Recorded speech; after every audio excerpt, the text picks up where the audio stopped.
Welcome everyone to the sixth hearing of the Select Committee's inquiry into the proposal to raise the Warragamba Dam wall. Before I commence, I would like to acknowledge the Gadigal people, who are the traditional custodians of the land on which the Parliament sits, and I also acknowledge the traditional custodians of the various lands on which my colleagues are joining today, as well as all the people who are participating in today's hearing. Thank you. I would like to pay my respect to elders past, present and emerging, and extend that respect to all Aboriginal people present today. Today's hearing is being conducted as a fully virtual hearing. This enables the work of the committee to continue during the COVID-19 pandemic without compromising the health and safety of members, witnesses and staff. As we break new ground with the technology, I would ask for everyone's patience through any technical difficulties that we may encounter today. If participants lose their internet connection and are disconnected from the virtual hearing, they are asked to rejoin the hearing by using the same link already provided by the Secretariat. Today, the committee will hear evidence from Aboriginal representatives, ecologists interested in or involved in the development of the environmental impact statement for the proposal, and various councils impacted by the proposal. Before we commence, I would like to make some brief comments about the procedures for today's hearing. While parliamentary privilege applies to witnesses giving evidence today, it does not apply to what witnesses say outside of their evidence at virtual hearing. I therefore urge witnesses to be careful about comments you may make to the media or to others after you complete your evidence. Committee hearings are not intended to provide a forum for people to make adverse reflections about others under the protection of parliamentary privilege. In that regard, it is important that witnesses focus on the issues raised by the inquiry terms of reference and avoid naming individuals unnecessarily. All witnesses have a right to procedural fairness according to the Procedural Fairness Resolution adopted by the House in 2018. There may be some questions that witnesses could only answer if they had more time or with certain documents to hand. In those circumstances, witnesses are advised that they can take a question on notice and provide an answer within 21 days. Today's proceedings are being streamed live, and a transcript will be placed on the committee's website once it becomes available. Finally, a few notes on virtual hearing etiquette to minimise disruptions and assist Hansard. Could I ask committee members to clearly identify who questions are directed to, and could I ask everyone to please state their name when they begin speaking? Could everyone please mute their microphones when they are not speaking? And please remember to turn your microphones back on when you're getting ready to speak. If you start speaking whilst muted, please start your question or answer again so it can be recorded in the transcript. Members and witnesses should avoid speaking over each other so we can all be heard clearly. I remind members and witnesses to speak directly into the microphone and avoid making comments when your head is turned away. I now welcome our first series of witnesses for today's hearings. I remind all witnesses that as you have appeared previously before the committee to give evidence, you'll be examined on your former oath or affirmation for today's hearing. So then we'll just kick straight off into opening statements. And I just note that with 6 participants in this particular section of today's hearing, if they're long opening statements, it will take a substantial amount of time. So I invite you to make a statement as you see fit, but perhaps consider keeping it short. And we might start, if we could, with Auntie Sharon Halls. Do you have an opening statement? Yes, I do. I'm just going to read it and hopefully you can all hear me well enough. As you know, I'm Sharon Halls, Gundunga Elder. I'm here to address the concerns that I and our organisation, Gundungurra Aboriginal Heritage Association, have with the ESI for the dam raising. We at Garhai don't accept the Aboriginal section of the EIS, as it isn't a true survey of the area that will be impacted. I'm a bit nervous, I don't normally read, but I am going to read this today. In an incomplete document we feel has been produced. Only off-site cards have been looked at, and 27% with Aboriginal stakeholders occurred during the walkover. To our knowledge, no one has bothered to talk to Helen Brayshaw about the report done in March 1987, which was called Sample Investigation of Area Upstream to be affected by increased water retention for flood mitigation. And when this report was done, when it was the Water Board, it was also stated in this report that over 400 sites are likely to be affected by inundation. Now, in this report also, since then, we're doing the same thing that was done back in 1989, but this report is under 100 pages and easier to navigate than the report that we have got now, with very little time to actually review it, even though it has been increased to the end of November. The concerns are that we don't accept the recommendations. We still have a very low importance on a lot of our sites. I actually have figures here that I haven't put in. And it appears also that the recommendations that were put up back in 1989 were never addressed. And I feel that we believe that that report actually recognised the significance of Aboriginal culture heritage more than we have today. And I have no faith in the process around the dam raising process from day one. Our Elua committee stated to Water in the beginning that the process was flawed, and we still believe the process has been flawed with Department of Planning and Water New South Wales, and we won't change our views on that. So we don't support, obviously, the dam raising. We also have read the recommendations that this council put out, 16 of them, which we think are very reasonable for the government to answer to as well.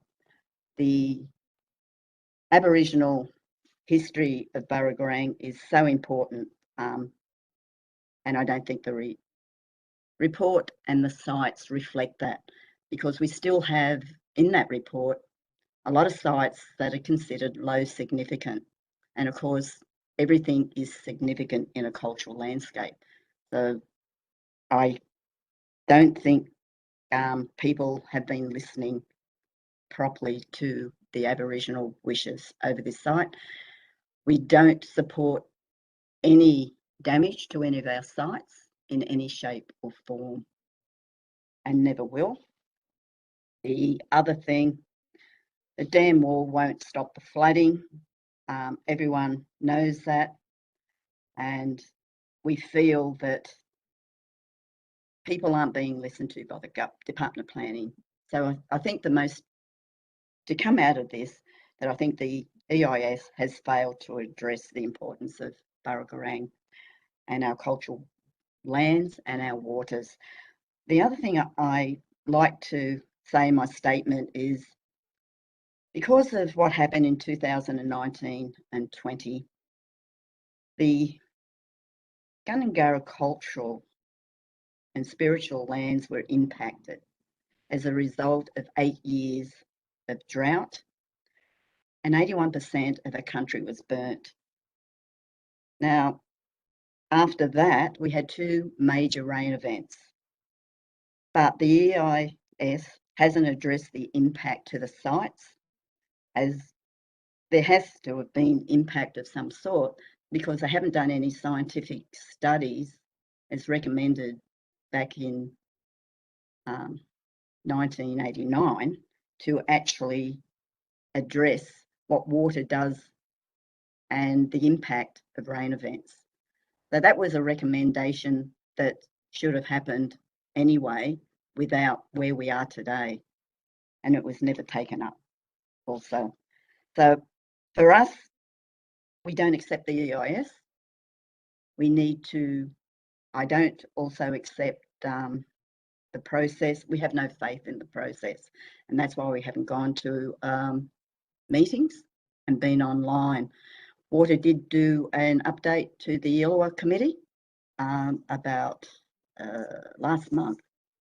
They did it, and it wasn't really an informative meeting.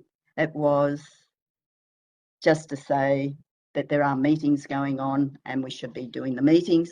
The other thing around that is that we really feel that the time extension, as I said before, isn't enough, even though it has been extended to the end of November. We don't have the resources that everyone else has to have a lot of people going through an EIS. We have to do this ourselves, and we need to be able to get around and talk to people as well and see how they feel about the EIS. And okay, we've been invited to meetings, but there's no point going to a meeting if you have no faith in the meeting process. I guess that's where I'll stand at the moment, but I have other things to say during this.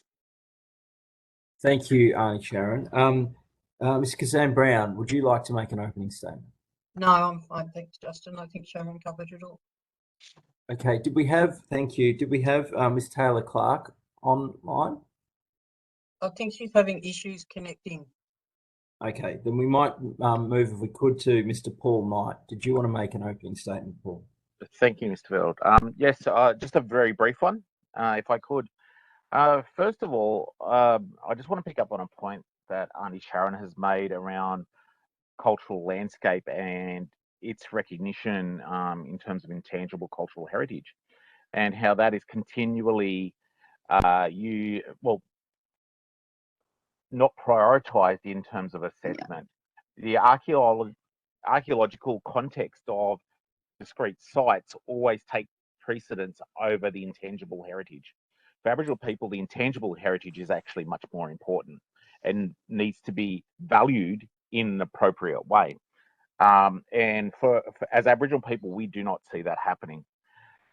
In that instance, I also want to acknowledge that the process for undertaking Aboriginal cultural heritage more recently has looked to investigate Aboriginal cultural values. So looking at the intangible heritage, if you like. My concern around that is we've got non-Aboriginal people that are actually investigating these issues and recording them, and there's timeframes put on them, put on this investigation. Culturally, completely inappropriate. From a cultural perspective, when the only time you get to understand or appreciate or be provided with the intangible heritage of an understanding of that in a particular area is once you have been in a traditional sense initiated or understand your obligations to that landscape and the protection of those cultural values. What we're doing here is getting people to actually try to listen to that information from Aboriginal people that culturally shouldn't be passing that on. And it's actually a fabricated process that we need to be thinking about in the context of this inquiry.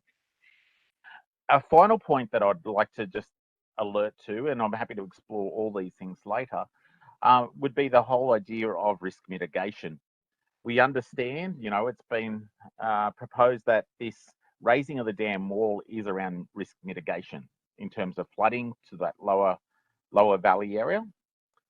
I would like to understand what other proposals have been looked at in terms of risk mitigation. And I think, and I haven't seen any evidence to this fact, and I would like to see it explored.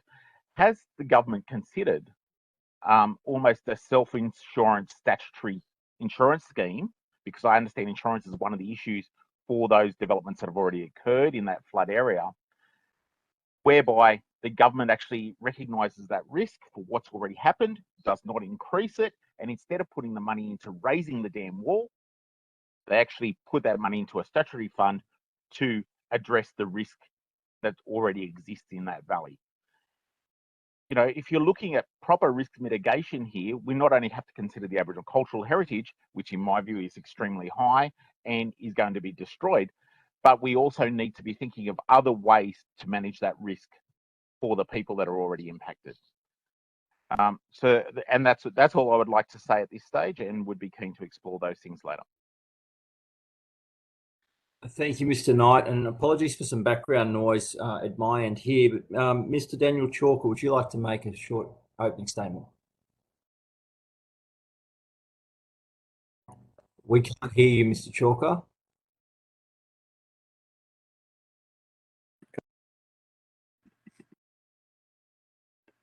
You've got us there now? Yes, we do. Yeah, thanks, Justin. Thanks for inviting us along today.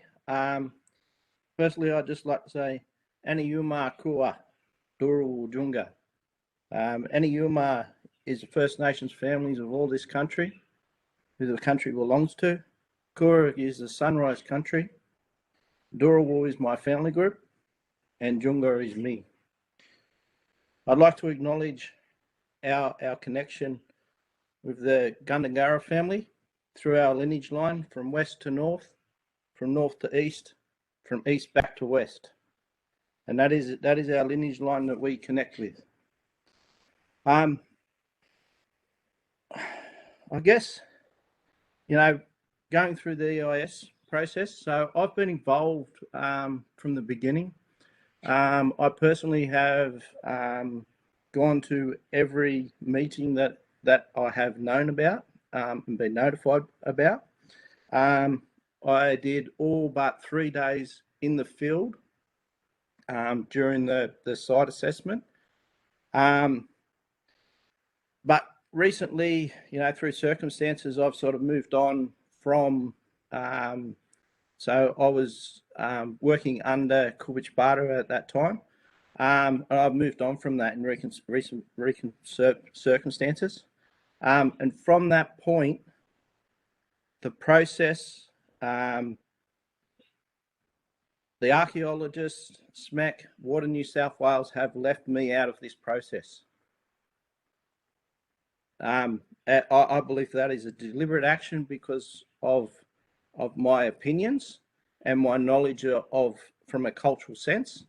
And I believe that they have, you know, not been adequate in including all of community. They are abiding by their statutory obligation, and that is it.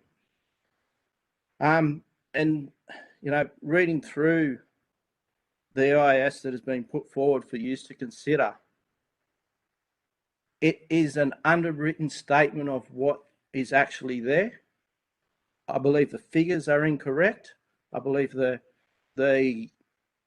information that was captured on site is not represented in that EIS, and it underwrites the cultural values of nearly every site that is recorded in that document. For an example, there is one site that is listed in that document, one resource site. Now, if we're to, you know, the country provides everything. The 5,000 hectares that this potential area will affect is the resources in that area as a cultural perspective. Thanks. Thank you, Mr. Chalker. Ms. Helen Lardner, would you like to make an opening statement? Thank you very much. I would like to do that. My name's Helen Lardner and I'm the President of Australia Ecological.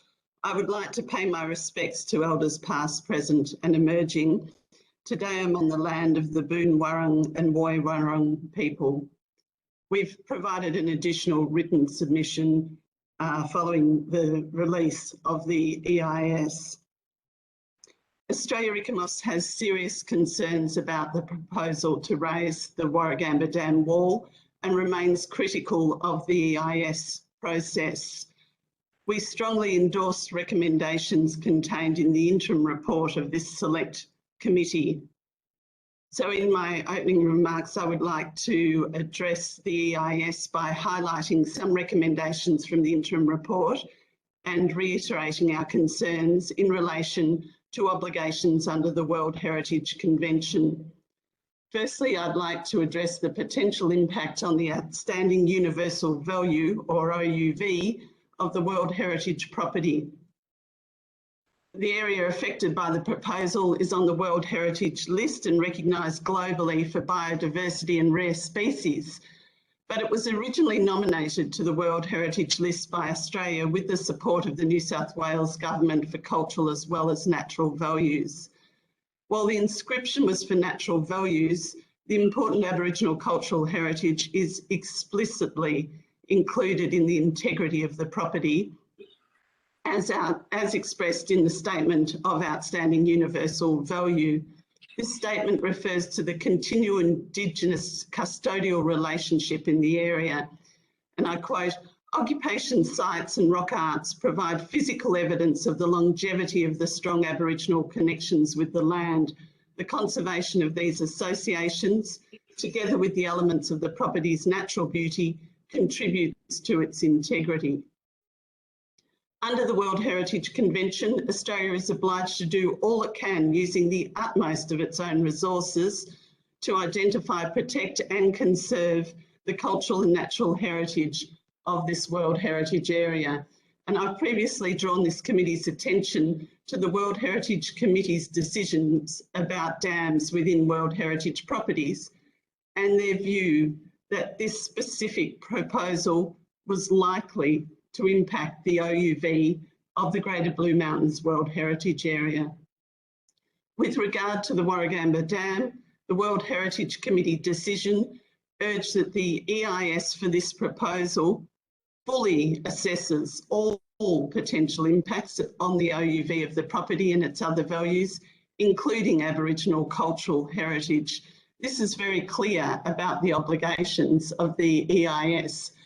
And Australia Ecomos does not believe that the EIS fully assesses all potential impacts because it does not provide adequate identification, investigation or assessment of the potential impacts on the Indigenous cultural values, which are attributes that contribute to the integrity that underpins the property's outstanding universal value.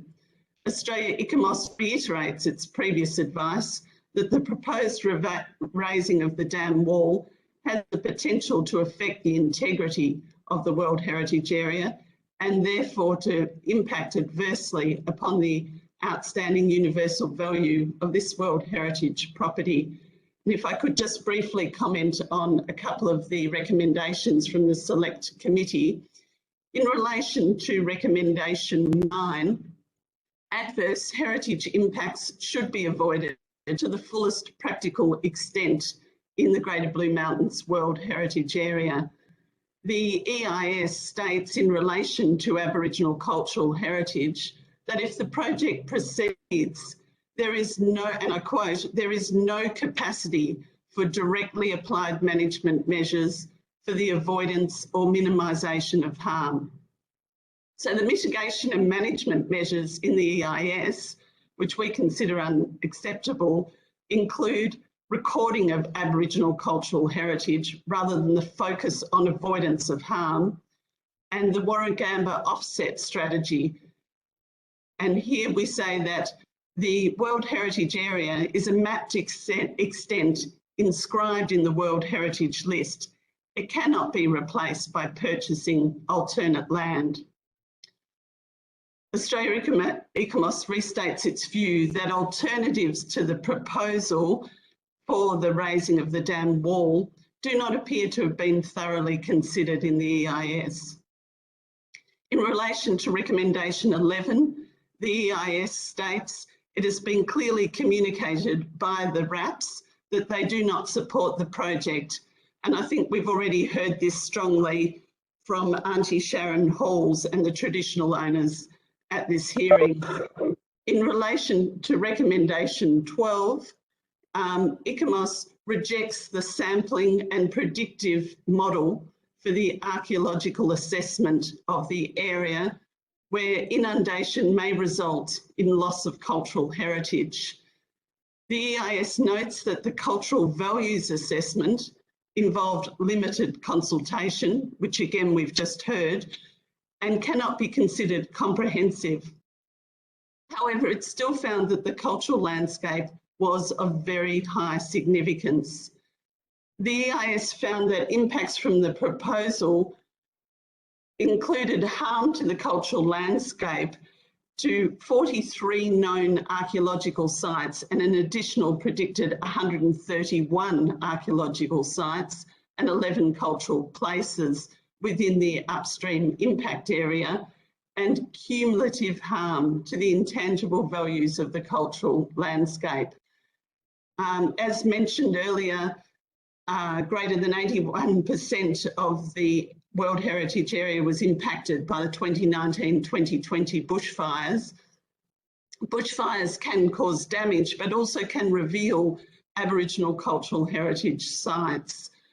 The EIS states, and I quote, "It is not possible to quantify the effects of the 2019-2020 wildfires on Aboriginal heritage values or individual sites or places in the study area." And this is completely unacceptable in our view. The impact of the fires is unknown because further fieldwork was not undertaken. The extent of fieldwork and the lack of survey post the 2019-2020 fires is a serious and unacceptable shortcoming of the EIS. And lastly, in relation to recommendation 13, as to whether the EIS complies with the Borough Charter, the Borough Charter requires that the values of a place of cultural significance should be identified prior to decisions which affect those values. It also requires, while considering and managing other factors, that a primary objective should be the conservation of those values. As already outlined, the EIS has not undertaken adequate consultation or survey work in relation to the Aboriginal cultural heritage assessment. There would also appear to be insufficient consideration of alternatives to the proposal. Therefore, the EIS does not appear to meet Borough Charter standards. In conclusion, Australia Ecomos is concerned that the EIS is fundamentally deficient and that the very nature of the project is at odds with both appropriate cultural heritage obligation and obligations that arise from the World Heritage Convention. Thank you. Thank you, Ms. Lardner. Can I just check, have we got Ms. Taylor-Clark on the phone? And if you'd like to make an opening statement, Ms. Clark.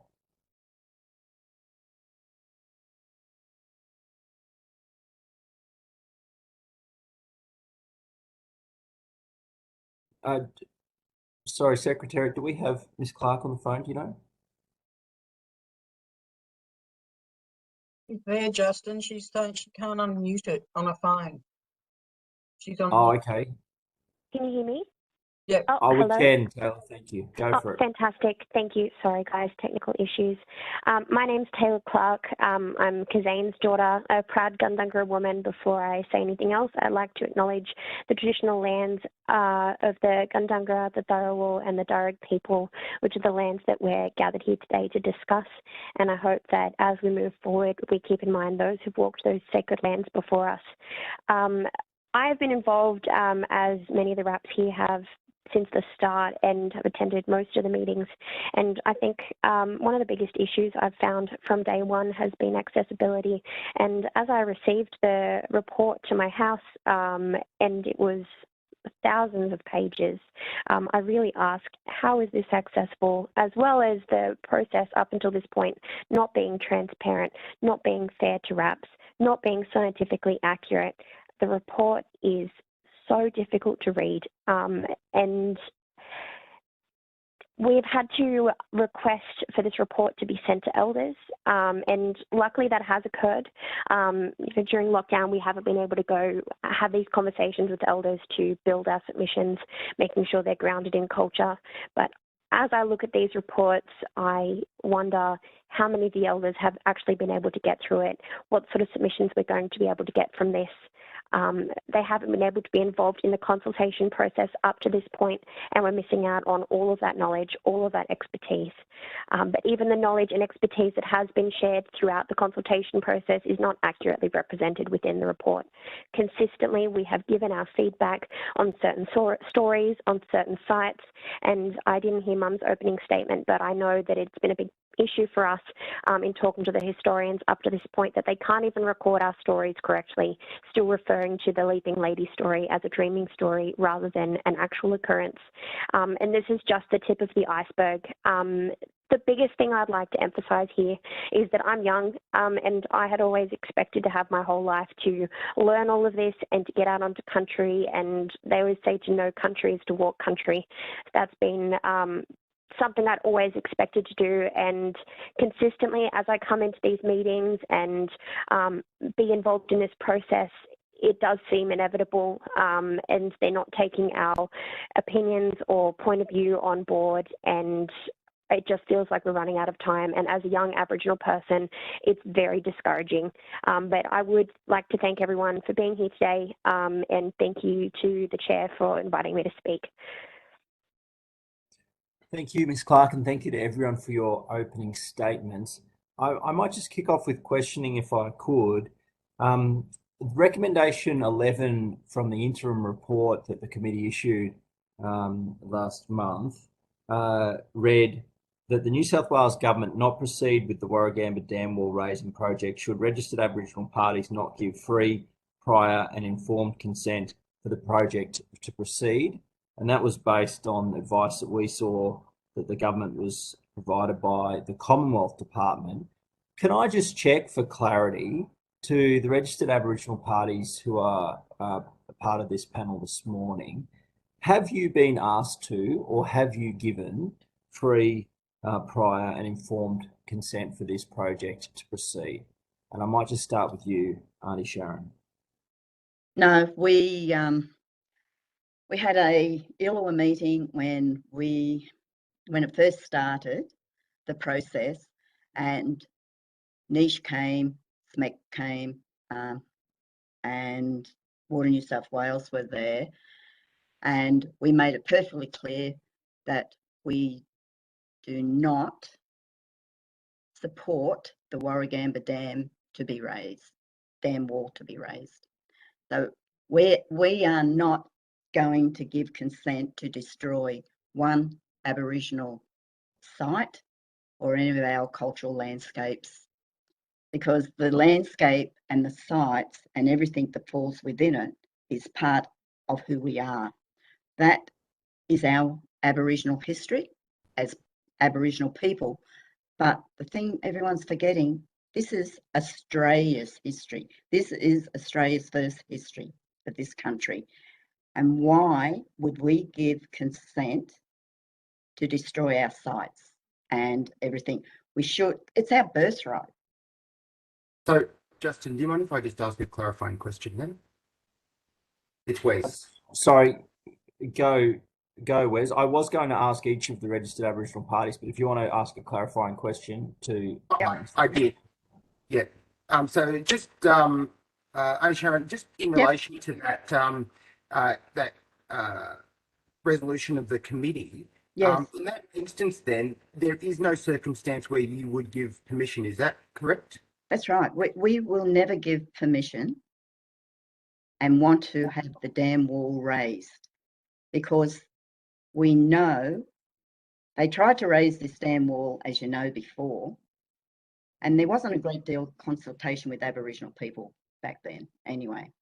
But that report also that I spoke about before in 1989 was 88. It could have been a little bit earlier, as that's when it was officially a report that went to the Water Board, also had some very strong recommendations in it, which we don't seem to have today either. But since then, we're a World Heritage Area,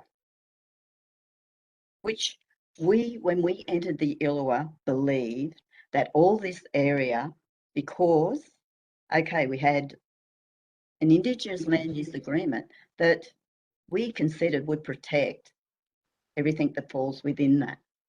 And of course, we have now having these conversations about destruction. We thought that the government, by entering an agreement, realised the importance of Aboriginal connection to country. Why would Aboriginal people spend decades to have an agreement with a government if they thought that the agreement meant nothing? Thank you for that. Thank you, Chair. Thank you, Sharon. I just, trying to in case turn I'm this off. not Okay. quite clear on who the registered Aboriginal parties who are participating in this call, I'll just Okay. ask each person. Ms. Brown, have just with regards to my first question, have you been asked or have you provided that free, fair, informed consent? No, we haven't been asked, and Yep. even if we did, we're not going to give it. Okay, Yeah. maybe Ms. Clark? Yeah, absolutely. We have not been asked, and I affirm that we will absolutely never give our consent to destroy this valley. Mr. Chalker? I think you're on mute, Daniel. Yeah, through the consultation process, I think, Yeah, it was, and this is the thing, does their notes of these meetings be a true and accurate record of what actually happened? There seems to be, with the notes, you know, a version which is in favour of what they want. But as it has been made in their meetings that very clearly that we don't support the raising of the wall because of the impact on sites. Thank you. Hey, Mr. Knight, I might just confirm with you, is the Illawarra Local Aboriginal Land Council formally a party that would have to provide that consent, or you personally? So from that perspective, Justin, I wouldn't necessarily say that we are in that position, and same for me personally. I'm a Darawal person. However, the landscape and the area that will be impacted does, and the catchment area does come into the Land Council's area. For me, I'd be taking leadership from the Gundungurra people, and I'm here to assist them in that process.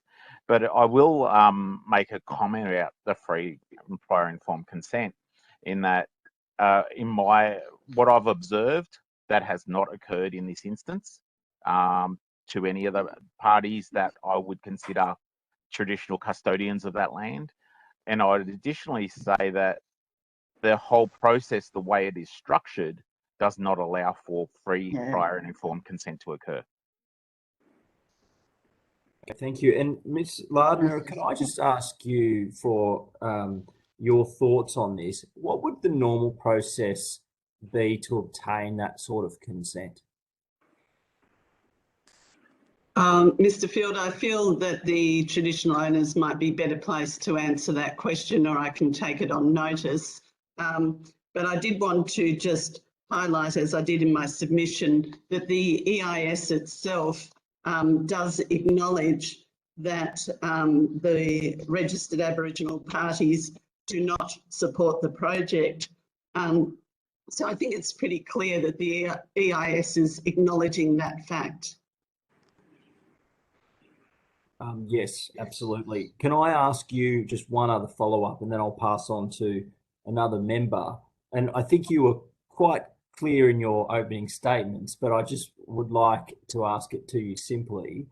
Does the raising of the Warragamba Dam wall, as it is described in the EIS, comply with Australia's commitments under the World Heritage Convention? Well, my very clear concern is that it doesn't comply with that, because I think Australia's obligation is to avoid harm and also to investigate fully before making a decision. And so my concern is that the EIS has neither consulted enough nor surveyed enough to understand the values to make a decision to recommend going ahead with the proposal. And indeed, it acknowledges the harm that will be done to unknown sites.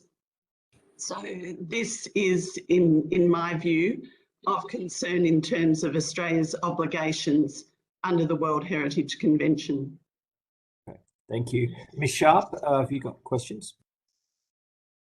Yes, I do. Thank you. And thank you everyone for coming along today and restating. I feel like we've been having this conversation for a very long time, and I'm sure you are more tired of it than the rest of us. Ms. Lardner, I just wanted to explore the impact and I suppose the process that occurs if this goes ahead unchanged from currently or goes ahead altogether, given the issues raised here.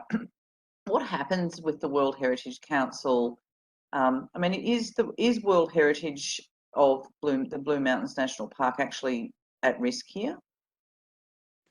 Yes, thank you. I believe that it is at risk, and the World Heritage Committee has made it very clear that they're concerned with this proposal. And further, they've made a specific decision, which is about the EIS and the fact that it must include Aboriginal cultural heritage and adequately address this.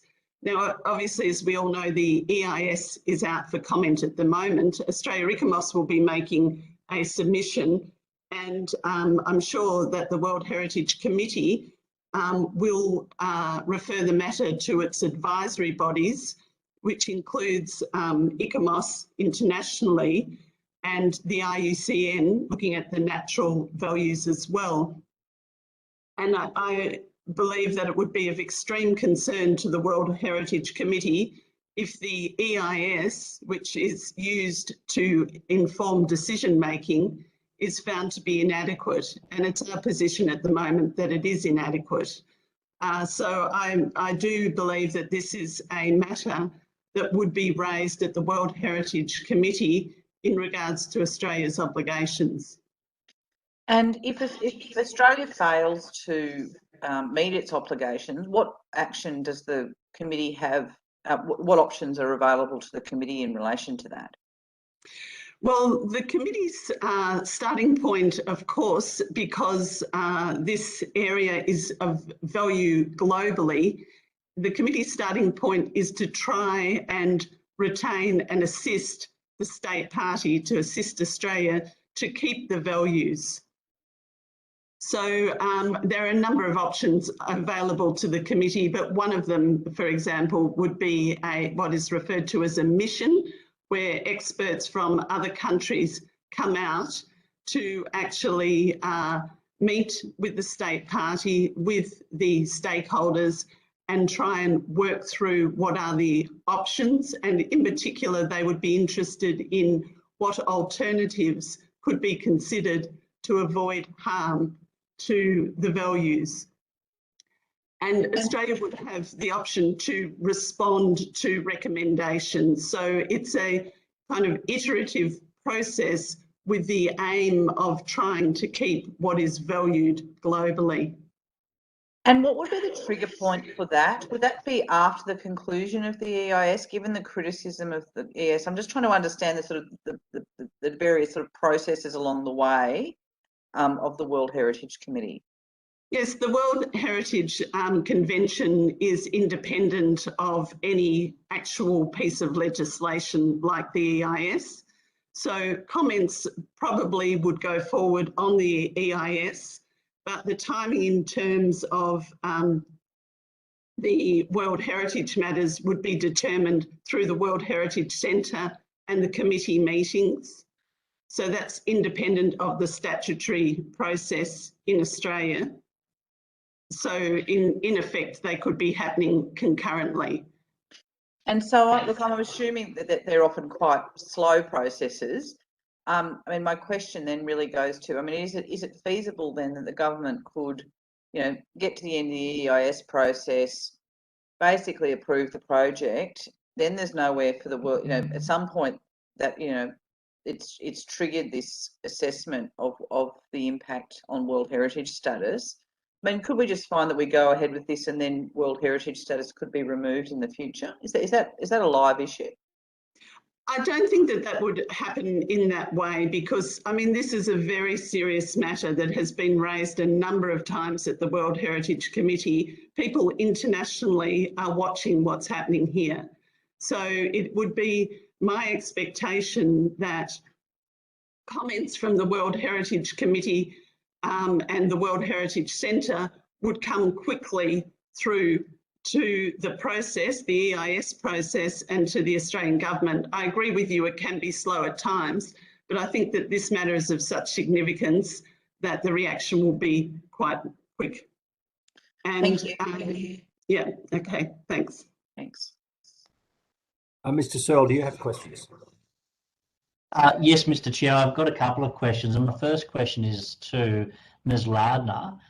Ms. Lardner, given the evidence you've given about the current process not being consistent with our World Heritage obligations, what has to be done to bring the two back into alignment, in your view? Thank you. Look, I think that the process has been flawed and that there needs to be further consultation with traditional owners. I think that there needs to be serious surveying done and not just sampling and using predictive models.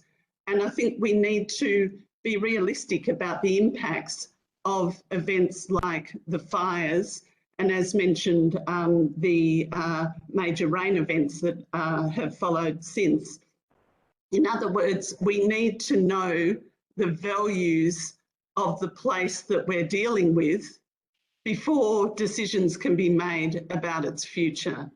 And further to that, I would also say, from my understanding, and I'm not an expert in this area, but from my understanding, there needs to be further investigation of alternatives because the raising of the dam wall does not appear to be an acceptable choice.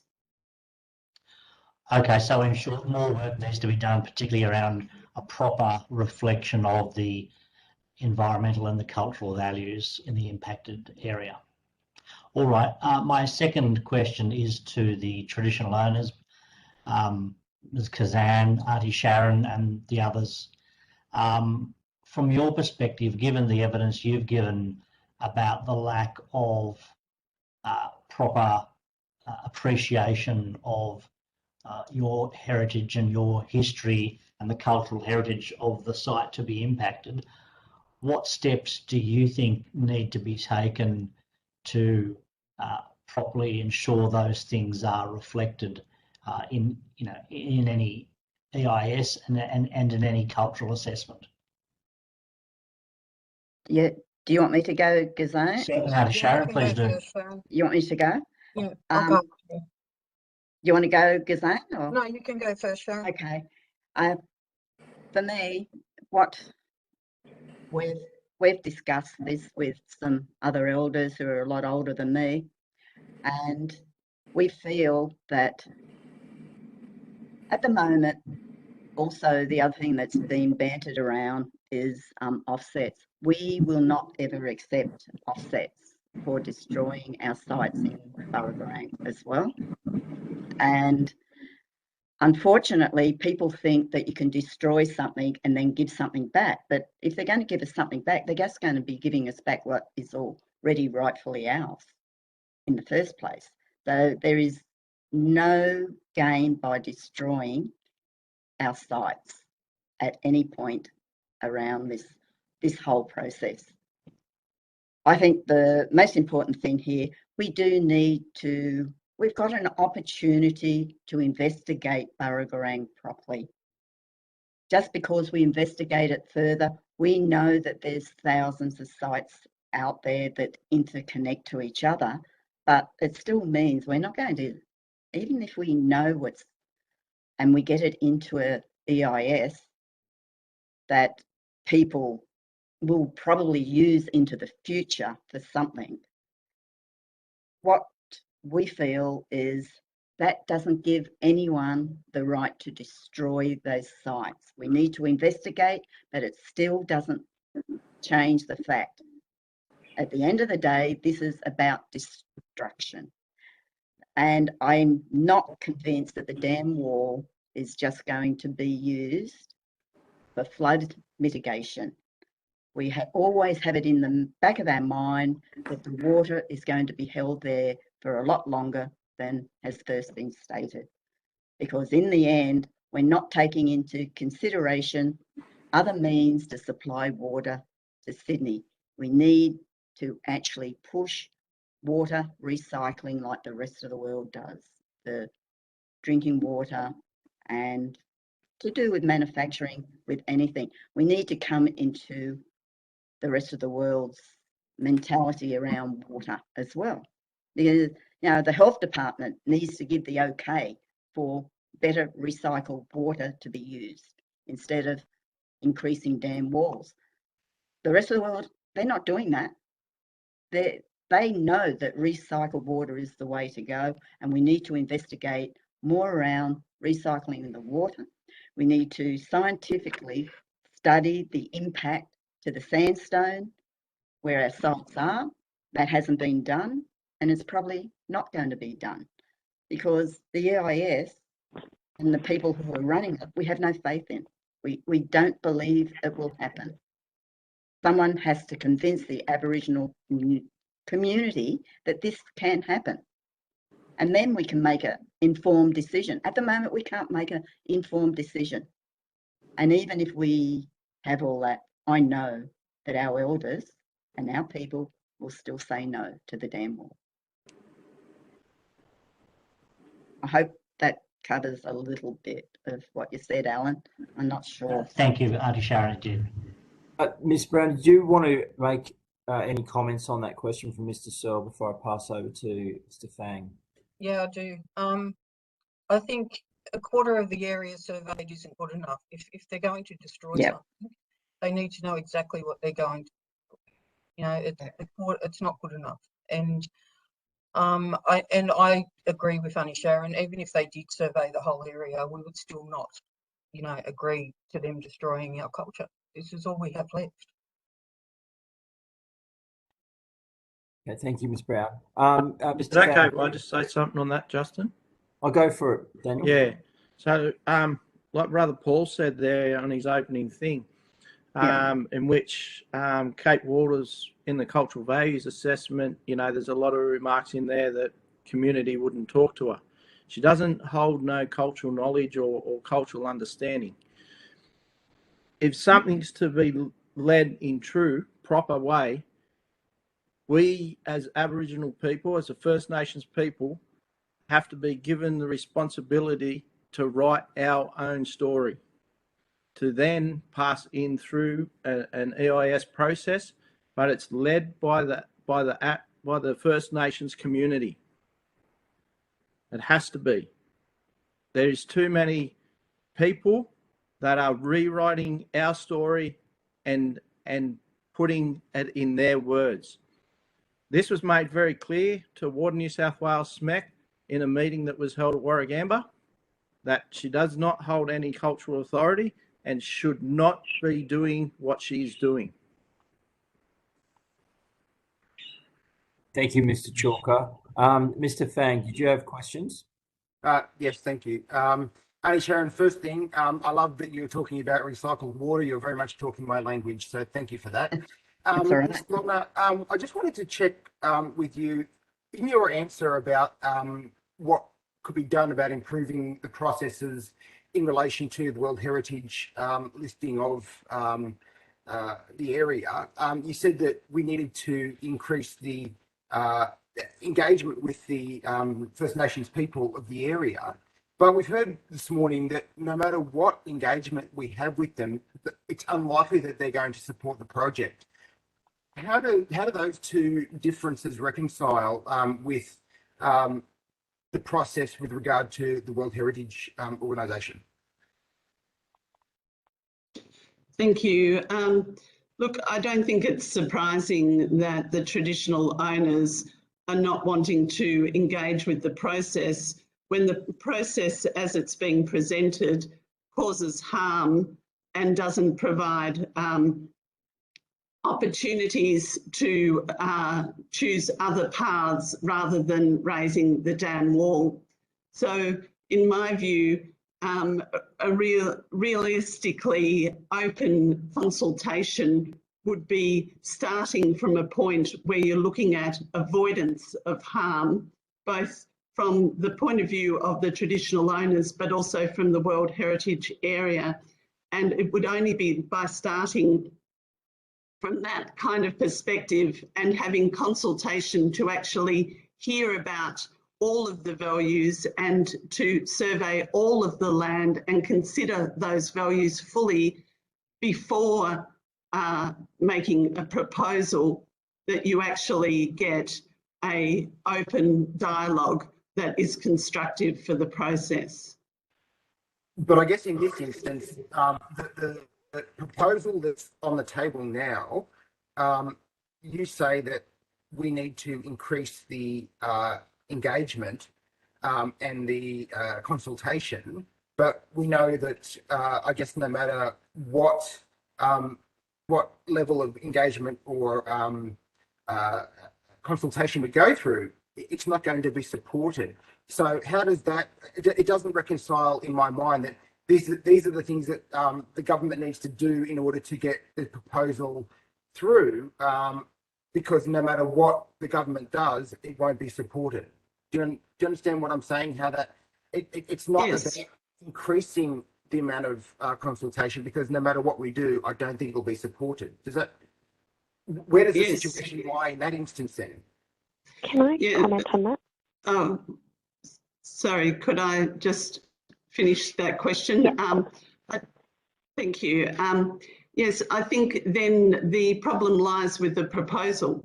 And I suppose it's Australia Ecomos's position that the proposal needs to be changed and the consultation needs to be changed, that we can't just stick with the same proposal which has the which would appear to cause harm and just work on the consultation. We have to change the proposal and consider more factors on the table in undertaking the consultation.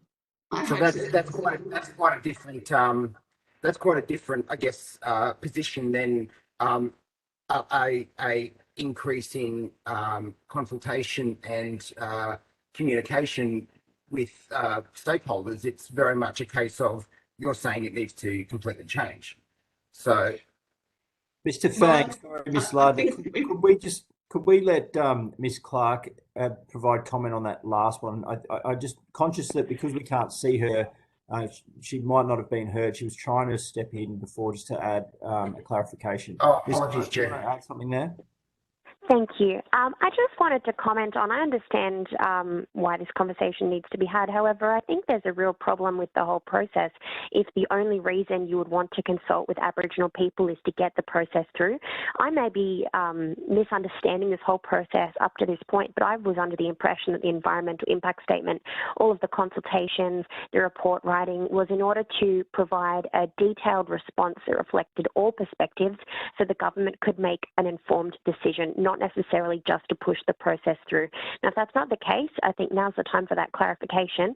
But if we're talking about the ways this process can be improved in the future, I think if the Aboriginal people concerned in the area are giving their view that it shouldn't go ahead, the government's job is to ask why and to consider that in their decision making, not just to think, okay, well, they're disagreeing, so I guess we better not talk to them in the future. I think that's a very problematic view. Thanks, Ms. Clark. Ms. Lardner, did you want to conclude on that previous question from Mr. Fang? And I'll just note that we've got 1 minute left in this session. Oh, well, I just support the comments just made by Ms. Clark. I think we really need to approach the proposal and the consultation with an open mind and hear what's being said in terms of alternatives, in terms of shortcomings, and that the government needs to reflect on what's being said on these about these aspects. Thank you. Thanks very much. Then I think that is all the time we have for this session. I want to thank all of the witnesses for your participation this morning. particularly for coming online and experiencing this virtual hearing. Thank you very much, and we'll move on to the next witnesses for today's hearing. Thank you. So we'll move on now to the next session, and thank you, Mr. Craig and Mr. Douglas, for your attendance today. I remind Dr. Douglas, sorry, that you have appeared previously before this committee to give evidence, so you'll be examined on your former oath or affirmation that you gave for today's hearing. Dr. Crates, though, could you please state your name and position title and swear either an oath or affirmation? I think you've been provided with the details by the Secretariat. Yes, I'm just going to look those up. I've actually sworn oath before the previous inquiry as well. Okay. And if needs be, yeah, just let's just do it again, just in case. No problem. Need to find the oath. Sorry about this. I've got it here. If you'd like me to read it to you. Yeah, sounds good. Okay, oath or affirmation? Affirmation, please. Okay. If you could just repeat after me. I solemnly, sincerely, and truly declare and affirm. I solemnly and sincerely, truly declare and affirm. That the evidence now about to be given by me. That the evidence now about to be given by me. Shall be the truth, the whole truth, and nothing but the truth. Will be the truth, the whole truth, and nothing but the truth. Thank you. Then I might start with you, Dr. Crates. Would you like to make an opening statement to the committee?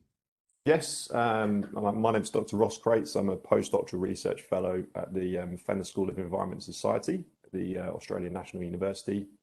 I've been working on Regent honeyeaters now for about 6.5 years. Commenced my PhD on the species in 2015, and since 2018 I've been working as a postdoctoral fellow to continue the monitoring program that we've been running over that time. The aim of our work really is to try and improve the quality and quantity of available monitoring data for the species to try and help save them from extinction. As many of you will probably be aware, Regent honeyeaters are critically endangered. The estimated wild population remaining is probably less than 350 birds, and the majority of those occur within the Greater Blue Mountains area. And so what we know from colour banding studies, marking of individuals and tracking their movements, is that Regent honeyeaters will move between different areas of the Greater Blue Mountains to breed in different years, depending on the environmental conditions at the time. And so what's really important for this species is to have a network of different places they can breed in different years. Other areas important in the Blue Mountains include areas including the Capertee Valley, the Upper Hunter Valley and the Lower Hunter Valley. What's become clear over the last few years as a result of the work that's gone on in the Warragamba Valley is that the Warragamba Valley forms a very important part of that network. And even though Regent honeyeaters are highly mobile and have the ability to disperse long distance, they're extremely limited in the places they are actually able to breed. And this is the reason why they're critically endangered already. What we would have found is that the majority of the habitat within the Warragamba Valley that Regent honeyeaters would have bred in has already been submerged. And so what's left is the very the current lake edge. So this area within 14 meters of the current maximum supply level is critical breeding habitat for this species. And this is evidenced as SMEC engaged me as a subcontractor or like a casual employee to help undertake the biodiversity surveys for the impact assessment when we found a minimum of 21 birds and 7 nests within the proposed impact area. I was also asked to write a draft impact statement as part of the report that has obviously been released in the last month or so. And so I wanted to comment briefly on the main issues that I see with the EIS as it stands. There has been significant editing to the wording that I initially proposed for the upstream biodiversity assessment reports. That has been significantly diluted to presumably to water down the envisaged impacts of the proposed development. However, to some extent, this actually contradicts with what's been written in the MNES report, the Matters of National Environmental Significance, which is quite a good or very accurate depiction of the likely impacts of the proposed development on Regent honeyeaters. And then finally, I guess my other main concern is the idea of offsetting for this species. So if the development goes ahead, it would appear to be the case that current offset calculations exclude the area between 0 and 2.78 meters above the current maximum supply level, and also between 10.25 and 14 meters above the maximum supply level. So this will be a huge area of mapped important Regent honeyeater habitat that would not be offset in the current offset calculation strategy. And finally, I'd just like to say that with a critically endangered species that is already extremely habitat limited, it simply won't be possible to offset the impact by recreating habitat in other areas within a time frame that would be sort of beneficial to the Regent honeyeater given the rate of their already decline. Thank you, Dr. Crates. Dr. Douglas, would you like to make an opening statement? Thank you. Yes, I agree with what Ross has noted, that there's some odd inconsistencies, evidence of selective editing. Because we've got access to the draft EIS, you can see that particularly acutely in many sections where the ecologists for SMEC have done, in my view, quite a good job of assessing the impacts within the limit of what their employer and their proponent would allow them to do. But then you look at the final document in the same sections and there's multiple instances of selective editing to favour the proponent's interests, as Ross says, to essentially dilute the impacts, to make it look not as significant as it is. I also support his conclusions more broadly in relation to the inability of offsets to achieve what they're intended to. There are quite a few threatened plant species, including those that are listed as endangered, that can't be offset. They simply don't occur, at least as far as current science is aware, outside conservation estate. So we're not aware of any occurrences on private land that might be purchased and secured as a biobanking style of offset site. If that's the case, and best available information to date is that that's accurate, those offsets simply can't be achieved, and there doesn't appear to be any measure to deal with those circumstances. So Regent honeyeater is by far a very acute example, being critically endangered, and you simply can't replace that habitat. It's not available elsewhere outside conservation estate, and it's already very limited with what it can access and use. But equally, some of these plants are simply not known to be present elsewhere. So the offset strategy, I think, is flawed on that basis. It's my understanding that it's common practice, certainly under the Biodiversity Conservation Act, to create a loophole for state significant development where if the proponent is unable to achieve the offsets that they would ordinarily be obliged to purchase, they can make a contribution to the Biodiversity Conservation Trust, inclusive of a 15% brokerage fee or what amounts to that. But that just puts money in a bank that may never be spent. Essentially, if the trust cannot purchase those offsets because they just don't exist anywhere, then the system falls apart. And we're definitely at risk of that with several of these species. Thank you, Dr. Douglas. I might just go straight to Mr. Searle, who I know has some questions. Thank you, Mr. Chair. My question is for Dr. Crates. Doctor, you just gave us some evidence about some of your work for SMEC being changed. Was that sort of just a change of expression of grammar, or was it a substantive change to the meaning or the importance of some of your work? And who did those changes, and on what authority? The changes that I'm describing are essentially the exclusion of some paragraphs, up to paragraphs, sometimes lines, and sometimes changing important words such as will to could or but. Just words that are clearly designed to water down the impact of the proposal. I'm actually not aware of who made those edits. It's someone within SMEC. I did contact SMEC. I haven't worked for them now for over 3 years. I asked them if my name was associated with the report, and I was assured that my name wasn't associated, but that there wouldn't be substantive changes to the wording of what I'd initially written as a draft. I'm very happy to send the committee what is essentially a track changes version of this. Please do. Yeah, no problem. But I mean, this is quite disturbing. I mean, organisations like SMEC are contracted to do certain work, and a great deal of reliance is placed on the sort of, scientific integrity of that work. And if the people who've actually done the constituent, some bits of work, the specific parts, such as yourself, are having their work diluted in the way you've described, what reliance can the community have, or can we have, on the scientific integrity of the finalised product produced by SMEC? That's a great question, and to be honest, I don't know.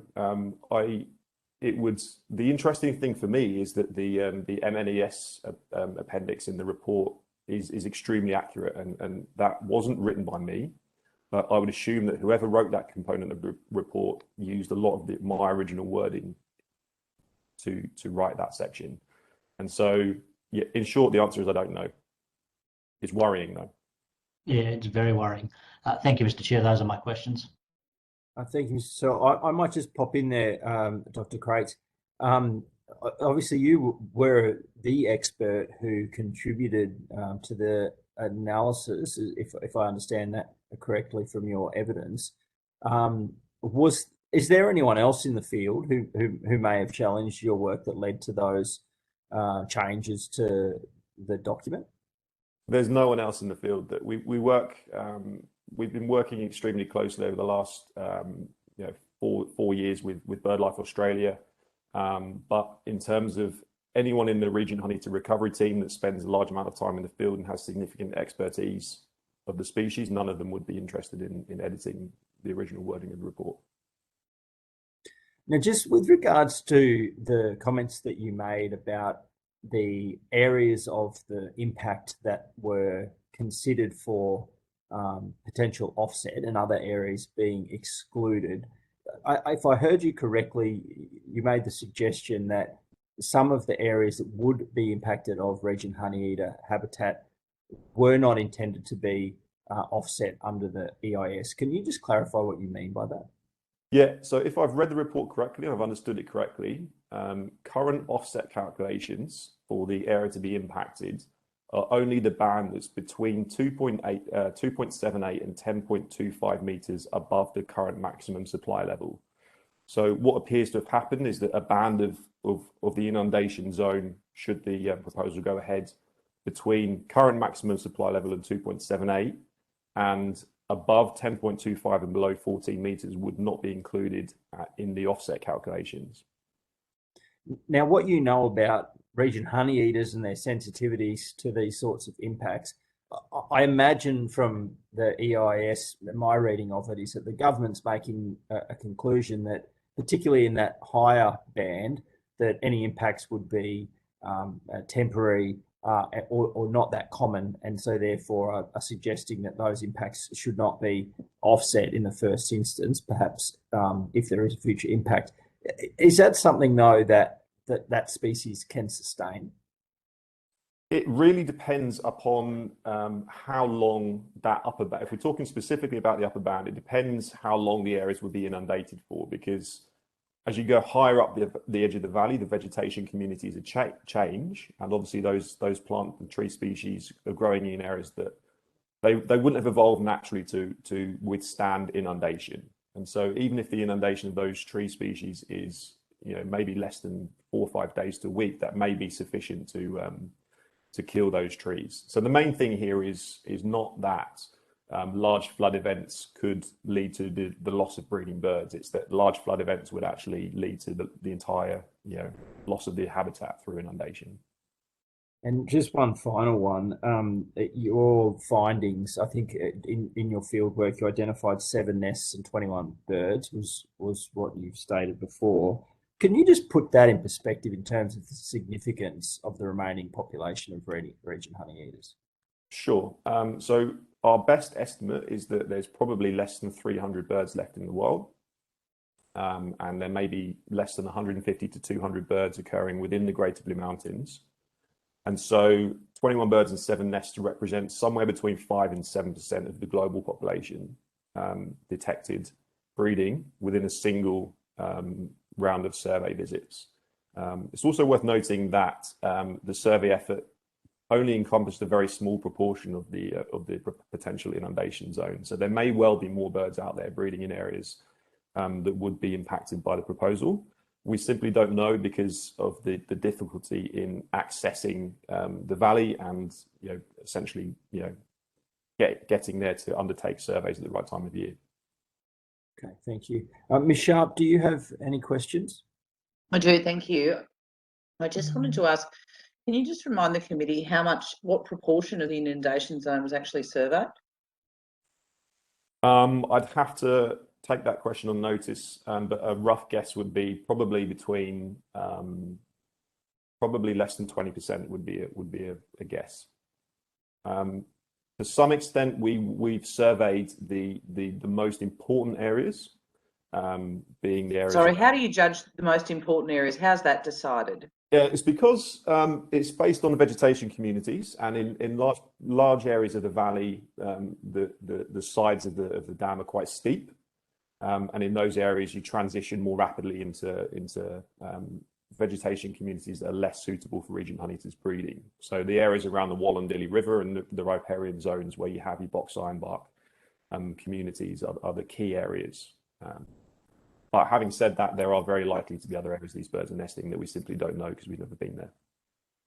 And I mean, you sort of touched on this earlier, but I mean, from the report, obviously there's been changes to the report that you made that found its way into the EIS. I assume that you have done other work on other EISs in the past? My work on other EISs has been very limited because mostly I'm an academic. I'm very much focused on the research side of things and doing what we can to save this species from extinction rather than impact assessment side of things. Sorry, I'm just muting because my dog is barking. My apologies. Mr. Douglas, I mean, look, I am very concerned about the integrity of the EISs through our planning processes. Our planning process relies extremely heavily on having all of the information for it to be accurate for the government to make decisions about that. And it concerns me a great deal if even at the EIS process there is watering down of the frank and fearless advice that's supposed to be presented to government. I mean, Mr. Douglas, have you done this work before? Are you able to comment on this particular process? I can. Thank you for raising the question. It's actually at the top of a submission that I'm drafting on behalf of Wallandilly Council. And that is that this EIS is an example of a much wider problem, which is that the proponent, whoever they are and whatever the project might be, chooses their consultant.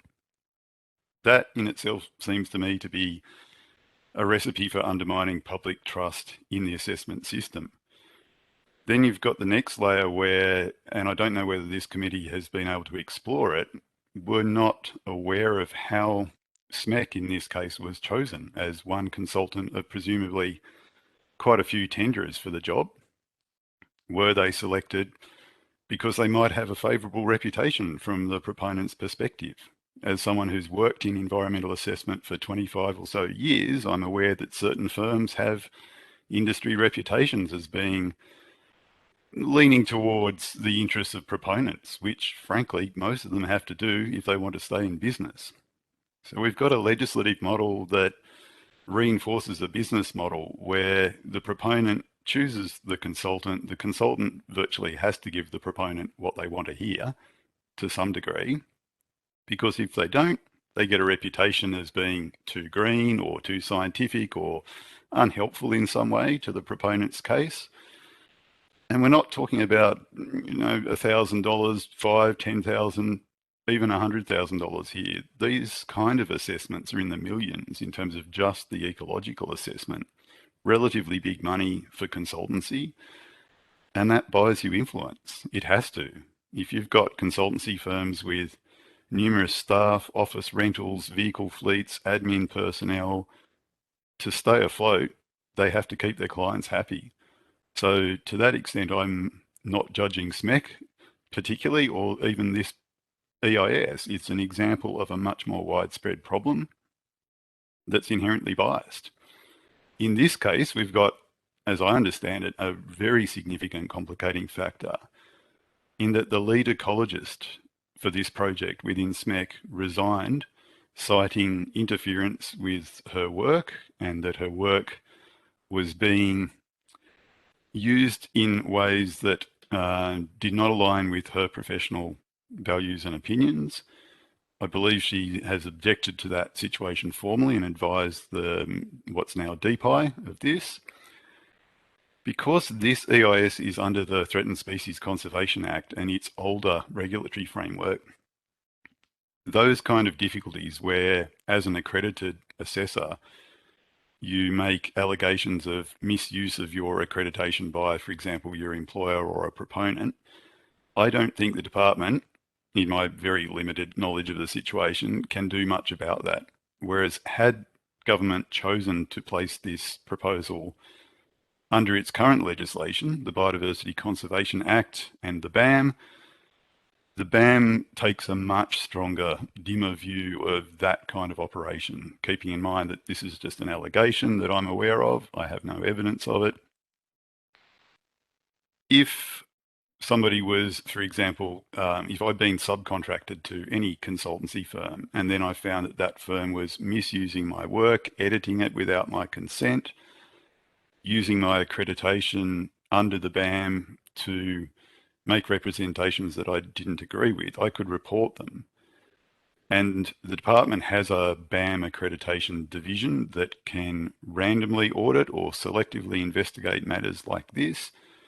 And there are significant penalties for breaches that are proven. I don't think that's necessarily the case under the old legislation.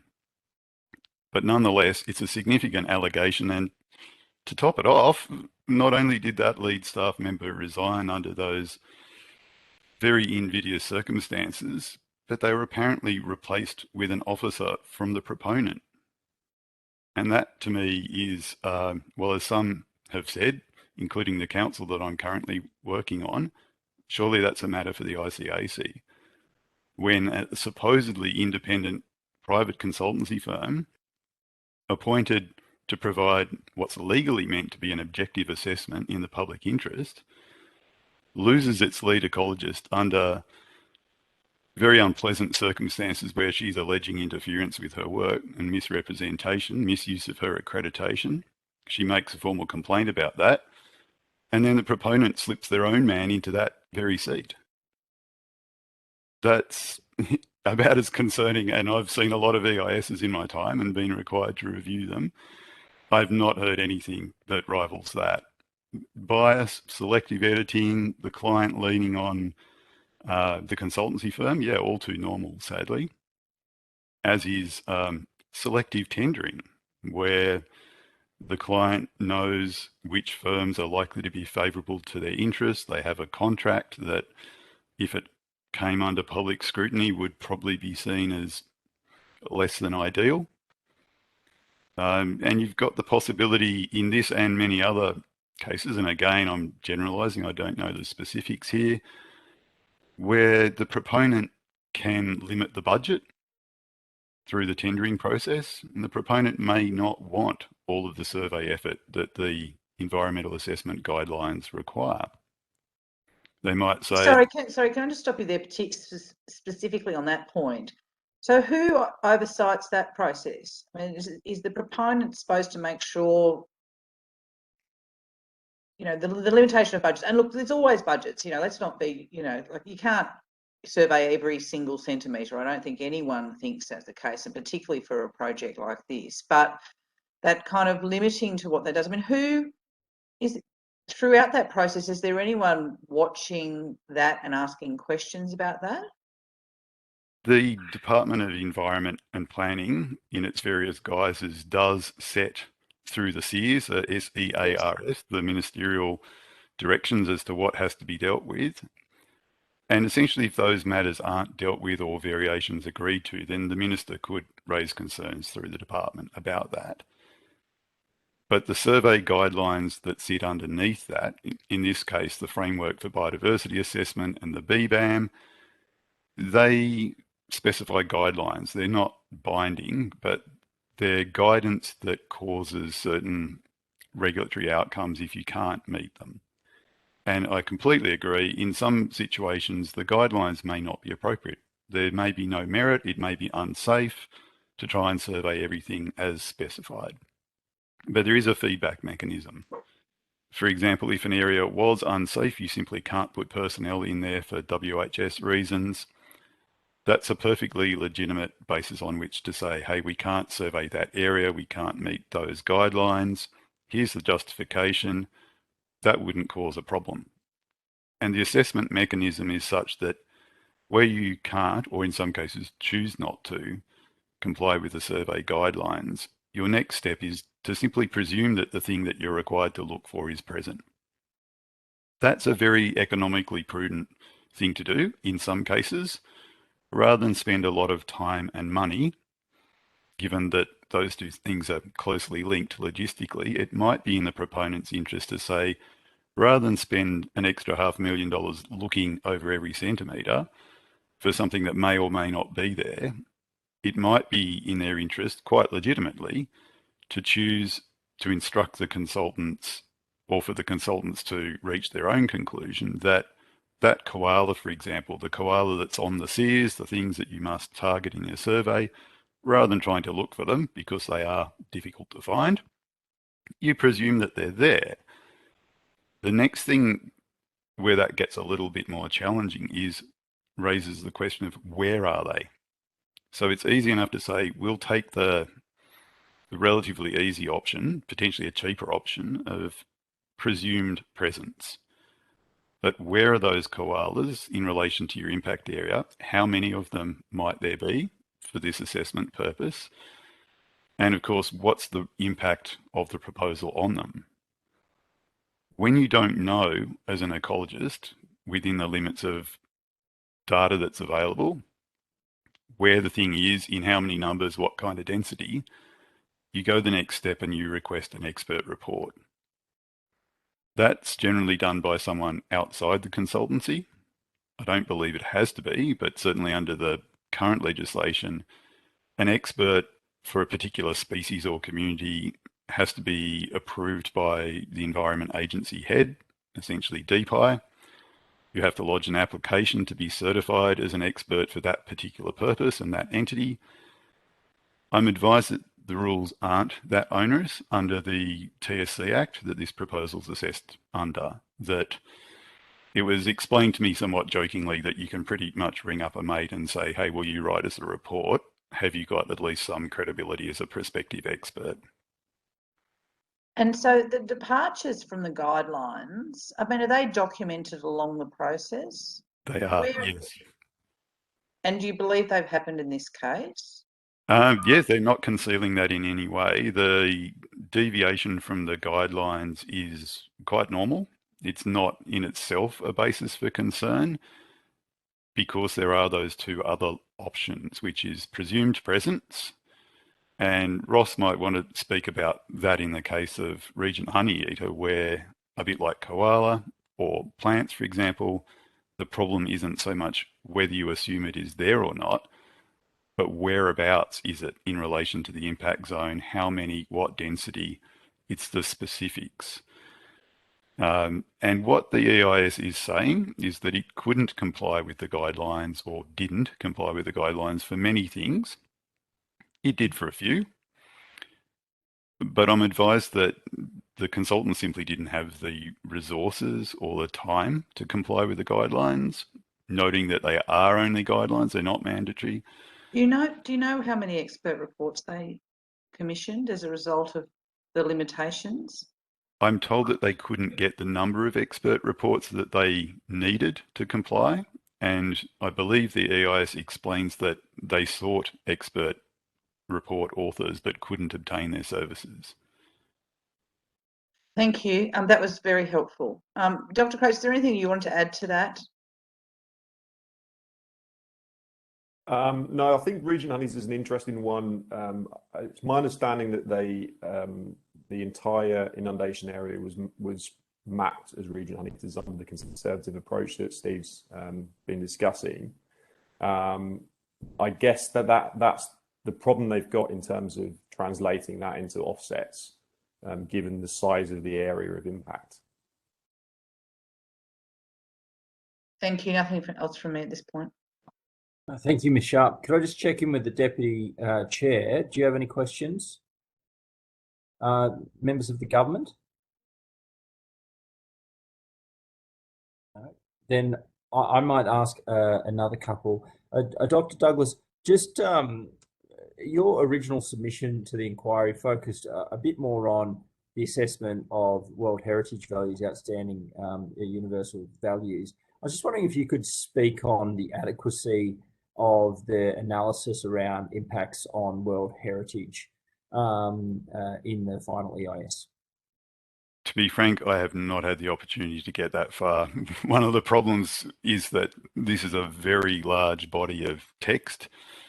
I think it would be probably a month of full-time work for me to go through all of the things that are related to my expertise, and workloads at the moment simply do not permit that. So I haven't even looked at that component of the report. The work I'm commissioned to do is upstream biodiversity and maybe construction area biodiversity focused. But I'm advised that there's been very little change to the concerns that I had about the earlier work, that it hasn't complied with the guidelines. It's not been prepared by a specialist. It's actually, I believe, prepared by a town planner. And as someone with an environmental planning background, you might be able to get yourself up to speed on World Heritage issues and write a compliant report, but I'm told from those who have had an opportunity to look at that section that that's not the case here, that it's not a competent, compliant assessment by someone with relevant qualifications and experience.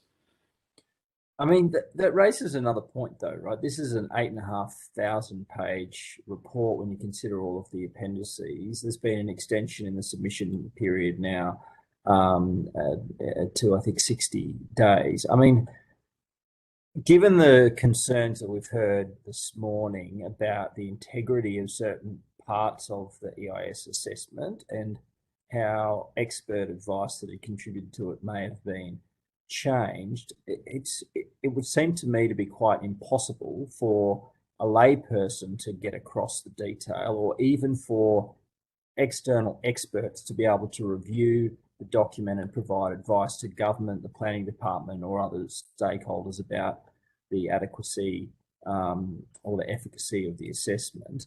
I just wonder if you could speak to that process and whether or not that's something that should concern us.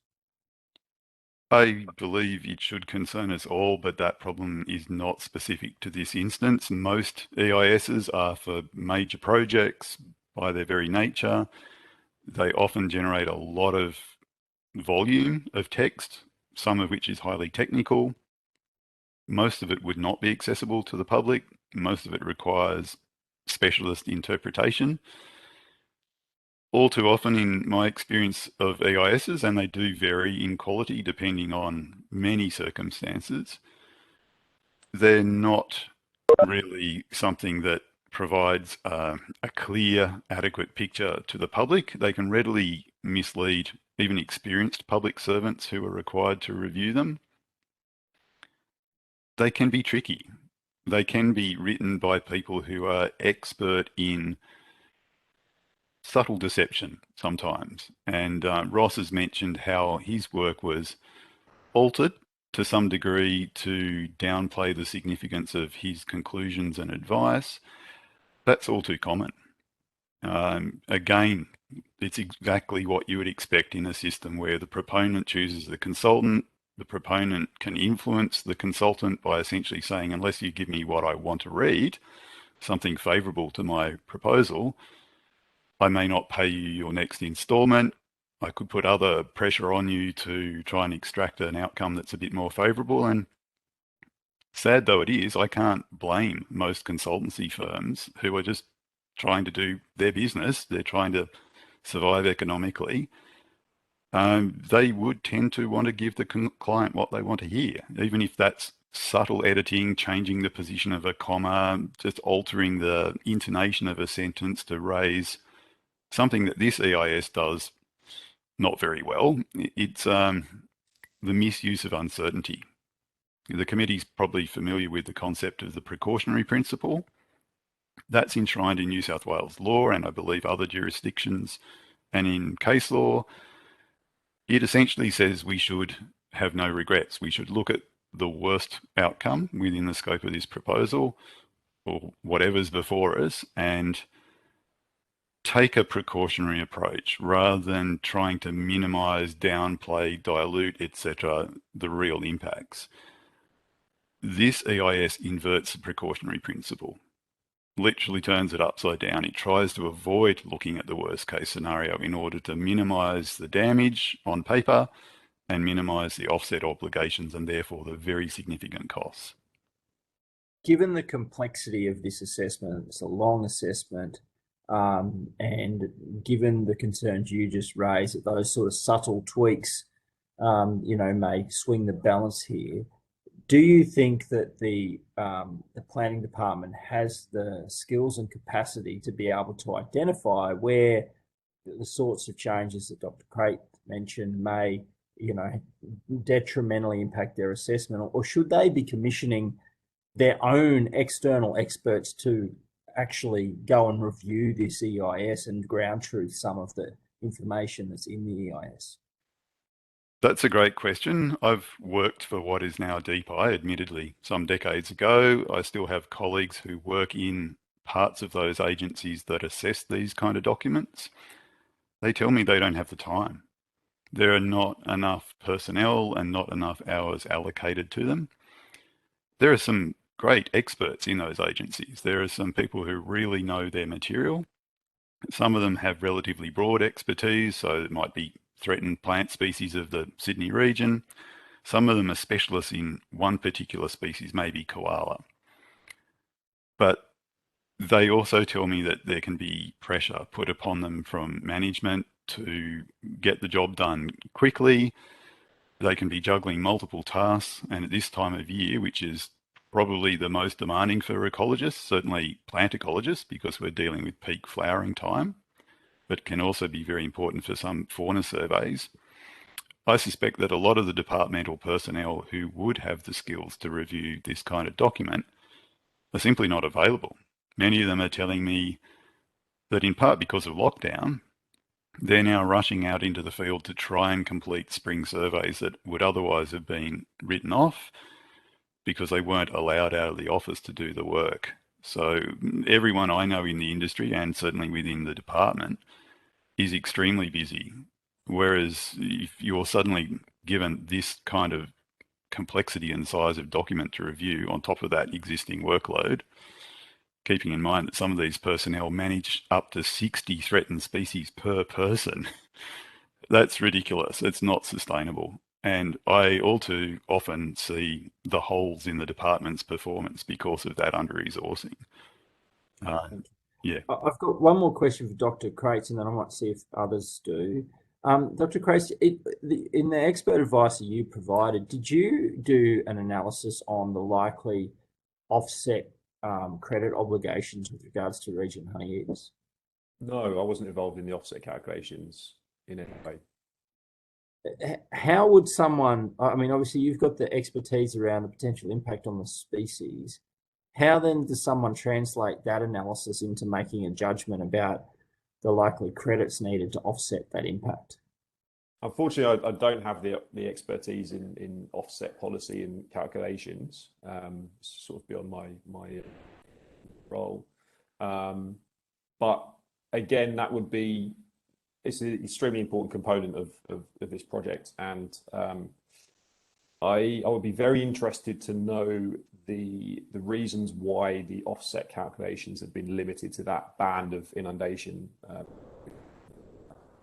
above 2.78 and below 10.25, because it doesn't make intuitive sense to be the case. I know there was an argument proposed in the report that if there was an extreme flood, which is defined as a 1 in 20 year event, which in my opinion is a relatively minor flood, that the area above the current maximum supply could already be impacted by flooding and therefore doesn't need to be offset.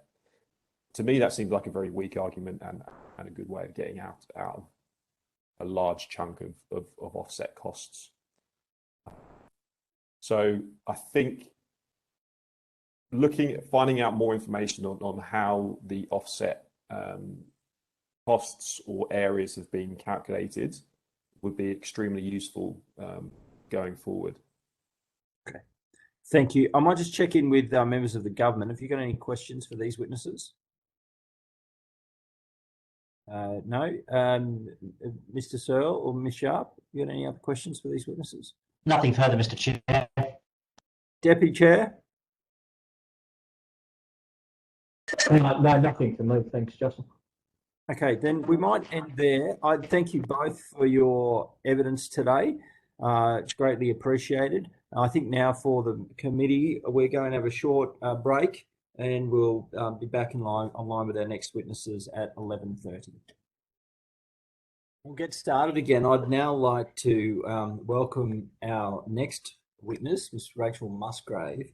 Ms. Musgrave, could you please state your name, position, title, and swear either an oath or affirmation? My name is Rachel Musgrave. I am a principal ecologist and Sydney ecology lead for Unwelt Social and Environmental Consultants. I solemnly, sincerely, and truly declare and affirm that the evidence now about to be given by me shall be the truth, the whole truth, and nothing but the truth. Thank you, Ms. Musgrave. I might just ask you in the first instance if you'd like to make an opening statement to the committee. I would, thank you. Go ahead. Good morning to the honourable members and to committee staff. My name is Rachel Musgrave. I am an ecologist with over 13 years experience carrying out biodiversity impact assessments for development, including assessments for state significant infrastructure and state significant development. I am an accredited assessor under the New South Wales Biodiversity Offset Scheme, and prior to the inception of the New South Wales Biodiversity Conservation Act 2016, I was accredited under Section 142B of the New South Wales Threatened Species Conservation Act 1995. As I said previously, I am currently employed as a principal ecologist and Sydney ecology lead for Unwelt Environmental and Social Consultants. And prior to my role at Unwelt, I was team lead of the New South Wales and ACT ecology team at SMEC Australia. At the request of the committee, I am here today representing myself as the former accredited assessor and primary author of the biodiversity assessment supporting the Warragamba Dam Raising Environmental Impact Statement. My involvement on Warragamba Dam Raising EIS commenced in 2017. I had some limited involvement as part of the SMEC team bidding for the work during the tendering phase of the project. And following project award and EIS commencement, I led the field survey component of the biodiversity assessment, reporting to the then SMEC ecology team lead, and was responsible for field surveys, data analysis, and technical inputs informing draft reports. In June 2018, I became the team lead of SMEC's New South Wales and ACT ecology team and took over the role of ecology lead and accredited assessor of the Warragamba Dam Raising Biodiversity Assessment. My involvement on the project concluded in September 2020 with my resignation and departure from SMEC. Prior to my resignation, I self-reported to TPI with regard to my involvement on the project and potential risk to my accreditation under the Act. My role in the project is, and I imagine will continue to be, a highlight of my career. My team and I were fortunate enough to carry out surveys across large areas of significant biodiversity value, and the assessment itself was technically challenging and rewarding. I am proud of the body of the work that my team and I produced, often in challenging circumstances. I am a firm believer in the process environmental assessment in accordance with relevant legislation in order to support a robust assessment and the cost and benefits of development. I believe for this to occur, a decision maker must be made fully aware of the scale and nature of potential impacts to biodiversity values. And under different circumstances, I would have liked to have delivered a scientifically robust report in line with legislation that properly assessed the impacts of the proposed dam raising. I am happy to answer any questions about my role on the project for the committee here today. Thank you. Thank you, Ms Musgrave. I might just hand over now to Mr Searle to lead off the questions. Thank you, Chair. Thank you, Ms Musgrave. Thank you for coming to give evidence today. Can you tell us, you mentioned in your evidence that you reported to DPI potential risks to your accreditation under the legislation. What were those potential risks? There were a couple of things to that. I wasn't comfortable with the approach, the impact assessment approach that was being employed by the project. That being at the time that the assessment was to interpret the impacts as being indirect as opposed to direct. And I felt that that was not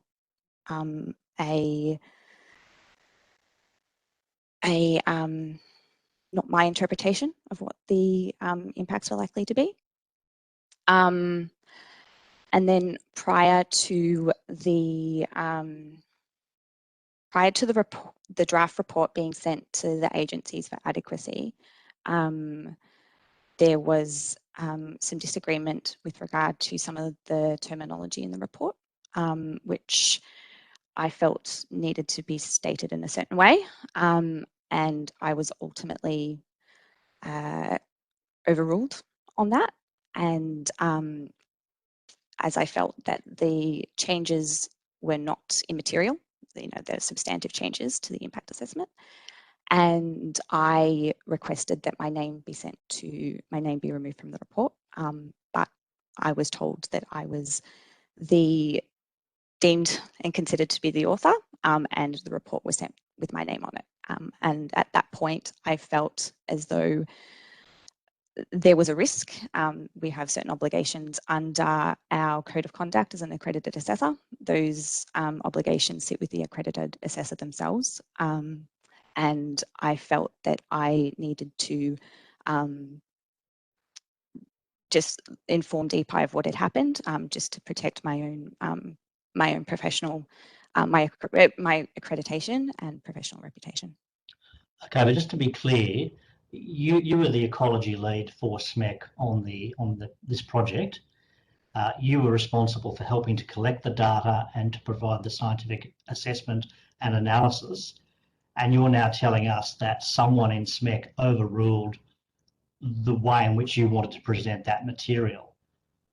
Who overruled you, and what were their qualifications? And had they done any of that primary research and analysis that you had done? They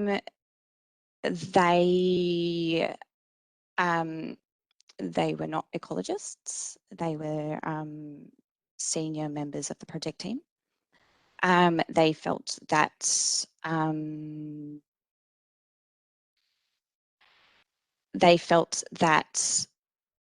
the wording that that was suggested by Water New South Wales provided a better balance of what the likely or potential impacts of the biodiversity assessment, but they did not carry out any of the biodiversity field surveys or data analysis. And were these people inside SMEC, or were these people from Water New South Wales suggesting to you how your report should be changed?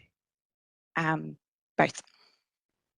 So hang on, Water New South Wales is the proponent of the dam wall raising proposal. They had engaged SMEC to do arm's length scientific work. You were the lead on that. You're telling this committee that senior people in SMEC and in Water New South Wales wanted to rewrite essentially your work and present it in a different way, a way that, in your view, was not accurate. Is that correct? Portions of the report. Yes. Okay. Is that why you left SMEC? Ultimately, that's one of the contributing factors, yes. What were the other contributing factors? Just I'd been in the role in SMEC for 4 years. I felt that it was time to move on. Okay, but was this, this interference in the integrity of your research and work in relation to the wall raising, was that sort of the icing on the cake? Was that the pivotal reason for your departure? Yes, I enjoyed my role and I loved the team that I worked with. Okay. Ms Musgrave, in March of this year, there was an ABC News report and documents revealed by the ABC indicated that the government had tried to avoid the $2.88 billion worth of offset if the wall raising went ahead. And the documents also showed there was a difference of opinion between the lead ecologist in relation to the EIS on that, urging her to downplay the impacts of the project. Were you the ecologist referred to in that news report? Yes. And is that an accurate assessment of what happened?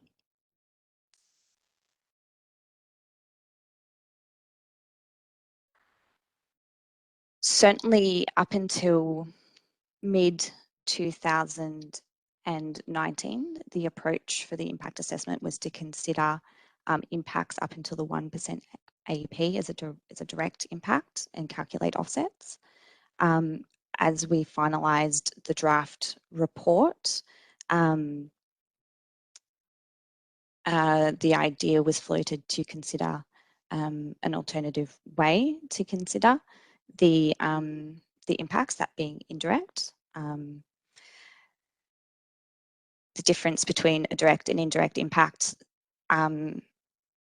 can appear to be semantic, but it can have a material difference on whether a project and a proponent needs to has an offset obligation at the end. So whether that was the reason or not, I can't comment. I didn't hear directly from Water New South Wales that we are doing that because we want to reduce the offsets, but around the same time we had provided offset calculations, so whether it may have been, I can't really comment. Okay, but in relation to the offset calculations, was it in the magnitude of 2.88 billion in terms of the impact of the project? It was Is that roughly correct? It was in the order of around $2 billion. Okay. And so was that the most recent information you've got about the upstream offsetting costs for biodiversity that you calculated while you were at SMEC? We calculated another offset cost in December 2019 using a different impact area, but I'd have to have a think about what that value was, and so would take that question on notice. Okay, if you could take that on notice. Do you think that lowering the offset costs was a primary objective of the proponent during the drafting of the EIS? Was that something that was made clear to you during your work? I mean, most proponents, all proponents, are interested in reducing their offset costs. That's not a surprising or unusual thing for a proponent to do. It feeds into the feasibility of a project. So the estimate was done using the biodiversity offsets payment calculator, which is a tool available from DPI. It's not the only way to generate or create offsets, and there are other ways that can be done that are less expensive, feasibly less expensive. Okay. Were you ever encouraged to make certain findings about the impacts on the environment or threatened species in your work?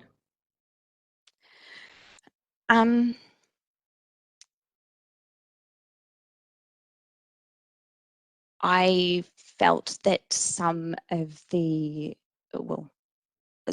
impacts would likely be significant to threatened entities upstream of the dam wall, as well as downstream of the dam wall, and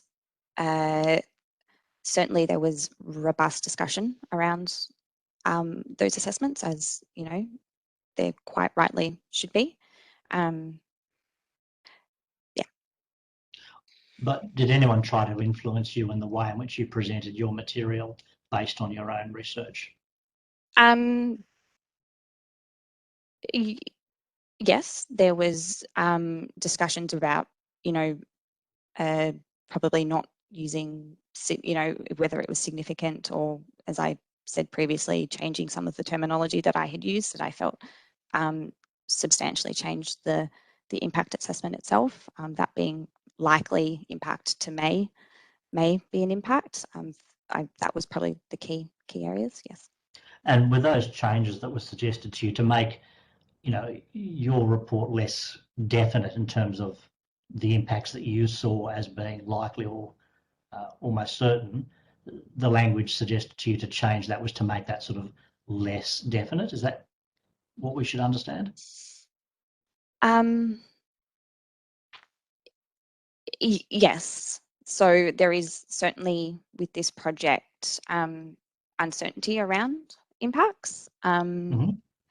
That was never in question. But I thought that the way that I had presented that uncertainty allowed for the interpretation of likely, which was in line with a definition used within the EPBC Act significant impact guidelines, which is which states that likely doesn't have to be a 50% chance or greater than 50% chance, but can be a real or not remote chance or possibility. So in that context, I felt likely was an appropriate assessment of the potential. All right.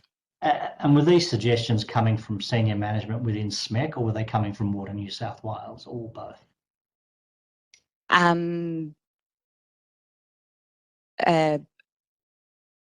Primarily from comments from Water New South Wales, but supported by SMEC. Okay. Now you've made your views known to DPI about the potential risks to your accreditation. Have you heard back from DPI? They did get back to me. They said that, and they confirmed that my accreditation would not be put at risk from this work, and they appreciated my proactive nature, and that they had carried out an investigation around the incident. All right. And did they indicate what other steps they might take? No. All right. I've got lots of other questions, but I might just end with one and see if there's any other time. Could you please provide all correspondence and documentation relating to the development of the EIS, your accreditation and self-reporting to this inquiry on notice? I can provide what I have, but yes, as I'm no longer part of the project team, I don't have a lot of material. No, just whatever you've got. Mr. Chair, I had lots more, but I dare say there's other committee members who want to ask questions as well. Thank you, Mr. Searle, and thank you for your attendance today, Ms. Musgrave. I might just ask a couple. You indicated in your opening statement you wanted to provide a scientifically robust report. Do you think that the report that has formed part of the EIS is scientifically robust? Apart from a very brief look over it, I haven't read the report to comment, so we'd have to take that on notice. Okay. The survey effort that went into the EIS has been described by some as inadequate or low, and I note that the framework for biodiversity assessment requires an expert report where the survey effort is not sufficient or not possible. How many expert reports were commissioned? Did you have the resources to commission what was needed? We commissioned a number of expert reports. We commissioned one for the upstream biodiversity assessment. So the report was split into three separate reports. The assessment was split into three separate reports. We commissioned one for the upstream. We commissioned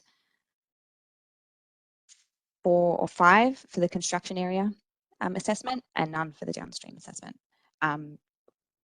We did not have the budget to allow for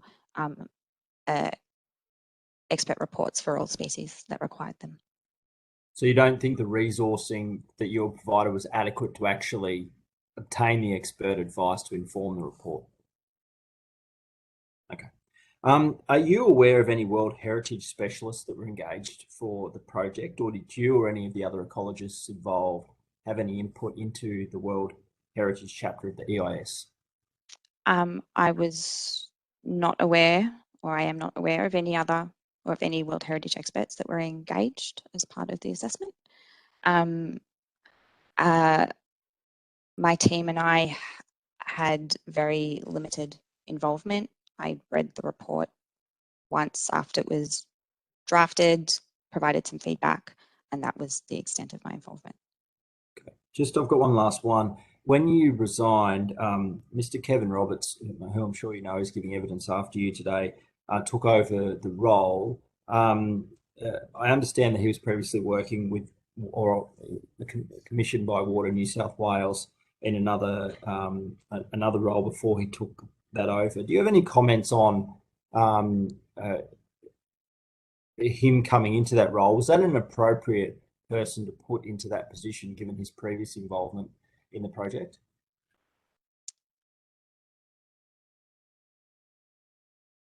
I am not privy to the contractual arrangements between Cardno and Water New South Wales or Cardno Westmeck, so I can't really comment too much.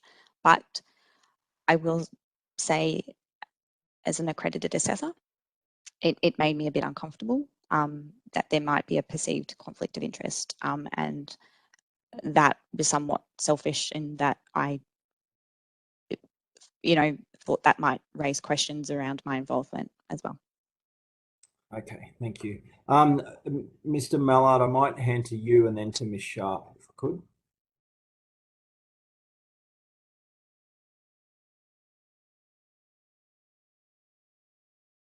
Shane?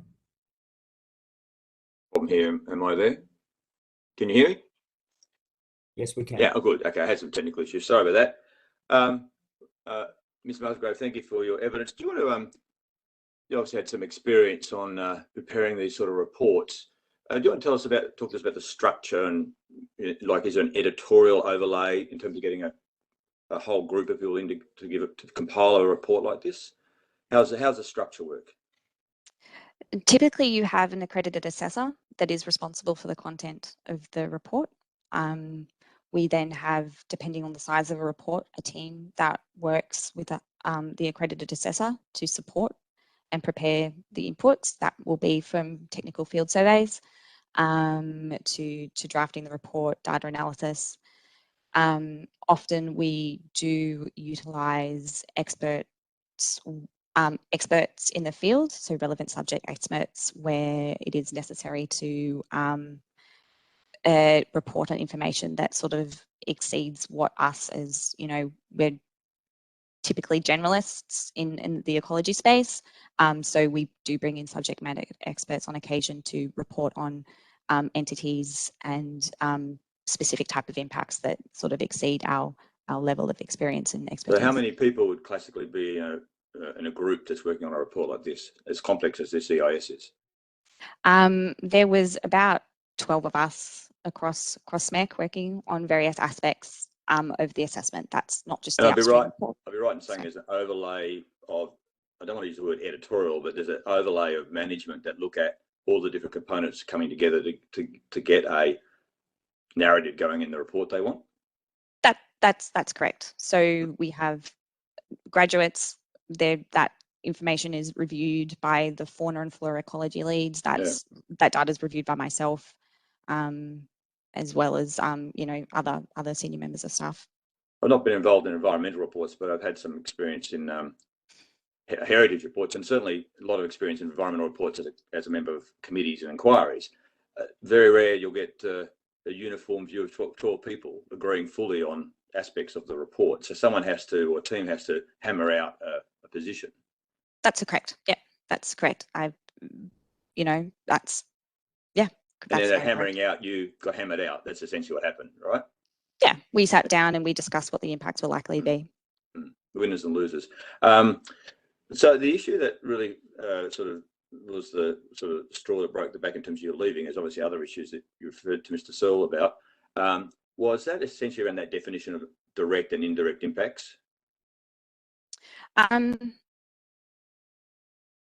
Partly, yes. That had something to do with it. I felt that it was going to be direct impact. I was prepared to have the report sent to the agencies for comment.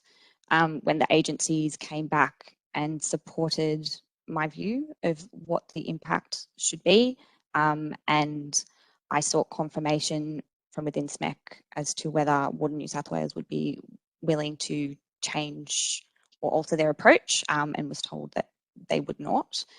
Is it? I didn't feel that I could defend that position in court if it came to that. But your colleagues went down the indirect. I mean, as I was saying before, there was a hammering out, and that's a position they took, indirect. How do you see the difference between direct and indirect? I mean, it's put to me that direct is like building a road, right? You bulldoze down the trees and destroy the habitat. And indirect is like a bushfire, comes and it goes, which is what the government's arguing. The irregular flooding of this zone is an indirect impact, and that's actually the EIS position. I know you said you hadn't read it. I'm still ploughing through it. It's actually an interesting read. But the indirect impacts is the fundamental argument between the two. Do you acknowledge that? The difference between the two, and how do you see it? The direct and indirect impact. How do you see the two differences? So a direct impact is an impact on biodiversity values that is a direct result of vegetation clearance from a development. The dam wall itself will do that, but that's actually just that little ribbon. Not necessarily. The clearing of native vegetation is taken from Section 60C of the Local Land Services Act, and that includes not only cutting down and felling of vegetation like it would be through, you know, an excavator or a road or the like, but also includes uprooting, thinning, killing and destroying of native vegetation. And your argument is the occasional submersion falls into that category to permanent damage. There would be a loss of biodiversity values, a reduction of vegetation cover. The depth and duration of the flooding with certain flood events would be of the nature that it would effectively drown the vegetation, such that there would be a loss of a proportion. I'm going to ask you a question, but it needs to be asked just to clear the air. Did you leave? Is it SMEG on good terms? Yes, I did. Okay, thank you. That's the end of my questions, Mr. Chair. Thanks, Mr. Mallard. I think Mr. Searle's got one more, and this might be the last one. You're on silence. Am I back? You're on mute, sorry. You're back. Ms. Musgrave, Mr. Mallard was putting it to you that essentially, you know, you're working in a group, you're all having a bit of input, and, you know, sometimes you win, sometimes you lose in terms of the outcome. Mm-hmm. But in terms of the group that you were working with, you were the lead, you were the accredited assessor, that's correct? Yep. And it was your name that was being attached to whatever outputs were being produced, correct? Yep, that's correct. You didn't feel that the outputs were reflecting your best professional judgment about the scientific material, correct? That of mine and that of my team, that's correct. Yep. Nevertheless, the current offset credit report in the EIS still bears your name.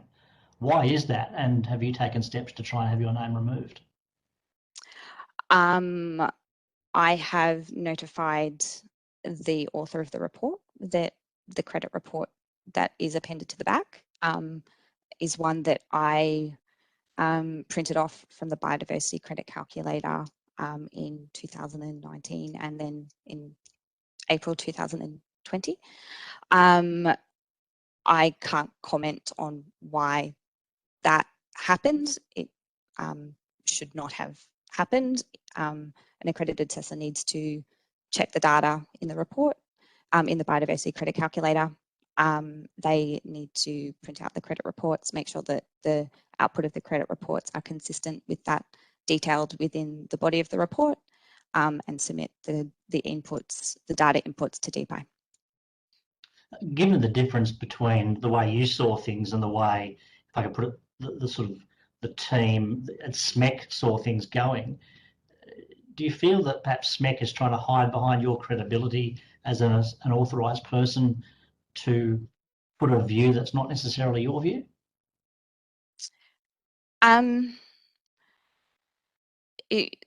SMEC was directed by Water New South Wales to take an indirect impact approach. Water New South Wales is acting is what they thought was in their best interest. SMEC was acting within theirs. As I said, I was happy for the report, the draft report, to go to agencies for adequacy assessment. When the agency supported my approach, and it was unlikely that Water New South Wales, from my understanding, was going to change. I felt that I needed to act in my best interest. And sure. Mr. Searle, I'm sorry, we have run out of time there. I might take one liberty just to seek a clarification from you, though, Ms. Musgrave. You indicated that the offset costs that you had originally forecast based on a direct approach was around $2 billion. Was there an updated costing? It's not in the EIS. Was there an updated costing based on an indirect assessment that you are aware of?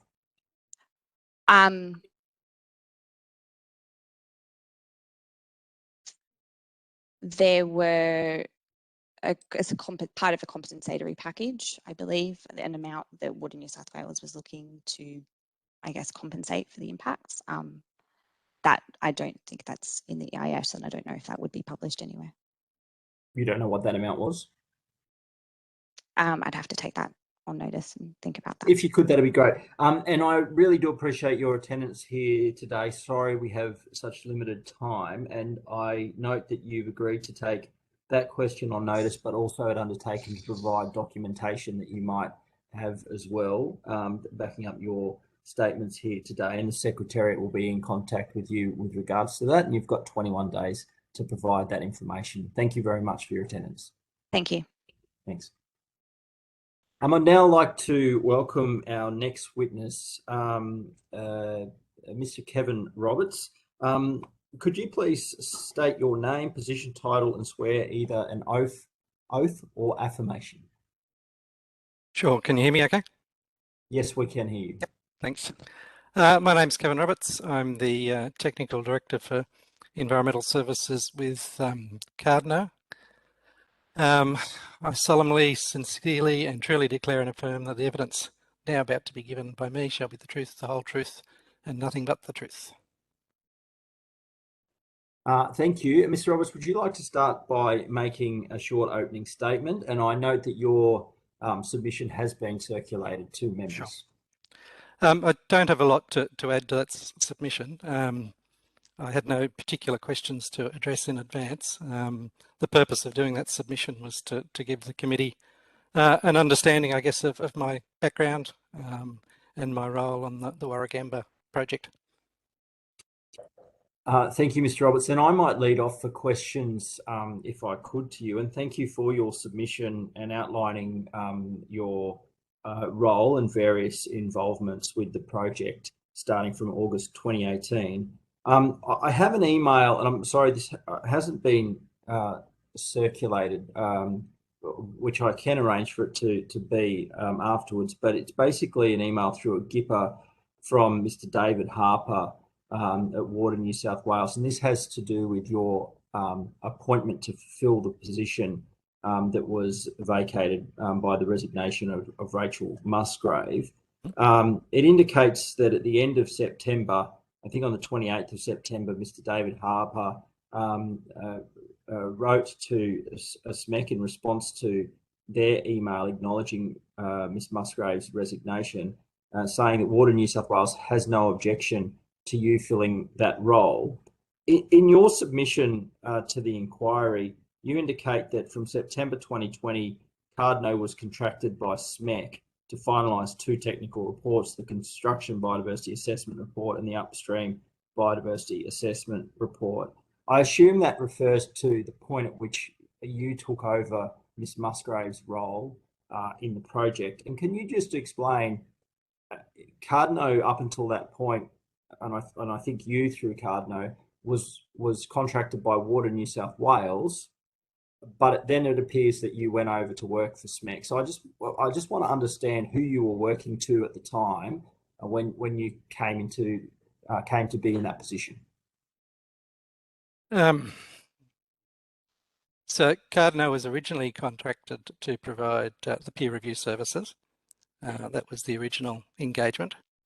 And that was way back in 2018 or whatever I put down in that report.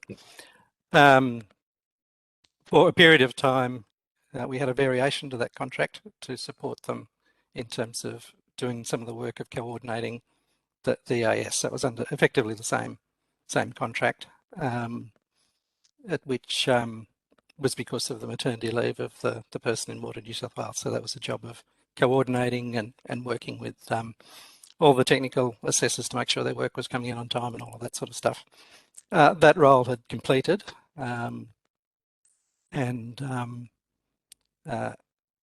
Rachel had resigned. SMEC approached me to be involved as an accredited assessor who had knowledge of the project to see if I was able to take on that role for the completion of the reports. And it was only for two aspects of the biodiversity reports, which was the upstream biodiversity assessment report and the construction biodiversity assessment report, because they were the two reports that required an accredited assessor. So immediately before you took on that role, you were not engaged by Water New South Wales? That role as being the acting person assisting with the coordination of the EIS had finished and completed because Emma had returned. Yes. Miss Musgrave's role, right? So you were engaged. Cardno was engaged directly by SMEC, and you as an individual were basically engaged to move into Miss Musgrave's role. Well, into the role as the accredited assessor, she had all sorts of roles with the EIS. That role that I was asked to do was only to be the accredited assessor for those two reports. Okay, so we've just heard from Ms. Musgrave and the reasons for her resignation. There were multiple, but one of those was with regards to the view within the project team that the biodiversity impacts be assessed as indirect for the purposes of assessing offsets. Was that a question that was up in the air at the time you took over that role? Not specifically. This report has gone through a number of different iterations over quite a long period of time. The indirect question was one of those questions that was around for quite a period within the development of the document. Whether it was a moot question at the time, I don't think so. The nature of the way that the assessment was being finalised removed that question of indirect and direct, because there was an agreement for this impact area, and it was assumed that the impact would be 100% within that impact area, and the calculation would be based on that that process. My role as the peer reviewer before I took on that final role was to raise questions and do the sorts of things that are standard in a peer review. You know, where's the evidence for this? What's the basis of this? Does this make sense? It wasn't a role that was able to say to someone they must do things in this way or otherwise. So I wasn't part of those discussions that SMEC or Water New South Wales may have had with Rachel regarding those decisions.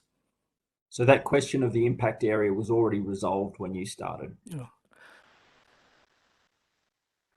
I would have to go back and look at the timing of those sorts of things. I'm not 100% sure. Ms. Musgrave indicated that she had gone to the agencies to effectively seek an adequacy assessment. Those documents have subsequently been leaked to the media and were the subject of a previous hearing that we held. The agencies seem to be broadly supportive, state and federal, of the assessment that impacts, all of the impacts be assessed as being direct. Were you aware of those agency responses? Yeah, totally. Did that, I mean, as an accredited assessor, how did you feel having to put your name to a report when the agencies were asking for one thing, but the proponent had suggested another? How do you fulfill your obligation as an accredited assessor to make sure that the document ultimately that you sign off on is scientifically robust in terms of the biodiversity assessment? There's all sorts of ways that you do that. As an accredited assessor, you're accredited in the operation of the assessment methodology. So the assessment methodology in this case was that the framework for biodiversity assessment. And it asks a number of questions to go through that process. This project was particularly difficult in that it's not like a normal project where someone clears a large area of land and therefore you know what the impact is going to be. The challenge was, how do you determine what that impact is going to be? And the tool is not particularly, the calculator, well set up for dealing with those sorts of questions. It's a challenging question. So I've got no problems, and the report itself doesn't refer to direct or indirect impacts. It refers to determining what an impact area is, and then determining effectively that impact area on a precautionary basis would be considered to be totally lost, and therefore the basis of the calculation is to assume a total loss of that area and therefore to calculate credits on that basis. So the direct indirect question was not an issue. So as an accredited assessor, my job is to use the knowledge that I have to see whether the assessment is reasonable. And I've gone through that, made those choices, and I was able to rely on the work that the SMEC team had done in terms of the field assessments, collecting the data. I had a number of discussions with the SMEC team to make sure that I was comfortable with how they had done that work, and then move forward to finalise the report.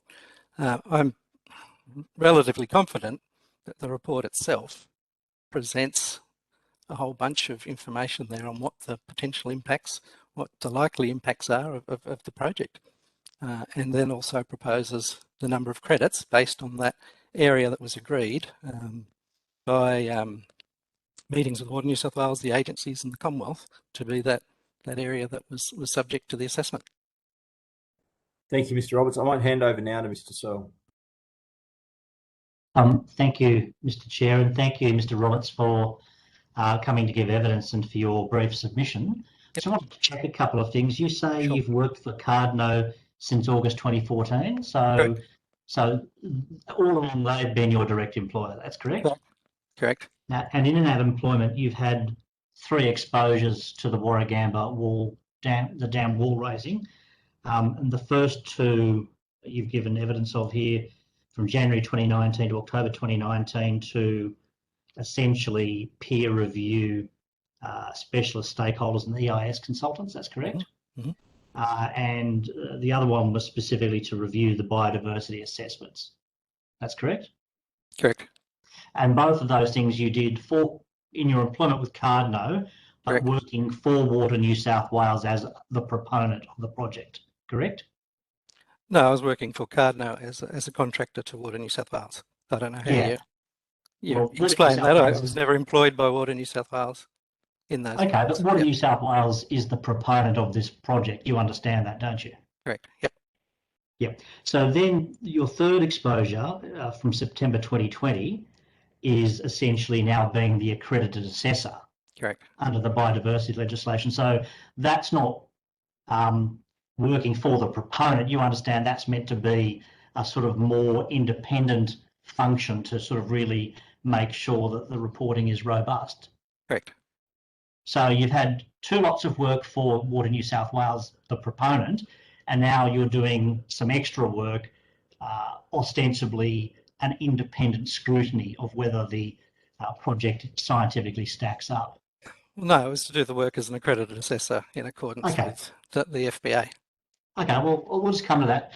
The accredited scheme for the application of the biodiversity assessment method order 2017, made by the former Environment Minister, at clause 19, one of the conditions applying to accredited persons is that you apply with the accredited person code of conduct. Do you understand that? Correct. And the accredited person code of conduct, which I have here, requires all persons in your role must not act in circumstances where there is actual, perceived or potential conflict of interest. Do you see that? Yes, correct. I'm aware of that. So if you've essentially done work for Water New South Wales in your employment and, you know, in their capacity as the proponent for this project, and now you're doing the independent scientific checks to make sure that the project scientifically stacks up, which is a more independent function, or should be, given that you're the same person, isn't there at least a perceived conflict of interest? Like a person in the community looking at you doing these 3 bits of work for Water New South Wales could easily draw the conclusion that you're just working for the proponent all along, including at the moment. No, and I've tested that thinking, and as you can see from my experience, I've worked for 34 years on these sorts of projects. Sure. I'm very well aware of requirements of conflict of interest and the codes of conduct that we sign, and take them very, very seriously. Well, in this matter, how have you addressed the perceived or potential conflict of interest here, given your work for Cardno has seen you work for Water New South Wales in connection with this project? Point of order, Mr. Chair. Mr. Chair, I just want to say that Mr. Roberts was answering and he was interrupted, cut off by Mr. Searle. I think it was fair enough to let Mr. Roberts continue that answer and then go to Mr. Searle's next question. Just to the on the point of order, understand it's difficult when a member's trying to potentially just clarify a question or redirect to take advantage of the opportunity to answer. We've got limited time. It's always hard online, but if you could take Mr. Mallard's point, Mr. Searle, and Yes. give the witness an opportunity to answer that. This is a serious allegation against Mr. Roberts. He has a right to procedural fairness to explain his position.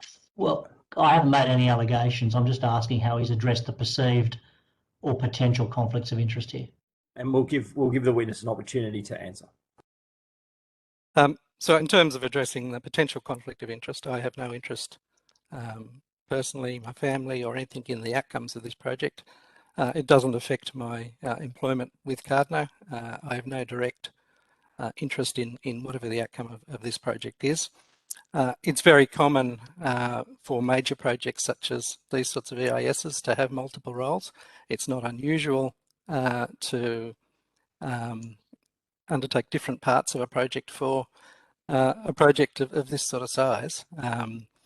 When the issue, when I first deciding whether or not I'd accept the additional role of doing this, I checked with our legal people, I checked with Water New South Wales, and I checked with the team from SPEC as to whether or not there was a reasonable perception of me having a conflict of interest, a perceived conflict of interest, and we decided that because all of the jobs were similarly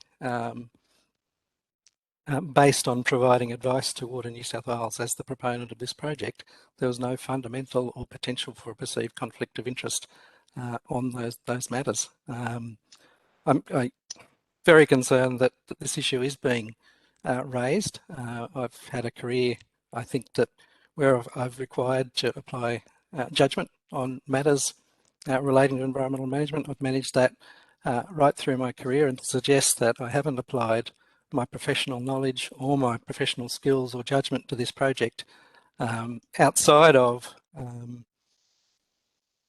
just simply to apply those skills and knowledge is incorrect, and it absolutely reject that that there's an inference that that I've done that in some way. The project itself, the report, as a published document, it's now subject to review by agencies, by the community.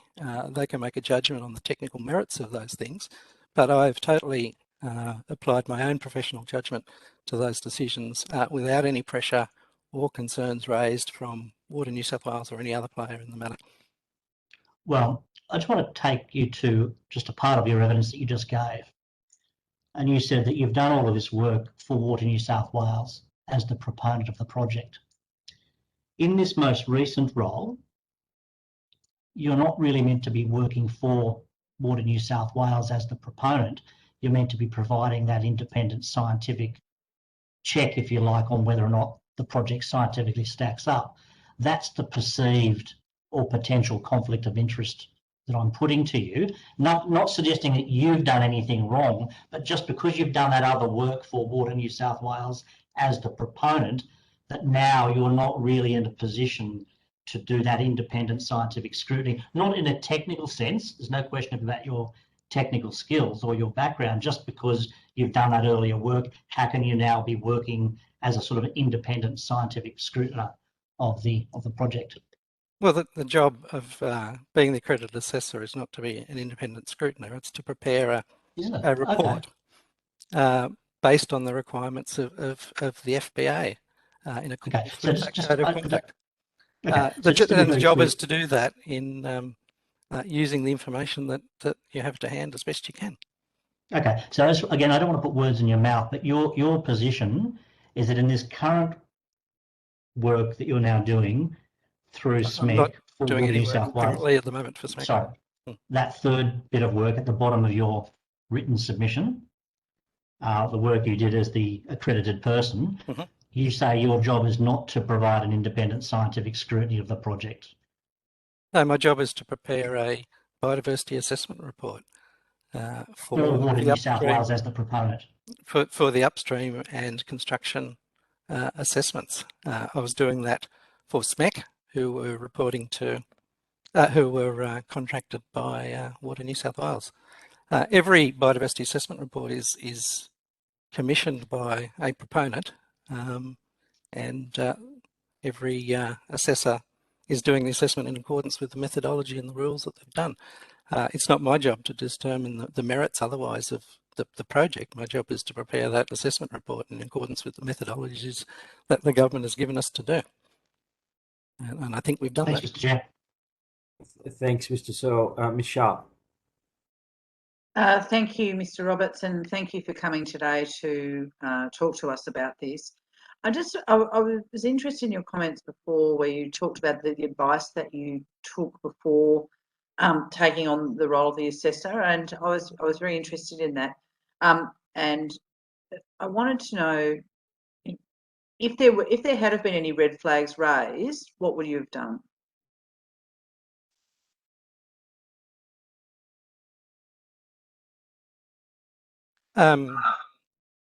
As I said in my previous answer, that I take issues of conflict of interest very seriously.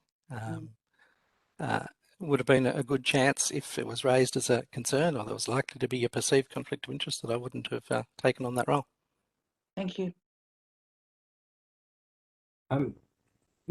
Mr. Roberts, I might just ask one more. We heard evidence this morning by Dr. Crates, who did some of the expert analysis on the region honeyeater impacts, and the suggestion from him was that his finding or his assessment about the impact of this project on the region honeyeater, in his words, he described it as being watered down in the final EIS. I'd just ask if you could comment on those suggestions by Dr. Crates and why he might feel that way. I can't really address it because I don't really know what he's referring to. As I understand it, there was some advice provided from Dr. Crates based on his knowledge and his survey effort within the catchment regarding threatened fauna, presumably the honeyeater. That advice is still within the biodiversity assessment report as as I'm aware.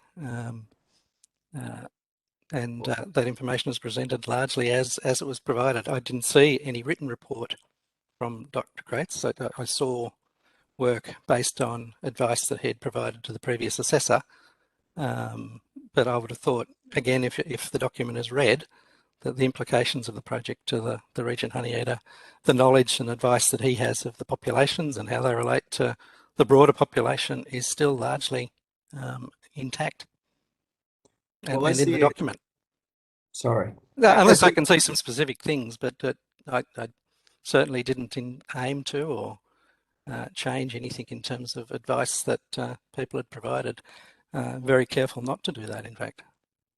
Well, as the accredited assessor, and he, as I understand, he's one of the foremost experts with regards to that species and their habitats. His words were described as his assessment having been watered down. Did you speak with him or any of the other scientific experts who provided advice or input that might have come in before you took on this role?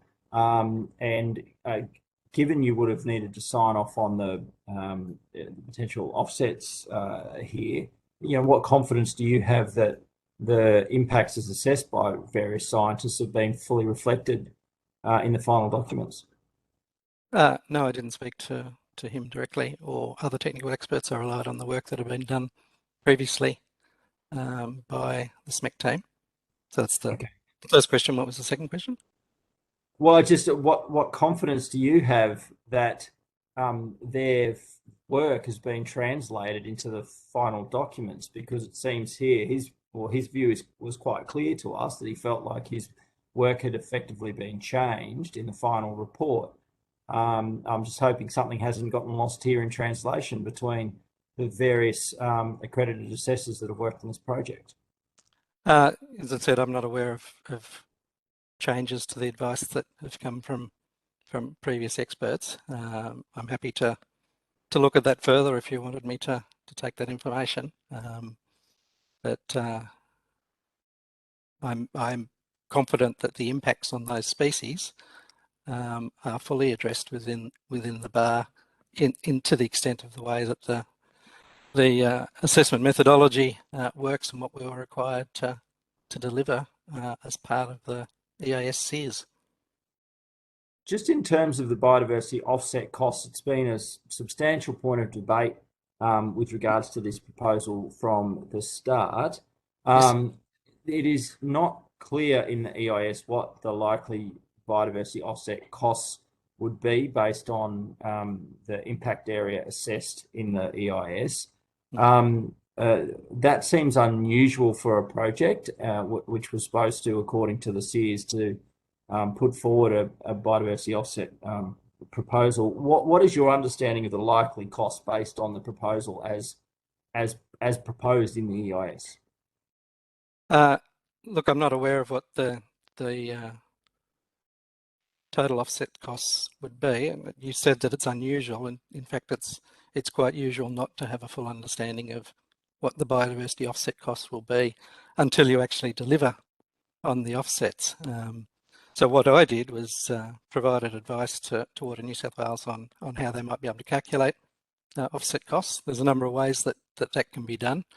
One is to use the offsets payment calculator that exists on the web, and you simply plug in the number of credits and it'll give you a figure as to what the offsets, and anyone can do that, and I'm sure people have taken the offsets and do you know what that figure is? Semester. No, I don't. The other way is you can do some back of the envelope type calculations. You can estimate an average price for offsets and come up with some estimates. But if you look through the biodiversity offset strategy, it proposes about 3 or 4 different approaches to how you might deliver offsets based on the number of credits that you need to do. And you won't actually know what the ultimate cost is until you actually go and deliver those, because it involves negotiations around purchase of land. You've got to estimate the costs of the works that are required. So an offset is not just simply purchasing land and adding it to the national park estate or leaving it. You've got to actually deliver the conservation improvement outcomes. So you've got to work through what sort of costs of the works are going to be, and that's going to differ from the nature of the offset site. So if it's an offset site that is largely intact, you could potentially do a series of small-scale works that would deliver the offset values, but you wouldn't necessarily get a lot of offset credits. Or you could have land which you have to spend a lot of money to get the values on, and that would cost a lot more money. So to come up with any logical estimate is really difficult, and a major challenge under the current framework that we have to predict what those offset costs may be. In other projects, and some projects, they've come up with an agreed figure that sits up top, subject to change at a later date. They didn't do that for this project. They did that for Western Sydney Airport, largely based on estimates of credits. There's a large uncertainty here in the costs of delivering and finding habitat for the threatened species that are affected by it, and there's hundreds of threatened species that are potentially affected and need to be offset. So the uncertainty of that would be, if I was going to advise Water New South Wales on a figure, I'd be pulling a figure largely out of the air. All I can say is that it's a substantial program to deliver offsets for this project. Okay, thank you, Mr. Roberts. Mr. Searle, did you have one more? Yes, Mr. Chair, I did have one more, and I just wanted to clarify Mr. Roberts' evidence. Did you have any role in data collection and input, or was it just your role coming in when you did in terms of the project to simply analyse the data that had already been collected by others? Correct. Thank you. Thank you, Mr. Roberts. Sorry, I did just have one more. How much time did you spend out in the field as part of this project? I didn't spend any time in the field. Oh, okay. You came in after the field work had been Correct. concluded. Yeah, wasn't involved in the data collection. Yeah, okay. Yep. Thank you, Mr. Roberts. I think our time has concluded. I appreciate your evidence today. I'm not sure that you took any. I think there might have been one question you took on notice. If that's the case, the Secretariat will be in contact with regards to that. They have 21 days to provide an answer. There may be some questions that members want to put to you after, but we'll talk about that at the end. Thank you for your evidence today. Okay, thank you. And I think now the committee is going on a lunch break, and we'll be back at 1:30. I'd now welcome our next witness to today's hearing, Mr. Scard. Could you please state your name and position title and swear either an oath or affirmation? Matthew Scard, CEO of Celestino, and I'll be saying an oath. I swear that the evidence now and about to be given by me shall be the truth, the whole truth, and nothing but the truth. So help me God. Thank you, Mr. Scard. Would you like to start by making a short opening statement? Yes, thank you, Mr. Chair. I would like to make an opening statement. As I just mentioned, my name is Matthew Scard. I'm the Chief Executive Officer of Celestino. I've been with the organisation for 7 years and in the role of CEO for the last 6 months. Celestino is a Western Sydney-based property development organisation and is part of the Bayarda Group. Bayarda is one of Australia's largest vertically integrated poultry companies and owns the brands Steggles and Lilydale. Celestino has been operating for over a decade. It has completed a residential development at Box Hill in Sydney's northwest, and its next big project is Sydney Science Park at Luddenham, which is a mixed-use smart city. Of relevance to this committee, we also own land in the Hawkesbury LGA and Blacktown LGA. Within Hawkesbury LGA, one site is a development called Jacaranda, located in Glossodia, and the other is at North Richmond. These sites are going through the planning process at the moment. Jacaranda has received biodiversity certification, and we're working with Hawkesbury Council on other planning matters.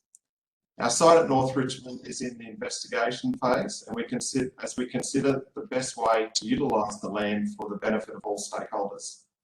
The site we have in Blacktown LGA is at 211 and 235 South Street. This property is adjacent to Sydney Business Park and is with Blacktown Council managing a planning review of the area at the moment. Celestino has not made a submission to this inquiry or on the EIS, as our land holdings, as far as we know, are not affected by the height of the Warragamba Dam. I'm in attendance today in response to an invitation we received to appear before this committee. As we've not made any submission and we have not been asked in advance to address any specific matter in response to this committee's terms of reference, please excuse me if I'm only able to answer some questions generally. I may also need to take some questions on notice if I think I'll be able to help with a response after having some time to look into it. After receiving the invitation from the committee, I've read the terms of reference and some submissions made to the committee and other material on the website for the inquiry. Because of those matters, as I've mentioned, I'm not an expert on the issues regarding the dam, but I will do my best to answer your questions relating to the terms of reference. Thank you. Thank you, Mr. Scard. And yes, you're absolutely welcome to take any questions on notice. And you've got 21 days to reply to those. I'll detail that at the end. I'd like to hand over now to the Deputy Chair, Mr. Roberts, to ask some questions. Thank you. Thank you, Chair, and thank you, Mr. Scard, for your attendance this afternoon. It's much appreciated. And thank you for your opening submission. It detailed and has answered a couple of questions for me. Just I'll not straight down. Who are the major shareholders of Celestino then? The Celestino is owned by the Bardo Group, which is a privately owned company. So the family that own Bardo Group. Would I be correct in that family is the Camilleri family? The Camilleri family is part of that family, yes. Okay, thank you.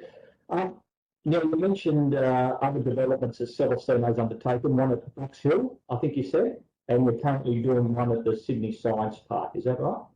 Yes, we started Box Hill. It was called the Gables. We're no longer involved in that development. And our next project we've started working, planning at the moment is Sydney Science Park, which is within the Aerotropolis. Okay. So have you completed any other developments before, previously? No, we haven't. Okay. Now, you mentioned that you have ownership or control of parcels around in the Hawkesbury, the Pean Valley, and that's the area of my interest. I don't think I'll touch upon the Blacktown LGA parcel. That's not of interest to us at the committee at the moment. Now, would I be correct in saying that your parcels are the Jacaranda estate in Spinks Road at Glossodia?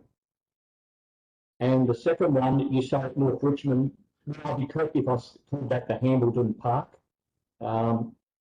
Yes. Parcel of land, would that be correct? Yes, that's correct. Okay. Could you tell us when did Celestino purchase the Jacaranda estate land? Sorry, I missed that question. Can you repeat, please? Certainly, no problems. When did Celestino purchase the land at Glossodia, the Jacaranda estate? I don't have that exact year with me, but we've owned it for quite a number of years. Okay. You'd be able to provide that on notice later on, though? Sorry? Would you be able to provide that later on notice? Oh, of course, yes, I'll take that on notice. Thank and you. Provide. Yes, sir. When did you purchase the Hambledon Park allotment at North Richmond? That was purchased in 2019. 2019, okay. What's your intention for development of, first of all, the Jacaranda estate? I'm assuming that's going to be a residential development. That is correct. It has recently been rezoned as residential development. Certainly. And what about Hambledon Park? What's your intentions as far as development of that is concerned? We haven't come to a conclusion. We're still working and considering all options available that would best suit all stakeholders involved, and also the best use of the land and response to the environmental conditions. Okay. Are either of those sites, the one at Glossodia or Hambledon Park, subject to flooding at all? No, both of the projects are not impacted by the PMF and are not in the Nepean Hawkesbury floodplain. Okay. When Celestino purchased both of those allotments, were they concerned at all about the reputation of flooding in the Hawkesbury Valley at all?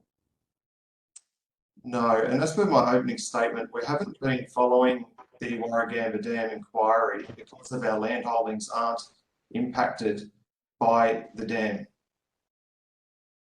Okay, well, if I put this proposition to you, you can, I'm going to put reasonable enough. So I put the proposition, you can put it out any way you wish. The Hawkesbury Valley around Richmond, North Richmond, down through Pitt County, those sort of areas, has a reputation of an area that floods. Would you agree with that proposition? Yes. And therefore, the natural assumption is, and that's only an assumption, that areas that flood have a taint about them as far as land ownership or construction or building or residential developments go.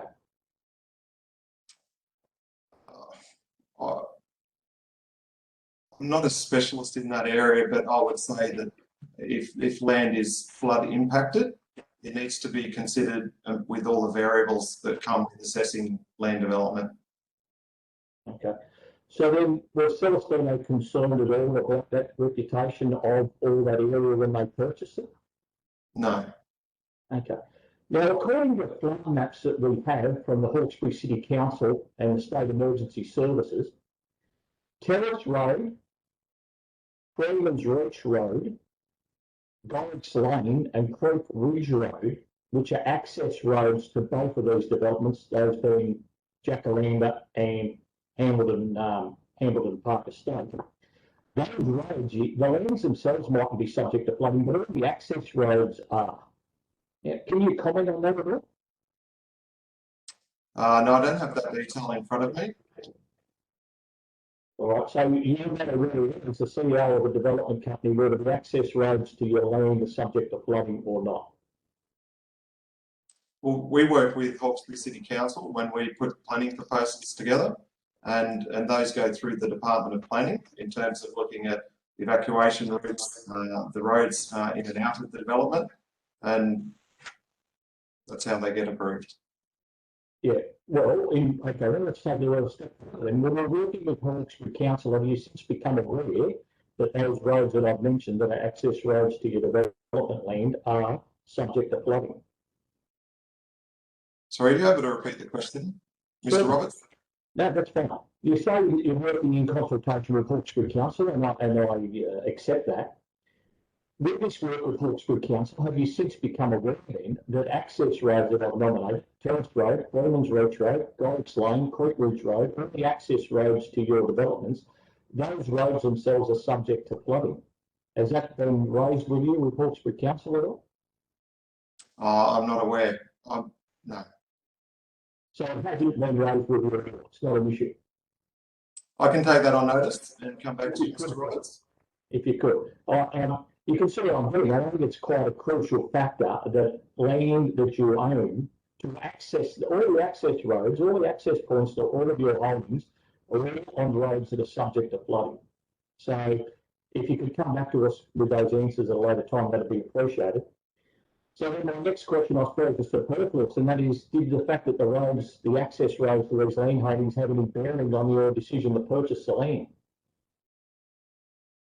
No. Did you make inquiries with the local council regarding flooding of the access roads before you purchased that land at all? No. How much did you pay for the land at Glossalia, the Jacaranda Park Estate? I don't have the number exactly with me right now, but that can be found, I think, in public records. I can take that on notice and report back to you. If you may, please, and also the Hamilton Park Estate. How much did you pay for that? That is the same. I can take that on notice. Well, that'd be appreciated. You see where I'm coming from, that you would have spent, I'm assuming, a considerable amount of money on these purchases, yet you tell us that you didn't make any inquiries with the local council at all about any flooding on the access roads to them. So I'm quite interested in that. Well, then, as landholders down in the valley, in areas where the access roads to your land is flood prone, what are your thoughts then on the raising of the Warragamba dam wall?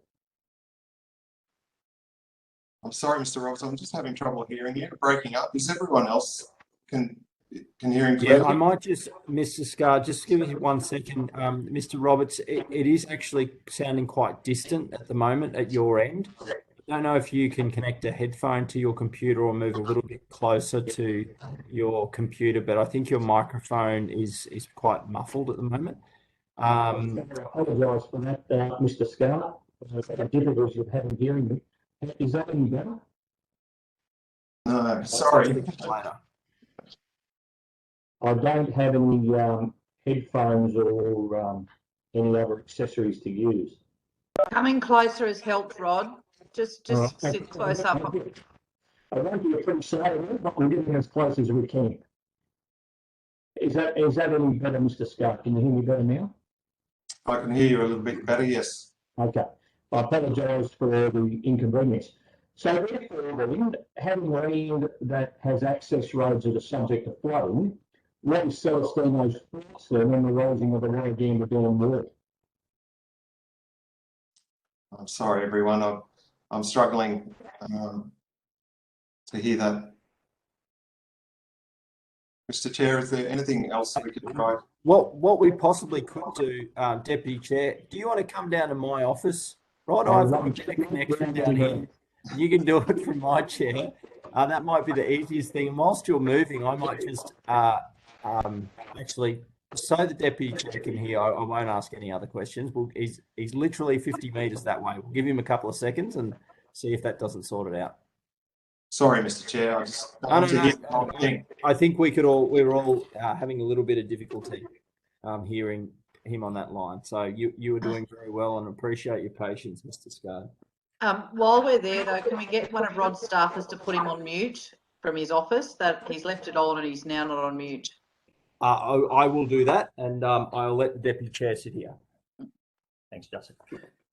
Right, we're back. Can you hear me now, Mr. Scott? That's better. Yes. Lovely, thank you. Again, I was apologising before, and I extend my apology again to you and the other committee members for that. Thank you. Okay, so then we were up to the fact that local council maps and state emergency service maps show the access roads to your developments are subject to flooding. Therefore, taking that into account, what's Celestino's thoughts on the raising of the Warragamba Dam wall? As I mentioned in my opening statement, haven't put a lot of thought into the raising of the Warragamba Dam. But as I mentioned also earlier, the projects are not impacted by the PMF or probable maximum flood. So the raising of the dam wall, my understanding, would not impact our sites. Certainly, I agree with you that your land is not subject to flooding, but as we've discussed, the access roads certainly are. So then, hypothetically, the dam wall gets built. Do you think that would change the position in relation to the access roads? I don't know, because of the height of those roads relative to the freeboard that the dam would provide if it was increased in height. So Hamilton Park was bought in 2019, I think you said. So yeah. The plan to raise the dam wall has been out for a considerable period of time. Did that have any impact on the decision to purchase Hamilton Park at all? No. None whatsoever? No. Okay. If the dam wall raising was to go ahead, what impact do you think that would have on your proposed developments down there in the Hawkesbury Valley? I don't think it'll have any impact at all. Would it change the flood levels on the access roads? Well, that's not the development site. That is the access sites. I haven't looked into the access sites. I agree that they're not the access, they're not the development sites at all, and that's not an issue, Mr. Scott. I'm not suggesting your land itself is flood prone, but as I say, state maps, state emergency service maps, and the Hawkesbury City Council maps show that all access roads to both of your developments are subject to flooding. It's pretty hard to get in and out of any sort of development, residential, commercial, industrial, otherwise, if the access roads are underwater. So then, I put the proposition to you again, if the dam wall was to raise and it alleviated the flooding down the valley, would it have some impact on your developments? I'm not sure without understanding those road levels. You are the CEO of the company. You're in control of all the developments. You hold the land. You are the, as I say, the CEO. You don't know anything about the flooding proposition or flooding issues on the access to your land. I do. I am aware of all the projects, and I am the CEO. But I'm just not across the detail of what the impacts or the reduced impacts would be with the raising of the wall relative to the number of access roads to and from the Hawkesbury. Well, can I put this proposition to you? You can answer it again how you choose to do so. We've determined that the access roads to your developments are subject to flooding. Your land is not subject to flooding. That's not an issue, but the access roads are. The dam wall was to go ahead. Do you think it would increase the markability or saleability of your developments at a later time? I don't think so. You don't think that if the dam wall was to raise and the access roads were not subject to flooding anymore, it would have no effect on the markability or saleability of your property? No. Righto. Therefore, I'll ask the next question. Would it increase the sale price of any of your allotments if the access roads were now not subject to flooding? Increase the. Can you repeat that? Sorry, Mr. Yeah, certainly. Roberts. Yeah, sure. Look, I'll spell it out here nice and simply. The access roads to your developments at the moment are subject to flooding. Mm-hmm. Let's just say the dam wall's rises. Therefore, those roads don't become subject to flooding anymore. Would the sale price of any of your lots that you develop increase? Mr. Roberts, I don't think so. When we price our developments, it's all to do with the local amenity and what the customers are buying into in the development. Pretty hard to buy into a development if you can't access it, though, if the roads are underwater. I'm happy to take on notice an assessment of those roads and in and out of the developments. All right. Have you or anybody from Celestino had any communications with Water New South Wales in relation to the raising of the dam wall? No.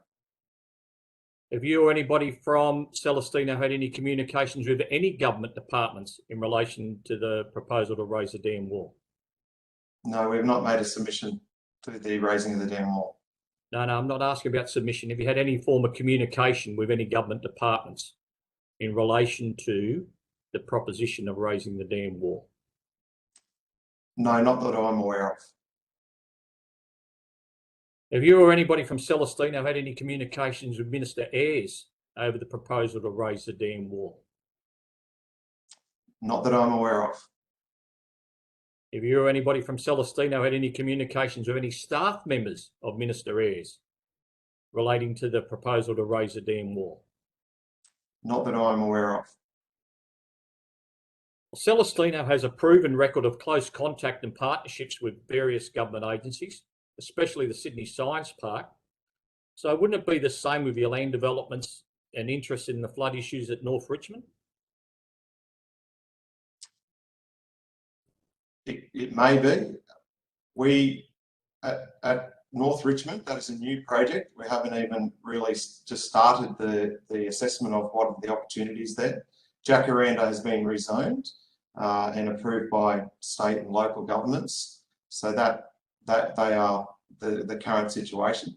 Sydney Science Park is a completely different type of project, is quite complex in terms of the arrangements and the infrastructure that goes there. As I mentioned, it is in the Aerotropolis. So we've been working with all levels of government, as with every landowner in the Aerotropolis, in terms of assessing Sydney Science Park and that land holding and how we can best work with government to deliver on the government's principles for the area. Well, thank you, Mr. Scard. That's it for my questions. I might now hand back over to the chair. Thank you. Thank you, Mr. Scard, and thank you for your patience there. I do just have one question. I think I might have heard you correctly before that rezoning was done of the Jacaranda site. Is that the case? It's actually been done twice.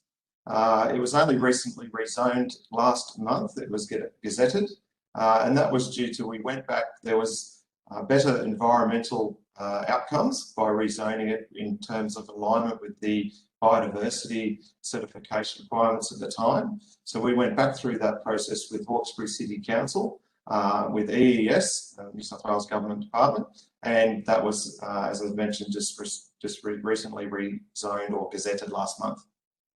One of the arguments that's been put by the government with regards to the proposal to raise a dam wall is that it would slow the rate of flood rises in the Hawkesbury and Nepean to allow more time for evacuation. Because one of the issues with the Hawkesbury and Nepean is this idea that flood islands get created as the waters raise and evacuation routes get cut off. It does, from what I understand, hearing the Deputy Chair's questions, that may well be the case for that site there. Was the potential for evacuation routes out of that development or that rezoned area raised at all in part of the discussions around the planning proposals? They would definitely have been in part of the process of going through the rezoning and putting through our water cycle management strategies, the flood risk assessments that the team and specialist consultants would put together. Part of that is the assessment of the flood-prone land evacuation routes and how housing and ensuring housing and people remain safe in any given flood event. So yes, it would have been part of that process with Hawkesbury Council. What sort of time frame would you be expecting to be putting forward development applications to build on that land? We're still working on a few planning matters with Hawkesbury City Council, but it may be a matter of years before we're on the ground. And have there been any discussions with Hawkesbury or with state government agencies, in particular Transport, with regards to the need to upgrade the routes, the roads into and out of that development area? We haven't had any particular direct discussions on those transport accesses in and out of the area, no. Okay. But we did make a submission to the duplication of the North Richmond Bridge. Can I just check with government members if there are any questions for this witness? Okay. Well then, thank you very much for your attendance here today, Mr. Scard. Much appreciated. We'll let you go, and I think we will have a short break before we bring in our next witness. Thank you. Okay, well, I welcome everyone back to the committee's hearings for today into the proposal to raise the Warragamba dam wall. I'd like to now welcome our next witnesses, Dr. Neil Perry and Professor Stuart Kahn. And could I start by asking each of the witnesses to please state your name and position, title, and swear either an oath or affirmation. I believe you've been provided with those by the committee secretariat. I'll start with you, if I could, Dr. Perry. Yeah, hi everyone. I'm Dr. Neil Perry, Research Lecturer for Corporate Social Responsibility and Sustainability in Responsible Business at Western Sydney University. And I solemnly, sincerely and truly declare and affirm that the evidence now about to be given by me shall be the truth, the whole truth, and nothing but the truth. Thank you. Professor Kahn, if I could ask you to do the same. Thanks, Chair. I'm Professor Stuart Kahn, Professor in the School of Civil and Environmental Engineering at the University of New South Wales. And I solemnly, sincerely and truly declare and affirm the evidence now about to be given by me should be the truth, the whole truth, and nothing but the truth. Thank you, and thank you both for your submissions to the inquiry. I'd also like to invite you to make a short opening statement to the hearing today, if you would like, and I'll start with you, Dr. Perry. Thank you, Justin. Yeah, so just in terms of an opening statement, just going back to the original submission, which was made in September 29, as I pointed out in that document, environmental and natural resource economy.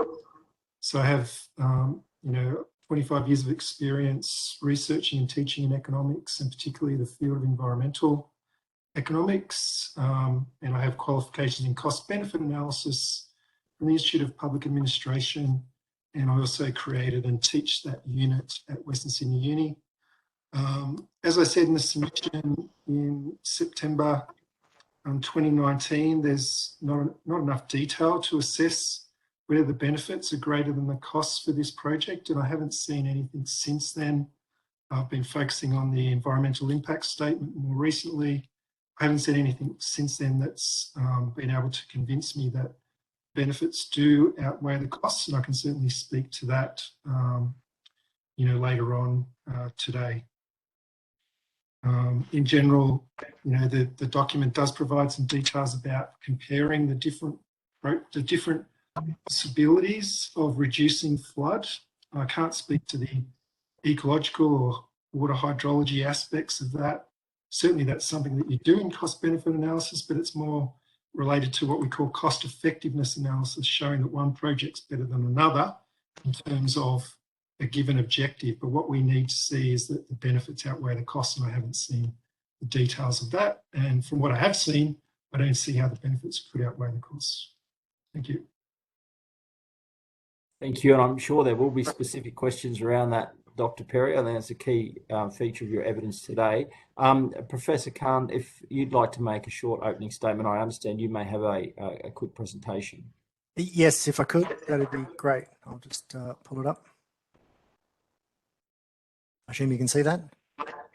We can. Great. So yes, thanks for the opportunity.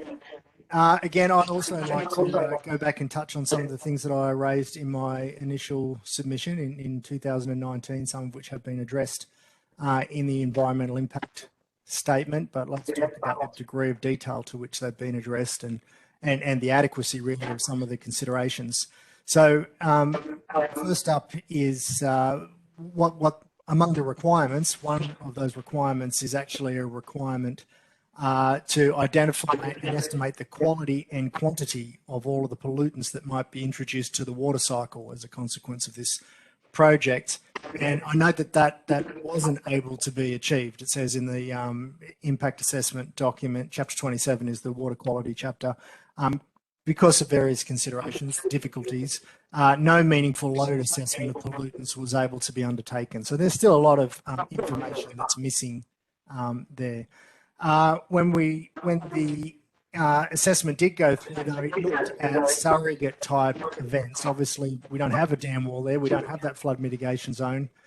So instead of being able to look at real data, they identified surrogate events where the water levels at the time were below the full supply level. Big rainfall event simulating a similar sort of flood event comes along and fills it up to the full supply level. And they talk about how those selected surrogate events are conservative. And in some ways, I agree, they are conservative because you're talking about, as it says here, bare earth as opposed to a forested catchment. It's going to be much more prone to erosion. However, I think there are some real differences that need to be considered. And one is that a lot of the catchment within the full supply level, it's not just bare earth at all. It's actually sandstone. It's rock. So you don't get erosion in the same way from that rock as you might get from other parts of the catchment, which are not normally inundated. So you can have muddy pools and you can have all sorts of environments that will produce very different water quality. They also looked at pollutant loads from some parts of the catchment which are considered to be pristine parts of the catchment, and therefore which would be a new runoff area, and they looked at how they produce relatively low sources of nitrogen and phosphorus. But again, these are averaged over a long period of time. This is gentle, regular rainfall. This is not an extreme flood situation. So I think some of the circumstances that were looked at in order to try and provide surrogate circumstances for the types of events that we might be considering are not as appropriate as you might think. One of the important water quality management strategies that we have is being able to take water from different levels in the reservoir, because the reservoir can be quite stratified at different times of the year. And that is important. We saw that through the recent bushfires, how important that was, being able to avoid the worst quality water. But it's important to remember that that degree of stratification changes throughout the year. It's highly stratified in the summer. It's much less stratified in colder months after colder periods. and therefore you can get a lot more mixing in colder periods, and so you can rely less on this ability. And even just recently in Sydney, we had a minor water quality event where people were complaining of taste and odour produced from cyanobacteria, and that was because of disruption to the stratification. There was wind and turbulence, which caused mixing in the reservoir. So I think it's important to remember that that's not a fail-safe solution under all circumstances. So just to quickly run through some of the key risks that are identified in the risk matrix, or as a consequence of using the risk matrix in the report. They looked at natural organic matter. I think this is really undercooked, this natural organic matter assessment. They talk about the key risk coming from natural organic matter simply refers to trihalomethanes, disinfection byproducts. I think there's a few problems with that. One is that that enables it to be ruled out because THMs in drinking water, the cancer risk from them is not very clear. That's absolutely true, but that's not what we monitor trihalomethanes for. They are surrogates. They're an indicator of a much broader range of chemicals of public health concern in water. So I think whoever wrote this didn't have a good understanding of disinfection and why we monitor some of these disinfection byproducts. It talks about how generation of natural organic matter from these soils wouldn't happen very often because the frequency of these types of events is very low. But in fact, once it happens, once you introduce a large amount of natural organic matter into the reservoir, it's there for a long time. So it's not the gap between these events that matters, it's the time to dissipation that really matters. And that's not considered here. So they talk about how the overall likelihood is rare because of the rare frequency of those events. But if it's a long-term impact, you wouldn't think of it as a rare event because it would be ongoing over many years. The mitigation measures that they look at, monitoring is not a mitigation measure in itself, but they talk about sourcing raw water supply from our other sources, Prospect Reservoir itself, and also the Southern Dams. Again, really important risk management strategies for Sydney. However, they only apply for Prospect water filtration. There are two other important supplies that come from Warragamba, Orchard Hills supply and Warragamba Township itself. So they don't have access to these backup sources that are the key mitigating strategies for these risks. So it only applies to some of the population.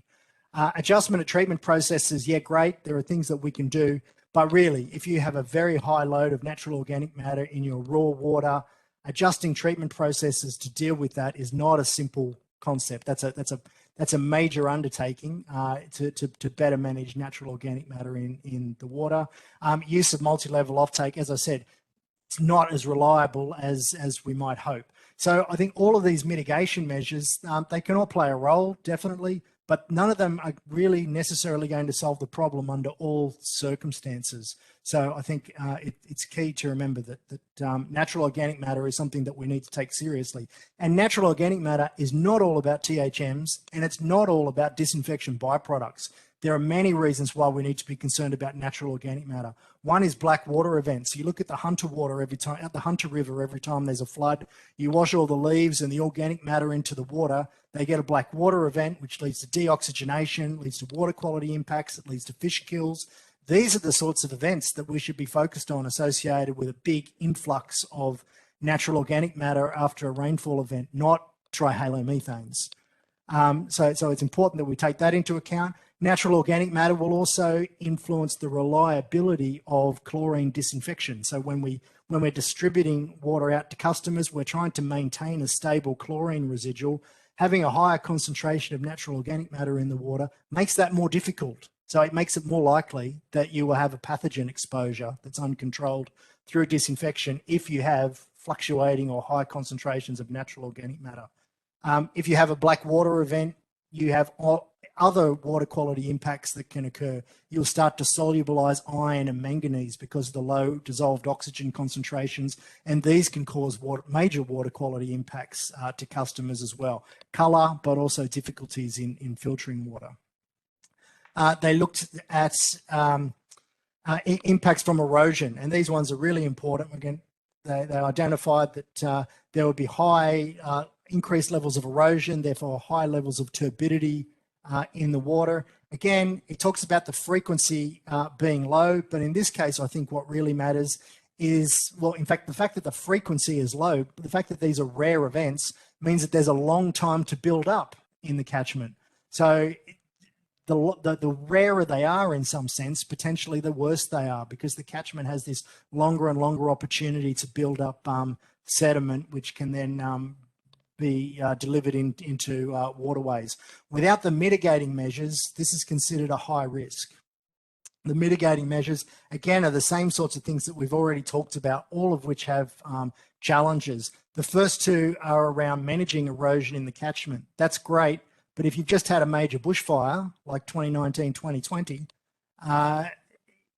all that's out the window. You're not going to manage erosion. You're going to have a lot of sediment sitting on the catchment floor, which will be washed off into waterways. We talked about how the multi-level offtake and sourcing of water from the other dams are important strategies, but not completely reliable. And adjustment of water treatment processes to manage turbidity is really challenging, because all that turbidity hits your filters and the filters start to clog up and you're backwashing constantly. It's a real challenge at water treatment plants. Then there was the nutrients, nitrogen and phosphorus, and it talks about how we could end up with higher concentrations of nitrogen and phosphorus in Warragamba Dam. We came up with a consequence of an algal bloom, and we've seen significant algal blooms in Warragamba Dam before. We can talk about how the circumstances might have been quite different, but we know that there are nutrients available. We can produce very significant water quality impacts as a consequence. And this is the last slide I'll pull up that is perhaps the most important. The reason that the Sydney Catchment Authority was established after the 1998 cryptosporidium incident is because big wet weather events that cause unusual circumstances really challenge the operation of the catchment and challenge the raw water quality. That's how we ended up with cryptosporidium and giardia in the water in 1998. And that's the key risk, I think, that we put ourselves into another situation which steps outside of normal, comfortable operating procedures, which we would anyway, I accept, in a major rainfall event. But when you have inundation of a catchment where water would normally run off, instead of allowing it to run off, you've got the dam wall there, so you're pooling it up, then you're lifting water up out of muddy areas, out of areas where pathogens could have accumulated. And I think this is a risk that we need to take very, very seriously, especially in conjunction with the other risks that challenge the treatment processes: high turbidity and high natural organic matter, potentially low dissolved oxygen in the water as a consequence of a black water event. All of these things together, I think, set us up for really difficult situations, none of which would I have rated a low consequence risk, even if it might be a rare event. We're setting up the situation for this to occur. So it would be less rare now than it would have been had we not enabled these particular circumstances. Thanks. Sorry for going on a bit long. No, I appreciate that. And I'm sure all the members do. Professor Khan, the detail in there, in particular, I might lead off for questions if I could. And I guess I'd put it in a simpler way and ask you to respond. Given the risk to water quality that you've identified here, do you think that the EIS, as it is out for public submission, adequately identifies, quantifies and assesses the risk to water quality as a result of this project? So no, because we saw that up front, that they were required to quantify contaminant inputs to the water, to the reservoir, and also downstream as well. And it clearly states in the water quality chapter that they were unable to achieve that because it's challenging. But that requirement has not been achieved. There are no numbers. There are no predicted concentrations presented for any of these key water quality contaminants. And with the mitigations that have been suggested here, do you think that if this dam wall raising went ahead with those mitigations in place, that we would have a more risky circumstance in terms of water quality and public health than we currently have? Yes, I do believe we would have a more risky circumstance in terms of water quality and public health. For all the reasons that we've just been through, we would introduce additional contaminants to the water, and we would introduce additional challenges to the treatment process, effectiveness and reliability. And not all of the mitigation measures that have been identified in the environmental impact statement equally apply to all customers that receive water from Warragamba Dam. And just one last one from me. You raised the issue of time to dissipation, and particularly with regards to natural organic matter. And of course, this is vegetation being washed in. The impact area that the government are using to assess upstream impacts is sort of based on assumptions of a more common flood event, largely around a 1 in 20 year type event. But you indicated that it's not so much the frequency, but it's then how long that material sits in the water column, if I've understood, or in the dam, if I've understood that properly. What is the length of time that you're having an impact on, potential impact on water quality as a result of that organic matter coming into the water supply? Well, that's a number I would have liked to have read in the environmental impact statement. I don't know the answer, but the hydraulic residence time in the dam, obviously it's much longer when the dam's not spilling than when it is. But once you get to the point where it's no longer spilling, the outflows from that dam are relatively small. There's only two real sources, and one is delivery to the water filtration plants for customers, so 1,500 megs per day. And the other one is the environmental flows, which are also small. So the hydraulic residence time under normal circumstances when the dam's not spilling is very long. The fact that there's going to be a dam wall there now, airspace, flood mitigation airspace, it gets filled up. By holding back those floodwaters, does that mean that the organic matter and the sediments are more likely to settle and be permanently retained rather than flow with the floodwater? Yes, so we actually rely on this big basin that is Warragamba Dam. The gorge area is a very long distance for the water to have to travel, and it is a natural sedimentation basin. So yes, that's how you remove sediment before taking off water to deliver to customers. Ideally, if you don't end up with high sediment loads at the dam wall like we have previously. So yes, the only other way out for that sediment is to settle to the bottom, and that's where it will accumulate. And in future, it can be resuspended. It can cause water quality problems from the bottom of the reservoir, which is exactly what happened in 2007 when we had that big cyanobacterial bloom on Warragamba Dam. We had a very cold, it was winter, it was July, August, and there was a big rainfall event in the catchment. So a cold water plume entered the gorge area upstream in the catchment, and Water New South Wales can monitor temperature and the stratification at different heights within the reservoir, and you can actually watch a simulation of the water moving right along the bottom of the reservoir all the way up to the dam wall, and then it hits the dam wall and it bounces off. During that process, it's resuspended a lot of the sediment from the bottom of the dam, bringing the nutrients, the phosphorus, to the top, up to where the sunlight is available, and that's how we ended up with the big cyanobacterial bloom in 2007. Okay, thank you. Dr. Perry, if I could turn to you now.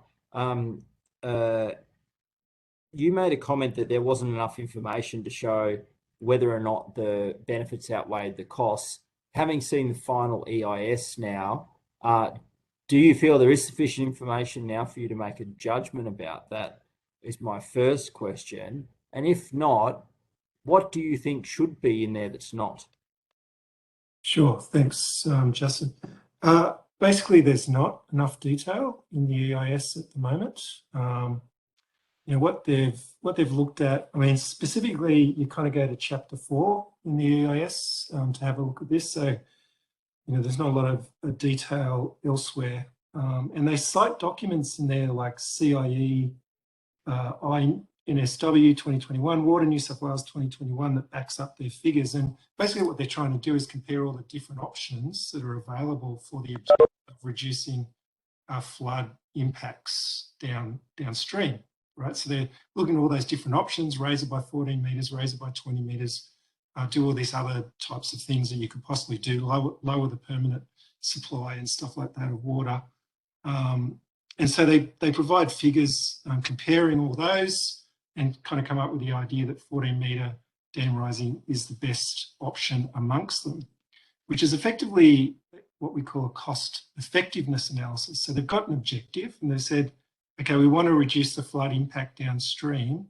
What's the cheapest way to do it, right? And in this case, they've said it's a 14 metre dam rising, which I can't confirm because the details aren't there in terms of how they've valued the different aspects of the benefits of 14 metres versus 20 metres, or versus a reduction of 12 metres or something like that. So I can't actually verify that. But even taking that as given, it's not enough. It's a cost effectiveness analysis. It's not saying this is how we should use government funds. And for that, you need a cost benefit analysis. You have to look at whether the benefits are greater than the costs. Again, I can't determine, how they've worked out the benefits. For example, you need things like how have they taken into account the issue of a 1 in 500 year flood, which of course, if you look at an expected value of that, you divide the total impact of 7 billion by 500, right? And that's per year. And then you go out into the future for 30 years and you discount back at the New South Wales government's discount rate of 7%. And that determines, the benefit of reducing the impact of that 1 in 500 year flood. But I don't know the 7 billion, how they've got that $7 billion. And I don't know if that's what they've done to assess the value of that 14 metre dam rising versus the other options. And then there's the 1 in 100 year flood and 1 in 50, etc. So they all need to be kind of, explained to us how they've worked out these valuations. But then, to me, if I can go on a bit longer here, the page 49 of chapter 4 says, so we just focus on the costs for a minute. 1.61 billion in construction costs. That's what it says on page 49 of chapter 4. It says that includes design and construction, project management, insurance, environmental controls. But as I explained in a bit, that takes into account mitigation, not offsets from my reading, stakeholder engagement, legal and regulatory requirements, project risk and contingency. None of those are broken down, but the document becomes confusing. It says that those figures are out to 27, 28 and they're P50, meaning there's a 50% chance they could be higher or lower than that. And then they say that if we look at that in a present value sense, so that's over those years out to 27, 28, that becomes 1.075 billion. Now I put that into, my calculator that looks at present values, and the only way I can get to 1.075 billion is to really stack that 1.61 billion towards 27, 28, more than 1/3 in 28, more than 1/6 of that in 27. So in the early years, they're quite low cost and then they're really high cost at the end. And that gets that 1.61 billion down to 1.075 billion in present value terms. They need to explain why that is. Why are all the costs weighted to 27, 28? I can't get it down to that figure any other way. But then the table 4.9 says there's extra 250 to 350 in escalation and contingency risks out to 27, 28. That seemed to be in addition to the 1.61 billion. It then says below that table, and referring to, that's below table 4.9, referring to table 4.10, that the discounted net present value of 1.75 does take into account construction and now operating costs, the cost of environmental offsets as well, even though that 1.61 billion didn't include that, and I can't get that 1.61 billion down to 1.075 without those additional costs. Furthermore, below table 4.10, it then says the 1.075 billion includes the 1.61 in capital costs, And then it says something like the final outturn costs, which refers to the actual rather than the predicted costs, would also incorporate that 250 to 350 in escalation and contingency costs, plus now the environmental offsets, which are going to be substantial, plus the operating costs now, and less the cost of any work not needed on the dam. So that last paragraph could be read in a couple of ways. It could mean that the 1.075 already includes those additional costs, and that's kind of what's the early part of this paragraph says. But once they mention the outturn costs, it implies that it's not including all those additional costs. So then you've got a 1.075 cost, which is just capital costs, and then you've got all those additional costs, which would easily push those costs over the benefits from the project as they are stated but not valued. So what I need to see is all those details about costs, and I need to see the way that they're valued, that the impact on the downstream flood benefits in much more detail to be able to provide a recommendation that this is legitimate. From what I can tell, there's no way the costs, there's no way the benefits outweigh the costs here. Dr. Perry, from what you say, it seems a layperson, and you're an expert, you're an environmental and natural resource economist, we'd have absolutely no hope of making sense of the government's figures here and making a judgment about costs and benefits. You must have looked at these sorts of documents in the past. Is this par for the course? Is this often the way it's done? Or EIS is normally far more rigorous in terms of being able to identify and quantify the costs and benefits? In all honesty, I haven't seen a good one through an EIS, so it's not unusual. Basically what you've got to do is really get it down to the issues and try and get some more detail in pretty much every one that I've looked at. So it's not an uncommon issue, but I don't see why we can't be given the details and to be able to assess them. But from what you've seen in this document and the other documents that are referenced in here, and you mentioned the CIE, and I asked some questions about this in budget estimates last fortnight as well, that the government hasn't made the case, and no one in government can really claim, based on the public available evidence, that this is the best option in terms of the costs and benefits to the community. That's correct. And there's no way you can claim that the benefits outweigh the costs, and therefore it's not the best use of the government's funds. And we don't say it's even the best option to reduce flood impacts downstream. Okay. Before I go on, I might just check with other members. Are there any government members that have questions for these witnesses?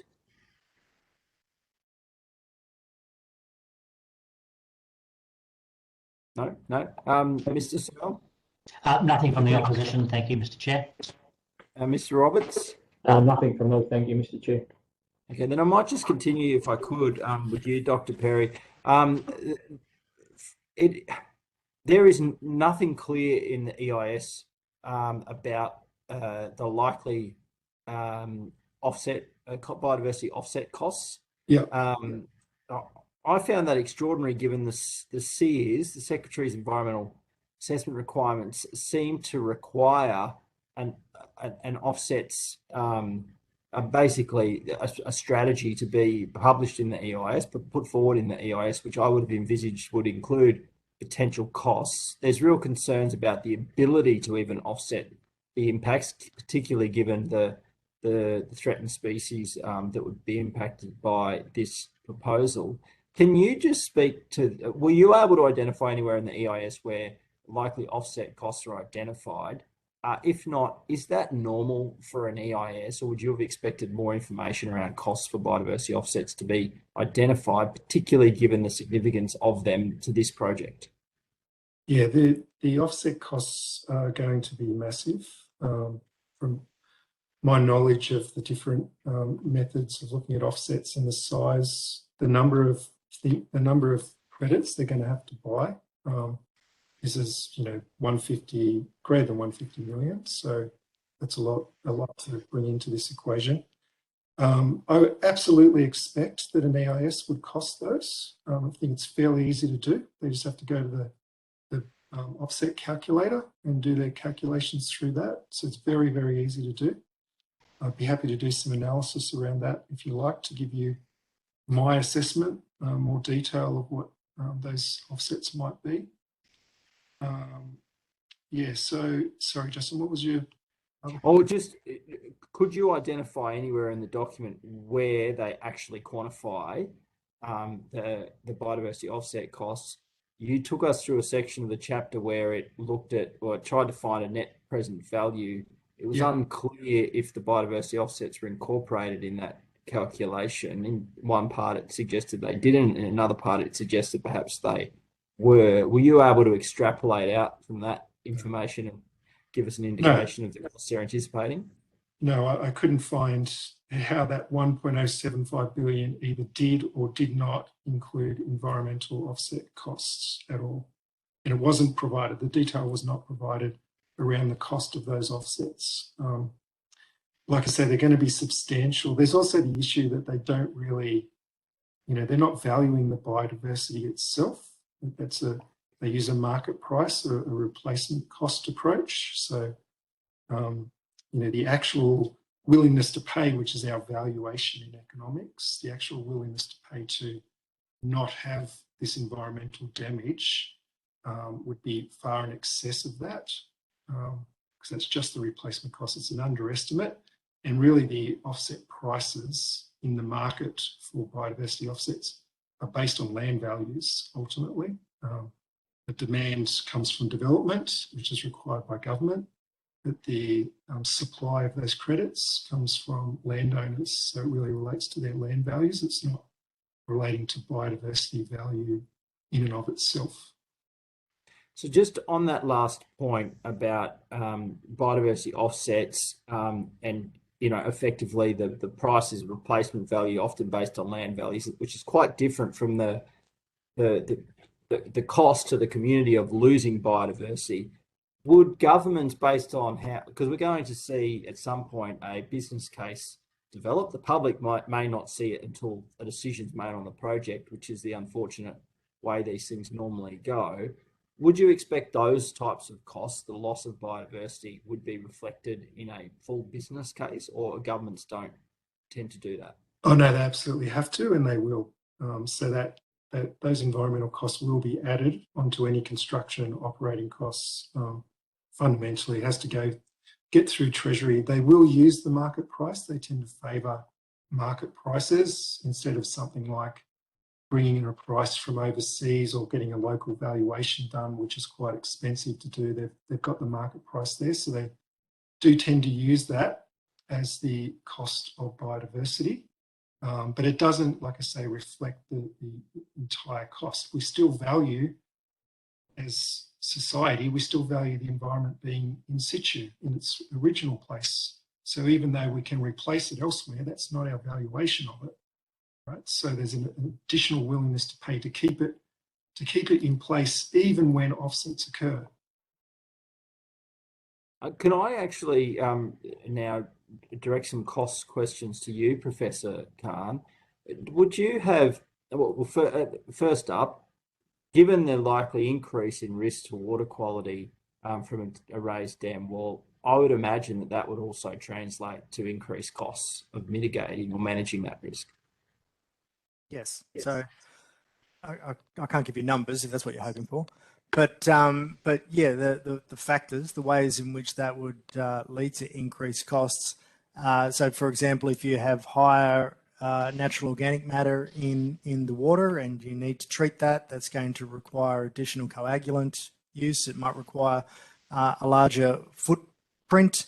It will require the filters working a lot harder than they had previously worked, doing a lot more backwash cycles, especially if you've got a high sediment load in that water. And if you may still have high organic carbon coming out through at the end of that treatment process, then that's going to increase the chlorine demand. And so you need to add more chlorine to treat the water and to make sure that pathogen risks are properly managed. And so you have, as we said, higher concentrations of disinfection byproducts and more difficulty maintaining a stable chlorine residual through the distribution system. So that might require more monitoring and management as well. If you actually got to the point of trying to remove some of the more soluble natural organic matter, you would be adding additional treatment processes. And if you were trying to remove nutrients, for example, from water, you would be adding an activated carbon process up front. Some of the plants, the smaller plants, I think Warragamba itself, Warragamba treatment plant, has the ability to dose powdered activated carbon into their system during emergencies and therefore remove some of the organic matter that way. Activated carbon is a very expensive technology to use, particularly in Australia, because of the energy that's required to regenerate and produce fresh activated carbon. The likelihood that we would treat all of the water running through Prospect water filtration plant with activated carbon over a long period of time, or even under emergency circumstances, is very, very low. It's not a simple process, and it would be a very expensive process to have to implement. Dr. Perry, did you see any indication that EIS of this plan take into account those potential increased operational costs? No, there's no details of the operating costs at all. Okay.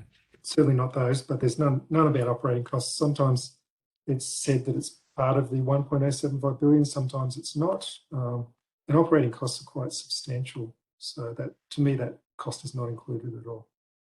If I can jump in, of course, those costs would be costs to Sydney Water, not to Water New South Wales, at the treatment plants.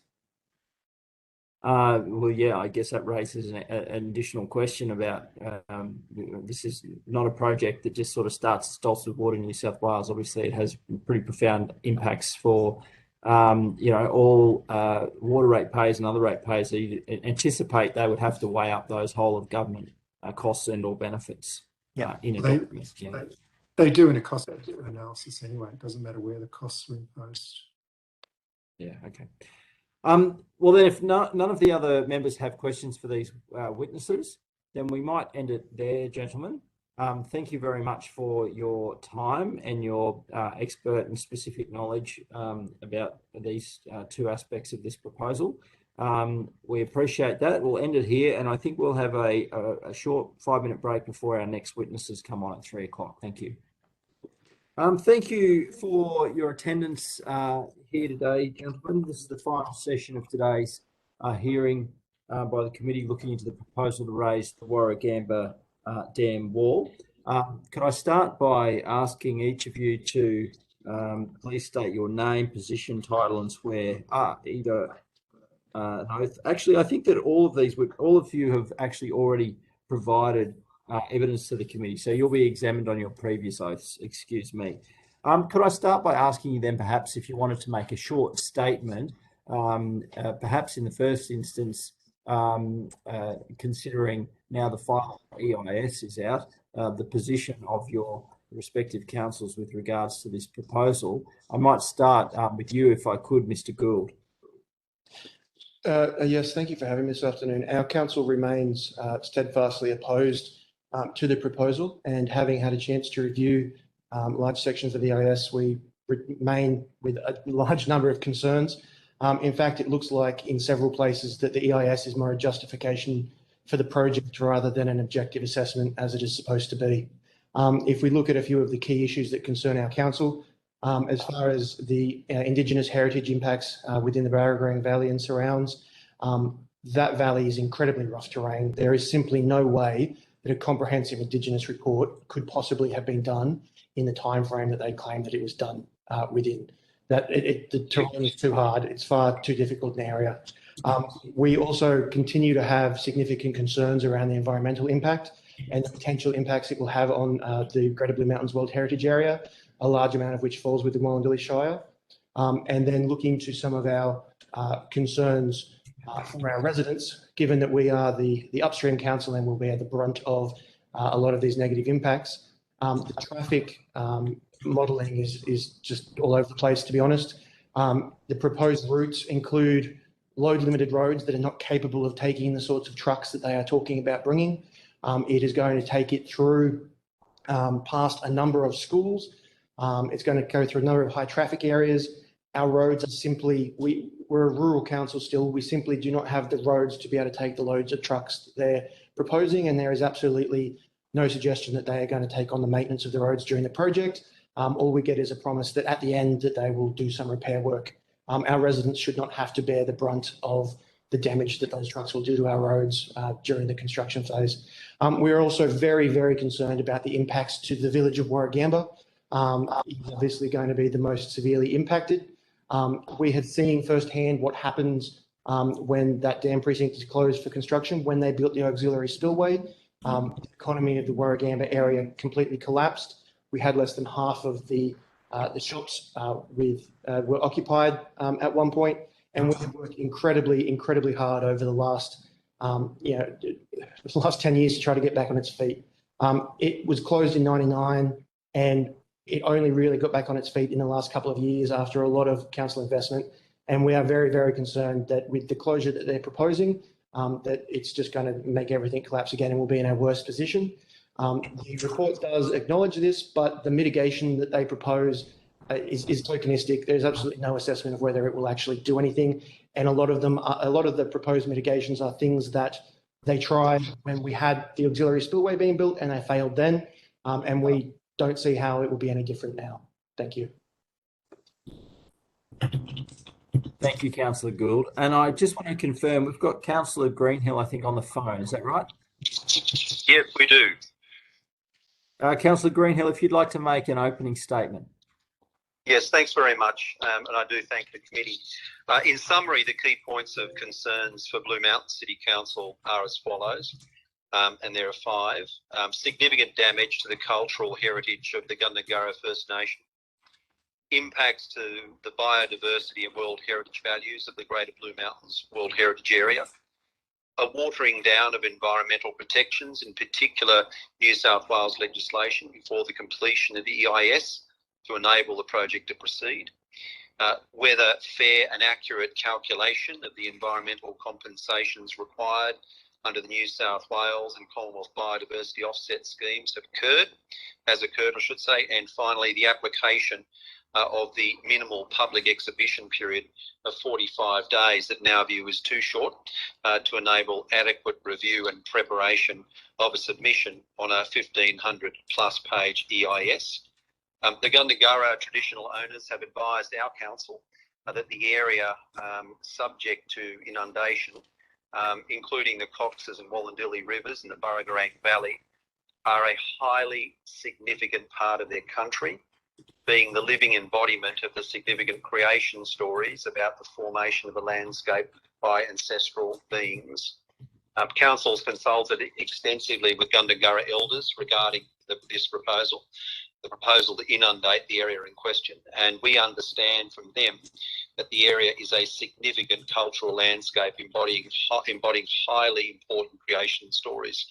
It is Council's view that this will not only have a profound impact on the health and well-being of Gundungurra people, it will also result in the loss of a spectacular and extant cultural landscape, now so rare within close proximity to Sydney, and as such an important cultural symbol. We accept the views of the Gundungurra people that traditional heritage assessments done to support the EIS, whether anthropological or archaeological, are inadequate and not proportionate to the context and importance of this rich cultural landscape. Council also draws the attention of the committee to the Gundungurra Indigenous Land Use Agreement, to which the New South Wales government is a party, in particular to Part 14, which refers to the alternative regime. Council's view is that the state government is obliged to consider and to demonstrate how it has considered whether the proposed inundation is a Class 1 Post-Registration Act under clauses 14.3, 4 and 5 of the ULUA. Council's view is that there is a high likelihood that the proposed action would result in an impact to native title, and as such there is no leave to carry out the act other than through dealing with the native title interests through the relevant provisions of the Native Title Act itself. It is Council's view that as a minimum the state government should be open and transparent about this matter, including how it has or intends to come to terms with the matters I've raised. in relation to native title. Council notes recent cases which compare to the matter in hand, where significant compensation was payable due to the loss of native title rights, specifically resulting from the inundation of sacred areas. And Council urges the state government to, most importantly, meet its moral obligations to the Gundungurra native title interests, and to be mindful of the potential for compensation to be triggered in this matter and its fiscal obligations to the taxpayers of New South Wales. Just in terms of the environmental impact assessment, it is meant to be the assessment of environmental consequences, both positive and negative, of the project prior to the decision to move forward with the proposed action. The purpose of the assessment is to ensure that decision makers consider the environmental impacts when deciding whether or not to proceed with a project. It's Council's view that the passing of the Water New South Wales Amendment Warragamba Dam Bill 2018, which has the effect of amending the National Parks and Wildlife Act 1974 to allow the temporary flooding of the World Heritage listed Blue Mountains National Park, represents a highly specific enabling piece of legislation which should have been informed by the EIS and not enacted prior to the completion of the EIS, or indeed the commencement of the assessment process. Pushing legislation through to allow this project before environmental, cultural or economic impacts have been assessed has, in our respectful submission, made a mockery of due process. These assessments risk becoming little more than a box-ticking exercise, with the New South Wales Government making clear they'll press ahead regardless of the findings. We do note ecologists confirm that the critically endangered Regent honeyeater both feeds and nests in areas of old-growth forests slated to be drowned by the dam wall raising in the Warragamba Valley. Therefore, the project will impact on one of the handful of known breeding sites for one of the rarest birds on Earth and the most threatened bird in New South Wales, of which just 400 remain in the wild. Inundation is likely to impact one of two major subpopulations of the vulnerable Camden white gum, up to several hundred hectares of critically endangered white box, yellow box, blackies, red gum woodland, threatened ecological community, the Macquarie perch, endangered Hakea dohertai, which is a species found within the area. Raising the dam wall by 14 metres will desecrate kilometres of pristine rivers, including 65 kilometres of wild rivers and up to 1,400 hectares of bushland. For context, more than 4.5 times the area of Sydney CBD. The land to be flooded is not only of the highest conservation value, it is among the most highly protected and significant natural landscapes in Australia, in or adjacent to World Heritage listed National Park, declared wilderness, declared wild river and national heritage status. For the moment, Chair, that would be my respectful submission. Thank you, Councillor Greenhill. Mr. Kearns, if you would like to make an opening statement. Thank you, Chair, and thank you for the opportunity to address the committee again. As previously advised to the committee, the current Hawkesbury City Council's view on the raising of the Warragamba dam wall is that Council would wait until the environmental impact statement was completed before it adopts a final and informed position. Council is currently preparing a draft submission that is scheduled to be considered by Council at its ordinary meeting on the 23rd of November. Completion of the environmental impact statement is essential in order to consider the height of the dam wall in the context of downstream flood mitigation and upstream environmental and Aboriginal cultural heritage considerations. The draft Council submission will be considering a number of matters, such as the fact that the Hawkesbury and the Nepean Valley is considered to have the highest flood risk in New South Wales, not Australia. The estimated number of buildings and damage to buildings within the Hawkesbury River floodplain, within the Hawkesbury local government area, at risk of potential flooding in various design flood events, and the reduction in the number of those buildings and damage to buildings that the Warragamba Dam raising project could potentially achieve. Details about the impacts and damage from flooding on the Hawkesbury local government area from the 2020 and 2021 flood events and progress in terms of recovery. Infrastructure issues during flooding, including potential loss of power, failure of sewage systems and lack of access to emergency services. Concerns about development along existing evacuation routes, including in neighbouring local government areas, which could slow evacuation by Hawkesbury residents. bank erosion and impacts to wetlands as a consequence of flooding and potentially prolonged flooding with the holding back of floodwaters from the raised wall. Post-flood releases and whether there is a clear understanding of the potential issues caused by that prolonged flooding. The need for greater understanding of all catchments that contribute to flooding in the Hawkesbury River, such as flood studies for all tributaries that lead into the Hawkesbury River. The fact that there's not currently feasible for many of our residents to access flood insurance with either prohibitive costs or simply not being offered by insurance companies, which creates significant resilience issues for the Hawkesbury and for our community. The fact that we were awaiting the release of further details of a range of targeted actions across the 9 key outcomes contained within the Hawkesbury and Nepean Valley Flood Risk Management Strategy, the Resilient Valley Resilient Communities document. That includes outcome 3, the strategic and integrated land use and road planning, and in particular the strategic land use framework.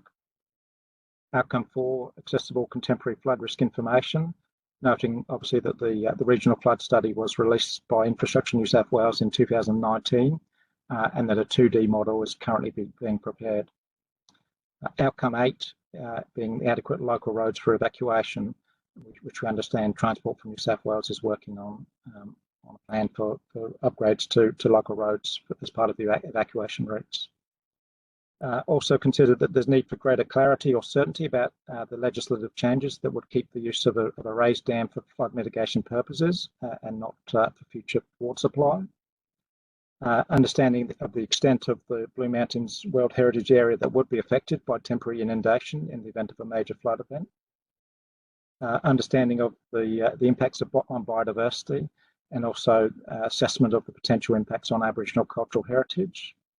The fact that Council's flood policy adopted in 2020 recognises the need for a collaborative approach to floodplain management across the Hawkesbury and Nepean Valley and demonstrates our commitment to providing up-to-date and relevant best practice controls based on consideration of flood hazard and risks.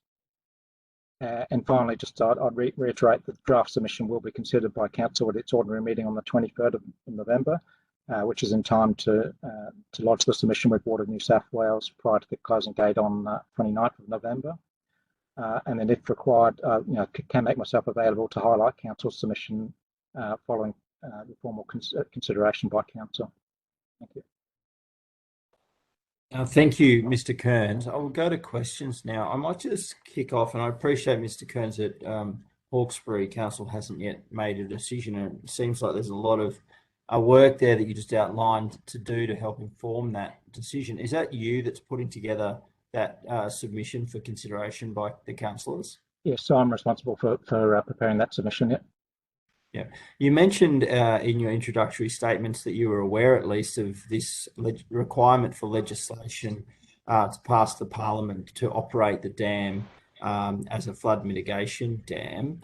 I think that became public knowledge as a result of the leaking of a historical document from Water New South Wales, I think a couple of years old now, that indicated they require legislation. The substance of the leaked document seemed to suggest that the concerns were that operating the dam as a flood mitigation dam would create potential legal financial liability on the dam operators in terms of potential claims of negligence or property damage or the like downstream. What's your understanding of that liability that might exist for Water New South Wales and the need for that legislation? So obviously we understand that at the moment the operation of Warragamba Dam is for water supply. There was that 2018 change to legislation mentioned before by the Blue Mountains Mayor, but I guess that's why we're seeking.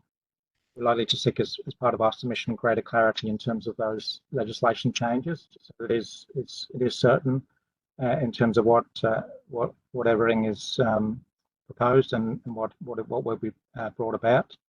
So essentially, yeah, just highlighting that we're seeking that further clarity. My understanding of that document is it's not so much the the operation of the dam itself for flood mitigation, but it is the potential concern that if there's a failure in its operation, or if floodwaters exceed the capacity of the dam, or if for whatever reason it's not able to prevent flooding, that it could create a circumstance that the dam operator or the state government might be liable for claims of compensation from downstream residents affected by a flood. And essentially, what Water New South Wales is seeking is basically an immunity from those sorts of claims from downstream residents, including your ratepayers. Do you think it's reasonable that the government would seek a limitation of that liability or indemnity from those sorts of claims, and that effectively that risk would be passed on to people downstream? I guess recognising that I'm not an expert in terms of indemnities and so forth there, but I think that's it's reasonable for us to consider all the potential impacts that are caused by raising of the dam. So the EIS should consider all scenarios there, and that's why Council has waited until the release of the EIS before we can make an informed decision in terms of our position. Okay, thank you. I might just pass on now to Deputy Chair, who I know has a question. Thank you, Chair. Am I loud and clear now? Lovely, thank you.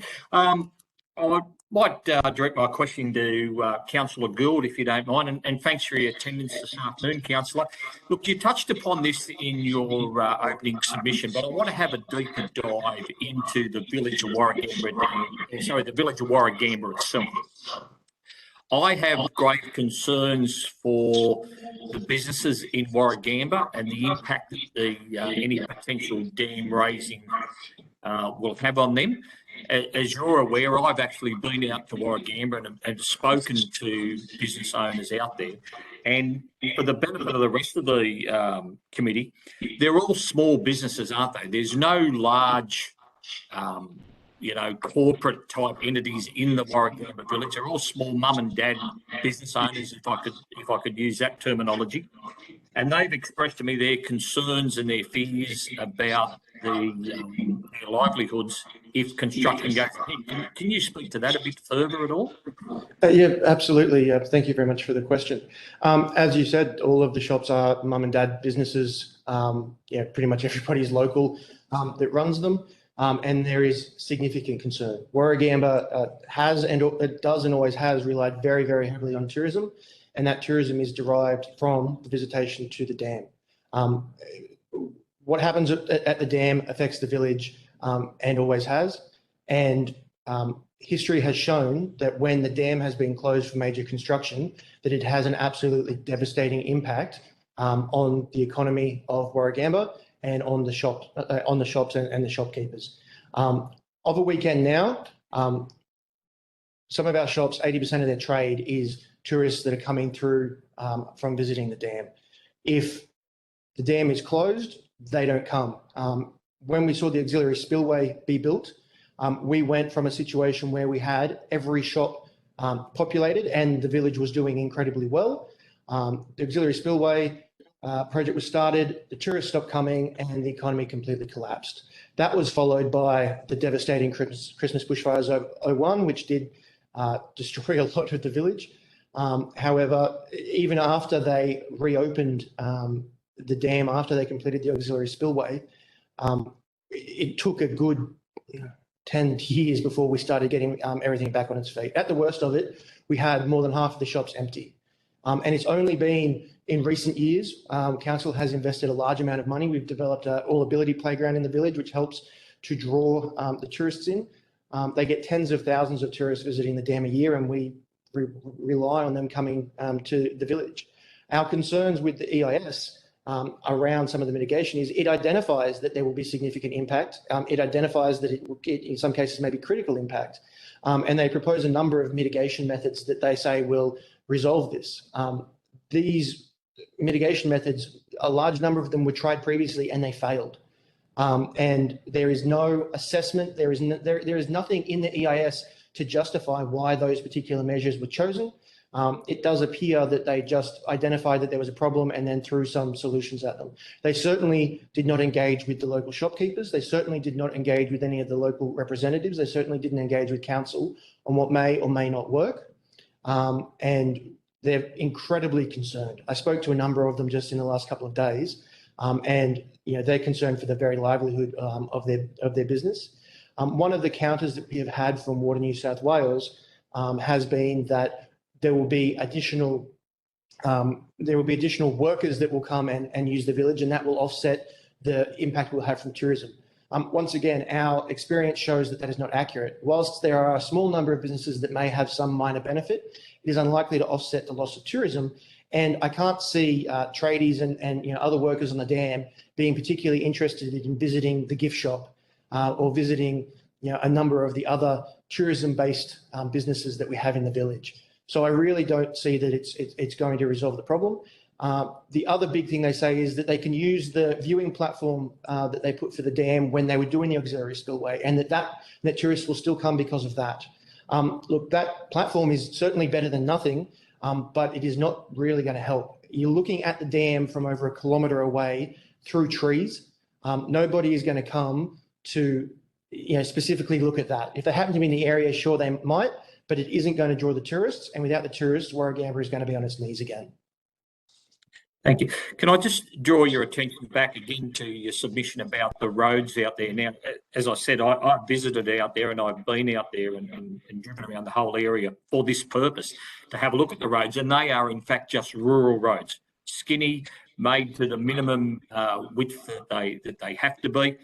What will be the impact out there in terms of safety issues on those roads when you put heavy vehicles on there along with local traffic, including school buses? Has the EIS addressed that at all in terms of a safety issue for road users? No, look, it identified that there would be some impact to the pavement, but it really restricted any detailed assessment it did to the area directly sort of around the dam precinct and the roads directly adjoining that. What they're proposing here is to have two separate routes. They have the northern route and the southern route, and the southern route in particular is rural roads the whole way.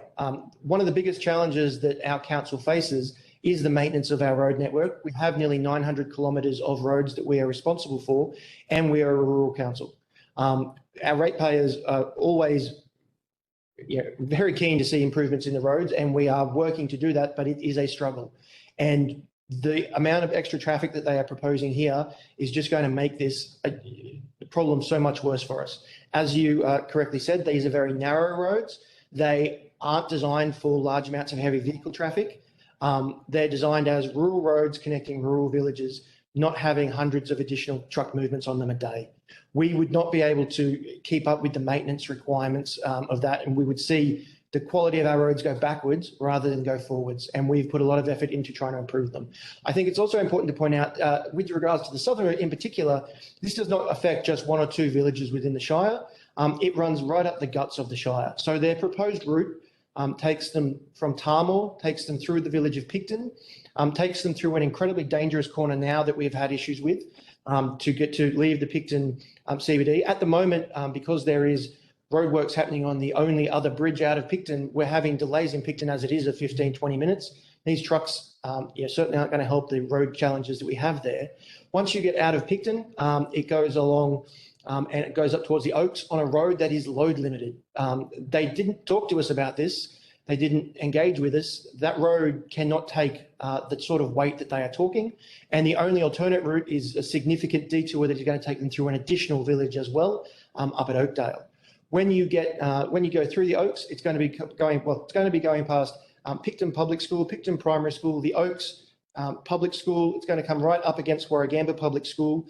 As I said in my opening, it's going to go past a number of very heavily trafficked areas. And the EIS has not done an assessment on the impact of that and what that will mean and how those safety issues will be resolved in any meaningful way. We've got significant concerns around the overall traffic impact. We've also got concerns around the modelling around the working numbers and the number of vehicles. They're saying a maximum of 500 vehicles 500 workers, but they're only modelling something like 200 vehicle movements a day. We don't have anything in the way of public transport out here. They'll be driving in and out. It's significant concern, and none of this has been thoroughly assessed. We haven't had any significant engagement with our road engineers. Our road engineers certainly wouldn't have told them to be sending stuff on load limited roads. And without the government taking those roads over for the duration of the project, which hasn't been budgeted in, as far as we can tell, in the EIS's assumptions, then the safety issues that we're going to see on our roads are massive. We've had some terrible, terrible accidents on these roads. Again, and Chair, if I may, just one last question, and again to you, Councillor Gould. During the construction of the spillway, what was the amenity to the village? I mean, you know, the quality of life. What impacts did it have on the residents in terms of noise and dust and all those type of things? Look, the auxiliary spillway was a slightly different type of construction to what they're proposing here. They were removing a lot of soil, but we had significant soil impacts. There was large amounts of explosions needed, so there were a lot of damage to houses nearby. There was a scheme in place to help repair that damage, but it still was quite a traumatic experience for some of our residents, and getting it fixed was not always straightforward. There was dust issues, there was noise issues. The village kind of wraps around the dam precinct, so it is quite close. Where they're proposing in the current EIS to have things like batching plants and set down points are close enough that and the EIS identifies that there will be noise, there will be safety concerns around traffic movements, that there will be dust issues. It's significant. They've also identified that they wish to use part of our recreation reserve for car parking for visitors and for workers. That's our only sporting facilities in that part of the world. It really would have a significant impact on the lifestyle and the quality of life of the residents of Warragamba.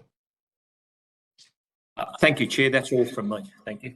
Thank you, Deputy Chair. Mr. Searle. Thank you, Mr. Chair. And I think my question is to Mr. Kearns. I think you were saying, Mr. Kearns, that Hawkesbury Council is still considering its position and working its way through the EIS. Wasn't there a motion put to Hawkesbury Council recently in favour of the dam wall raising? And if so, what was the fate of that motion at the hands of the elected council? Yes, there was a mayoral minute was included at a very recent council meeting. The mayoral minute, the effect of the mayoral minute was for council to make a submission and a number of points to be considered as part of that submission. But the motion failed, so there was no resolution of council in that respect. Yeah. And did that motion also indicate support for the dam wall raising? Not direct in support for the dam raising. It sort of highlighted that there was, the submission should consider a number of matters.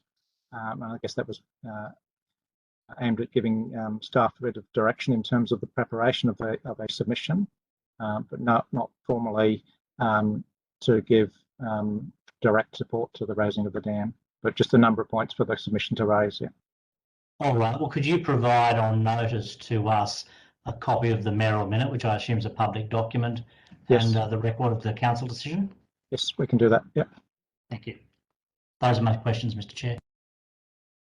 Thanks, Mr. Searle. If there's no questions from government, I might just ask a couple of you, Mr. Greenhill, if I could. Your submission was obviously a very passionately supportive of the values in the world, Blue Mountains National Park and World Heritage Area. We have heard some evidence today about the biodiversity assessment process and some of the biodiversity offset provisions within the EIS. Can I just ask in the first instance, have you had much of a chance, have your council officials had much of a chance to review the details in the EIS? I appreciate it's a very long document. Look, if I could, Chair, take you to one concern that's come out for us. It's slightly different to, I guess, the point of your question, but I think relevant in context.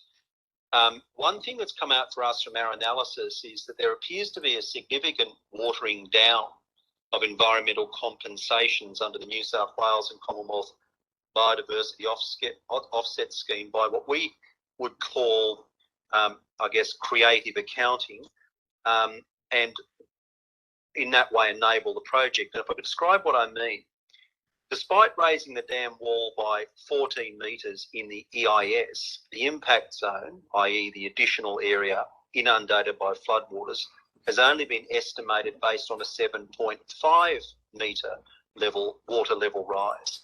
Now, this figure has been achieved by subtracting the temporary flood inundation supposedly likely to occur during flooding events behind the existing wall as it currently stands, as well as by using averaged 1 in 20 year flood data rather than 1 in 100 year flood data, as well as was used previously in the preliminary EIA to estimate the predicted impact area.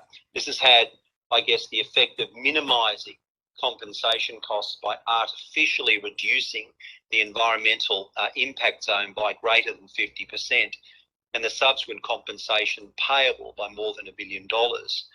Conversely, I guess, whether promoting flood mitigation values of the dam, for example, in the executive summary, the authors happily revert back to using 1 in 100 year event data, and even 1 in 500 year and 1 in 1,000 year event data, rather than using the 1 in 20 year flooding averages they've selectively chosen for use for their calculation of the impact zone and required offsets. I know that doesn't go to the specific point you went to in your question, but I guess it goes to the general point that the more we read the EIS, the more we're concerned about, frankly, its apparent flakiness.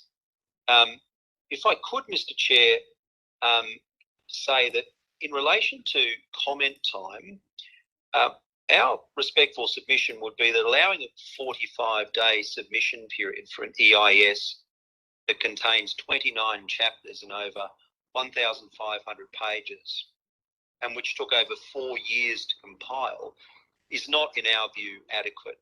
By comparison, we recently exhibited the Gully Aboriginal Place Plan of Management. Now, it's a significant document, but only 145 pages long. So we exhibited that for 60 days. And I will note that while an extension's been granted for an additional 2 weeks by the government till the end of November, message to the community and impacted stakeholders is clear. It seems that they've made up their minds already. And in saying that, I go to the passage of the legislation I referred to earlier, which preceded the EIS. The use of flood projections selectively in different parts of the EIS to give different answers at different times in the one document, and then a snap closed 45-day submission period does trouble us in terms of the efficacy of the EIS.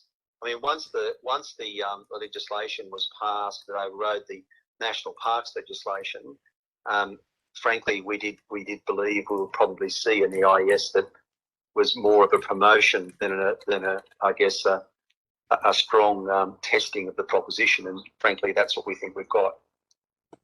Mr. Greenhill, if I could just, I think, summarise your first point and just check that I'm accurate. Your criticism is that the government seems to use this 1 in 20 year measure, and then there's some sort of narrowness around there to assess the upstream impacts. So it sort of downplays the upstream impacts, but then it relies on sort of some of the more worst case scenarios in assessing the potential downstream benefits of erasing, and that's skewing the results or the analysis in the document in terms of understanding costs and benefits or potential value of alternatives and the like.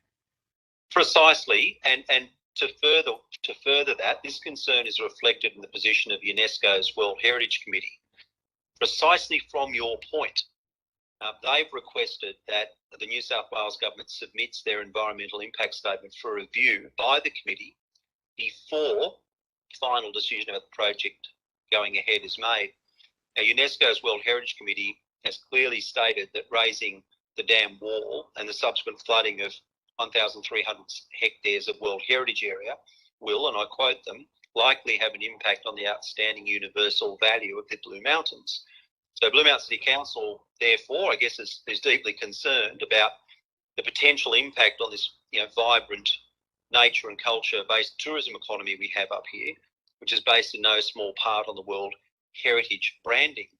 Now, UNESCO goes on to say, or the United Nations report from the World Heritage Centre advises that the UN committee in charge of the World Heritage properties has stated that, quote, the inundation of areas within the property resulting from the raising of the dam wall are likely to have an impact, as I say, on the outstanding value of the property. The committee went on to note that it considered any construction of dams with large reservoirs within the boundaries of World Heritage properties incompatible with their World Heritage status would potentially contradict or counteract the values that underpin World Heritage.